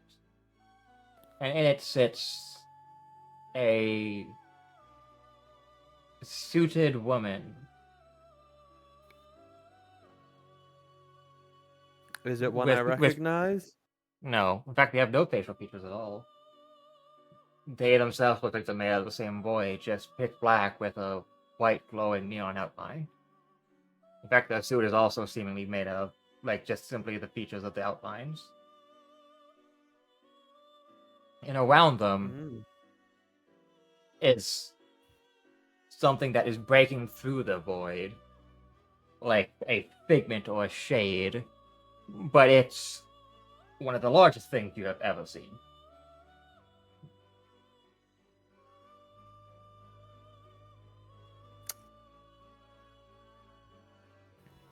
going to try and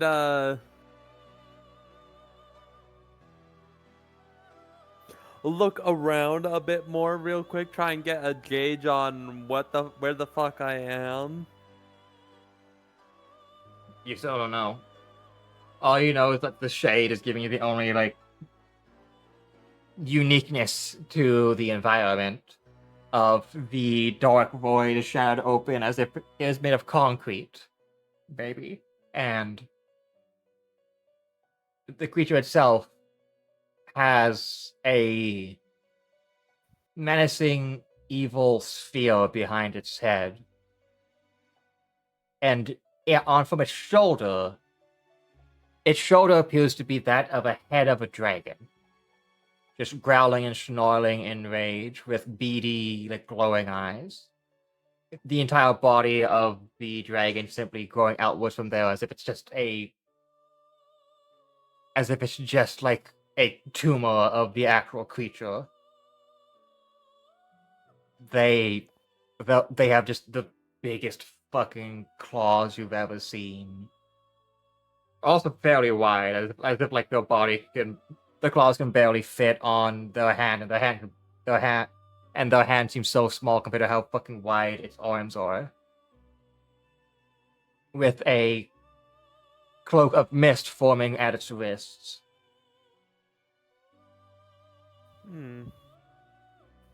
Its chest, its lower abdomen, formed into a enraged tiger's face, actively growling and snarling at this woman, while the actual head bears no mouth or nose and simply 2 eyes and 4 horns that crown the black menacing sphere behind it. Which, unlike this area, which glows white, the orb behind its head glows red. You may roll knowledge religion if you wish. Okay, this will probably not go,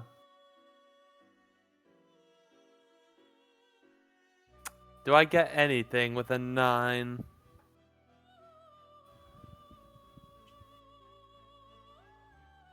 No. Damn. You didn't take your occult studies. That was all Maya. Got it.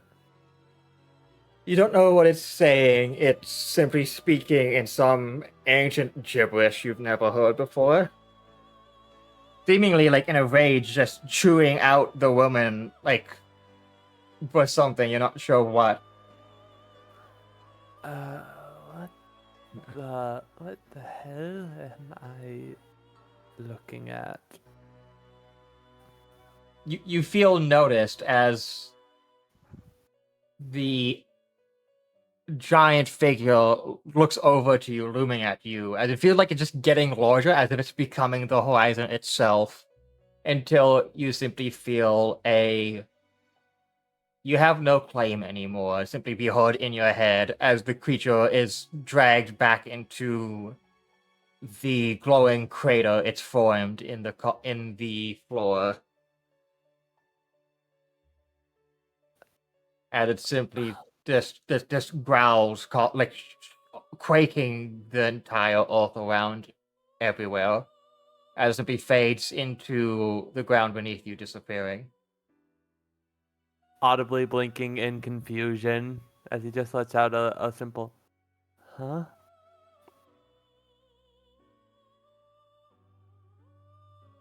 And as you're blinking, you suddenly feel like the distance between you and the woman sitting in the chair just disappears as you're now standing in front of her. Victor will, with this, after this happened, kind of jumped back a little bit, upon, suddenly being right up, by this woman. Very much not expecting it. It's like, can I help you? No.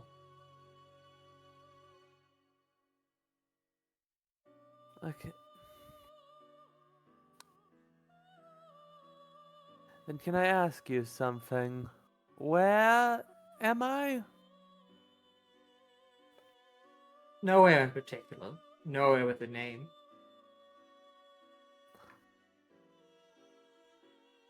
That's unhelpful.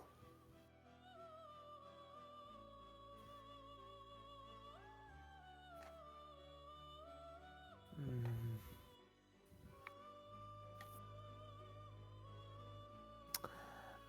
What was that I just saw just now? That thing.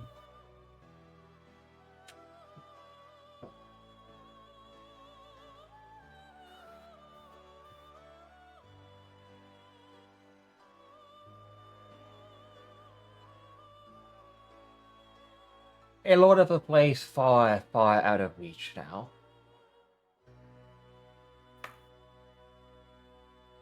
Are you going to just continue speaking in vague answers, or are you If you going feel that to answer give me? was vague, That could mean about a dozen different places.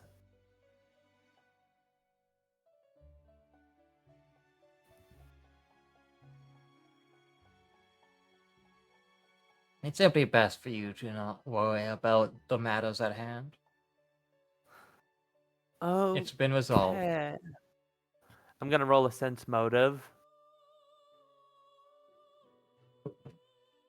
on the woman, trying to get a vibe check / figure out something. She grabs the dice and stops you as her face simply forms into a giant eyeball. It's quite rude not to trust a benefactor, isn't it not?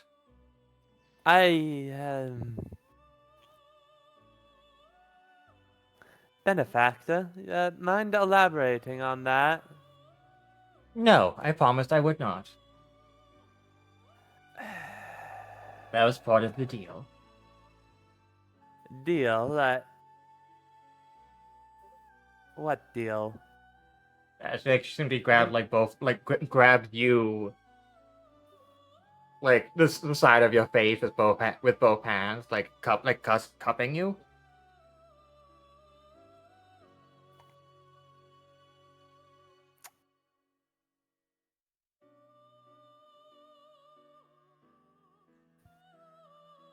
Not now. I will.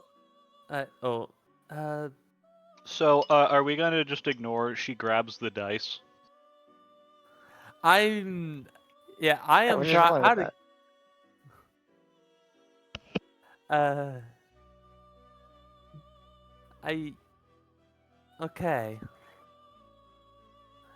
At this moment, this thing could probably sense that there's a lot racing through Victor's mind at the moment. Mostly a lot of questions as to everything that just happened.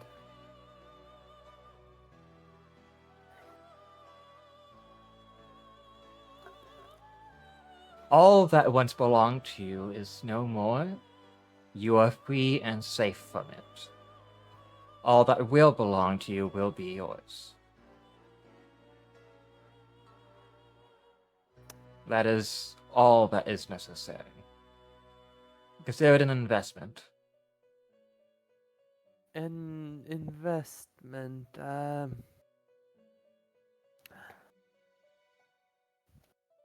Going to.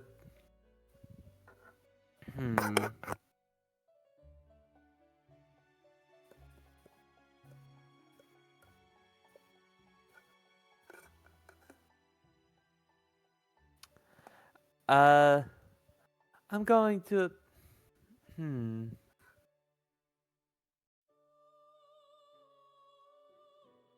Is there a reason why you're doing all of this for me? Because I believe, unless I am mistaken, I believe we have not met before, Miss. Have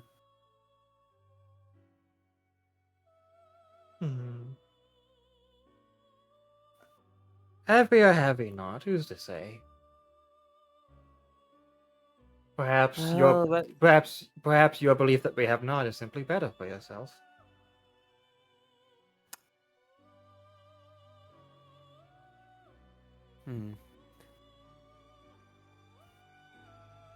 At that tone, I'm inclined to believe there is a lot at play that I'm guessing if I'm to ask further, I will receive similar answers I have been receiving of it's best I do not know. Is that correct? Perhaps. Simply think of this. No matter what, when a deal is made, when something is bartered, the seller can't simply decide they aren't selling anymore.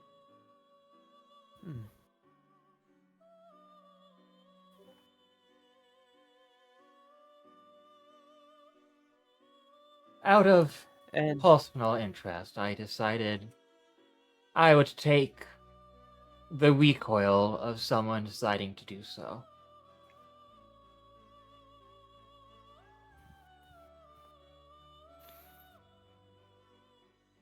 is this is uh I'm I know this will probably get me the same answers I've been receiving the entire time. What exactly is it that's being sold?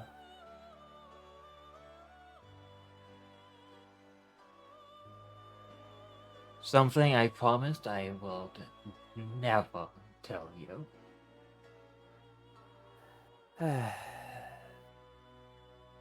Well, that's a bit. Well, that's not a lot, but that's something. Who am I kidding? That's not really much of anything.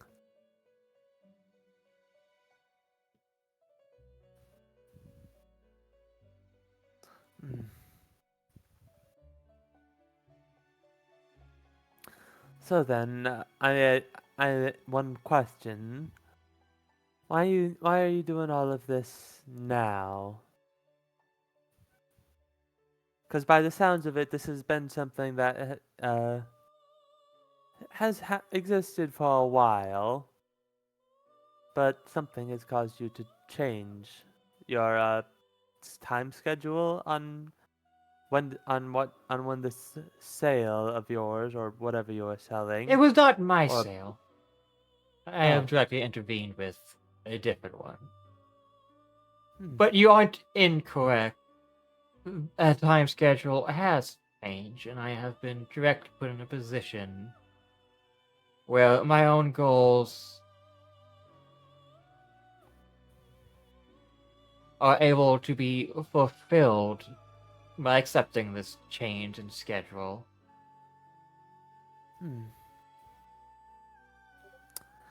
Do I have a feeling I might know what caused this change in schedule.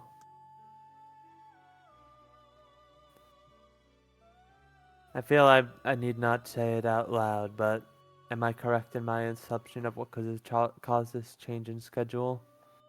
Who knows? Why do I keep expecting to get a solid answer?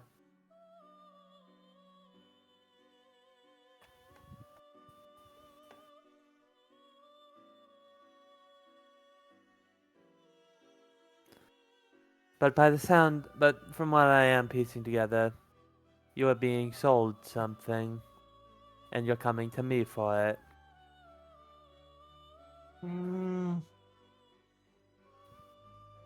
Or at the very least, I'm in some way involved in this sale.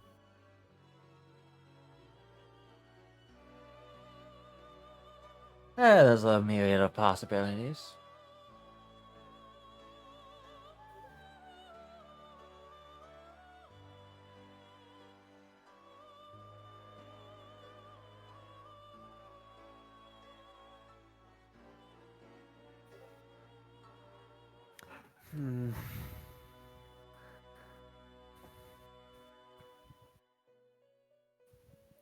Sort of a moment of contemplation as Victor is sort of thinking through all of this. In his mind, he's thinking together, this must be something kind of relating to his father or someone else in the family of some kind. And that because of the recent event, that Victor has now become the target audience for reasons he does not know.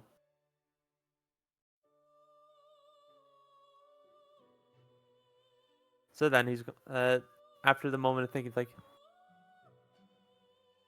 better question for all of this. Why reach out to me?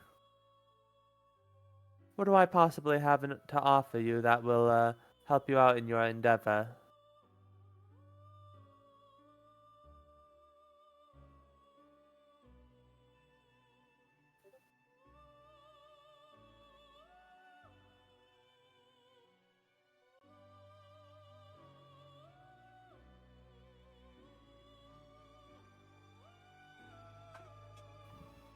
She leans back in her chair. Hmm.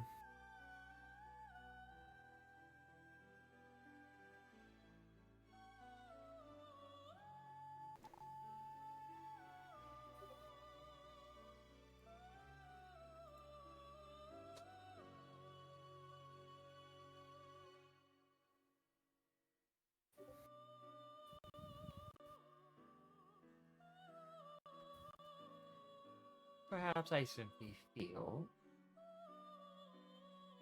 like I wish to be more active in a wager that has been made long ago.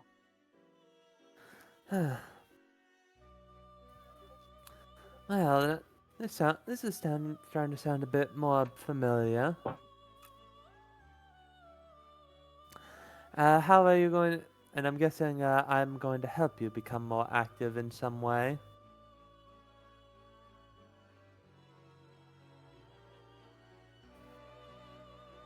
You already don't have to do any more than you're doing right now. Hmm. I don't have to, but what is the deal if I'm doing most of the hard work and not knowing of anything on the other side? See, Make no mistake, you are paying off a very large debt. hmm.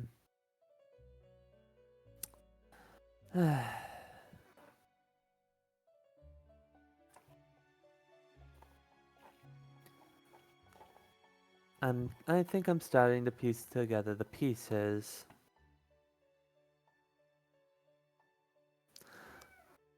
But if I'm having to deal with a debt that is this large, I'm sure that me just going about doing what I was going to do anyways without you telling me probably won't help handle this supposed debt. No, it I'm will. sure you. Hmm. Again, for me, this is a very, very free trade. Free for which side? I'm assuming yours.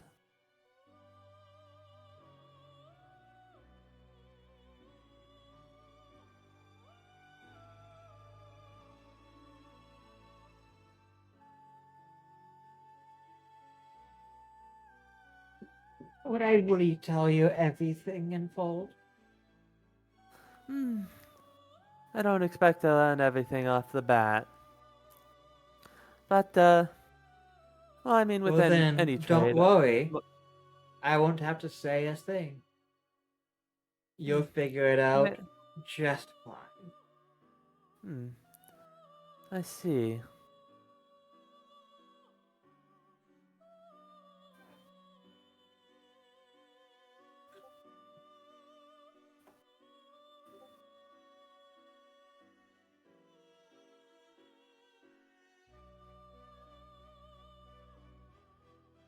Hmm.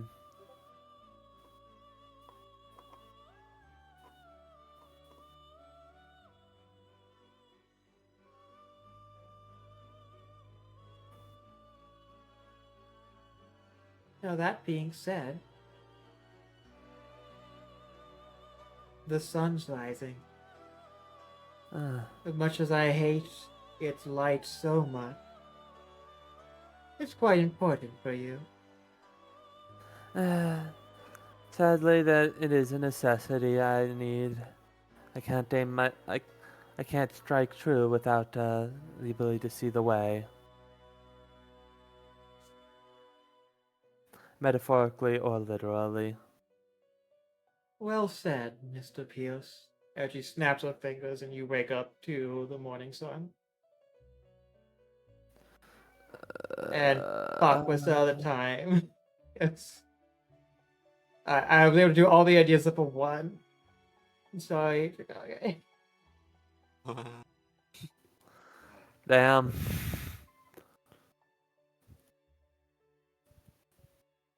I can't believe I got to deal with the thing. What, Drumsfall? The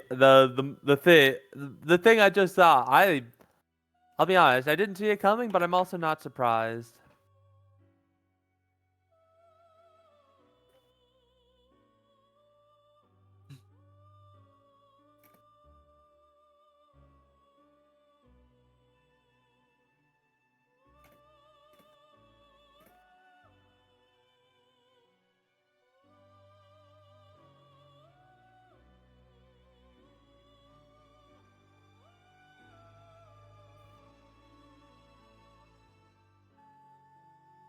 Alright, so how do people feel?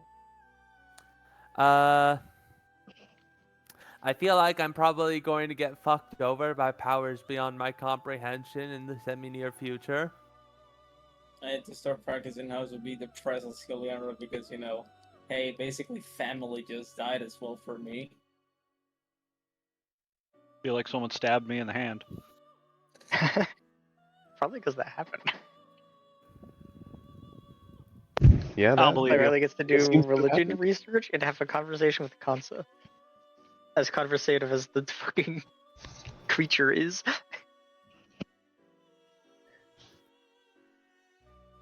and Carl answers the question: why is this the bone of my arm? I am the ice of my arm. Yeah.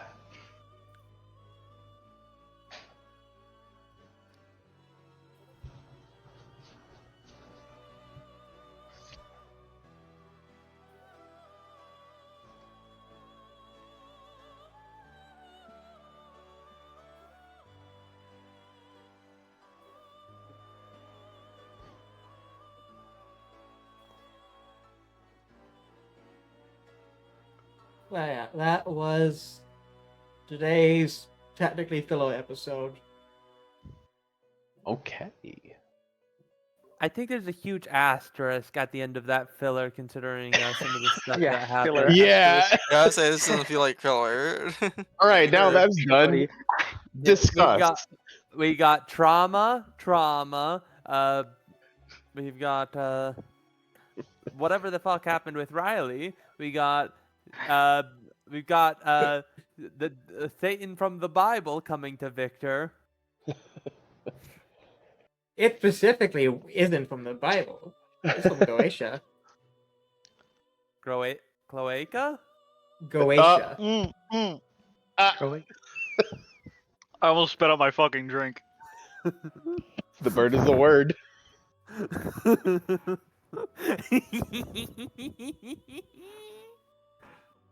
So, discuss. I'm now having ideas. I'm trying, considering what. God, I do not know how this team. I'm already piecing together some things about the demon. Or what demon, devil, or whatever it was that contacted me. Probably something. Neither a demon nor a devil, actually. Yeah. I'm thinking two things on my end. One, ow. Yeah. Two, unbridled confusion. I'm actually legit confused as to what when the dude says, "Hey, you did something to piss the thing off," and I'm like, I have no idea what it is. So I got no Like clue. Y'all got some fucked up shit going on in y'all's heads. All right, I just had a civil conversation. Yeah. it's specifically you piss the thing off that is the big bad evil thing on the top of the mountain. that has Like, we nothing all to do did with your that. backstory. Yeah, but it's like it had nothing to do with your backstory, but also it has something to do with your backstory. Okay, It's not so it's not your backstory. It's the consequences of your backstory. Totally different thing. yeah, but that happened a long Well, time well. ago. It isn't the consequences of my actions. First of all, that happened a long time ago. Second of all, If I it already isn't the went through my consequence- I already went through my redemption arc. Damn it. if it isn't the consequences of my acting. True. Also, I'm getting the idea that it's very important that I smell like firewood. Yeah. Because that's been brought up like a bunch of times at this point. I do hope we get to works in stream because I think it'd be fun. Whatever is gonna happen in there. It's just gonna be two eldritch abominations going Alamau at each other Hey, Lamau. for like 8 It's hours. gonna. Oh It's gonna my be god. Yogg-Path's, Diggy Diggy Hole playing on loop for the entire time. Well, but Hey, Lamau, faintly I echoing from another room. I showed you one of the two things you saw in your dream. Okay, looking in DMs. Or it's Alamau to the tune of Diggy Diggy Hole. Oh, that is. Ah. Oh, that is terrifying. I like. Alamau. Alamau. Ayla is a pretty decent female name, so who the hell is that? Ayla, like Ayla Mao. New Horrible. character Yep. name. New Yep. character name. Immediately. It No NPC is name. She's sitting in my pocket wild. forever. I have to say I'm not particularly fond of people called Ayla. So I guess that's it, right? How about Kayla? Fuck, people I was about to raid just went offline. I can't raid them. Damn it. Thwarted. So what does this arm like actually do? Mm. Or is that like a we don't know yet? I'm gonna go eat. I'll write it I got down in in a bit. character. We can look, Danny. Yeah. See ya. There's something. Alright. Alright, they were Where's she restalling at? stream, that's what was happening. Alright. Happens. I didn't hear what you were saying, Hero. Just trying to write someone who was restarting stream. Here, let me reload page.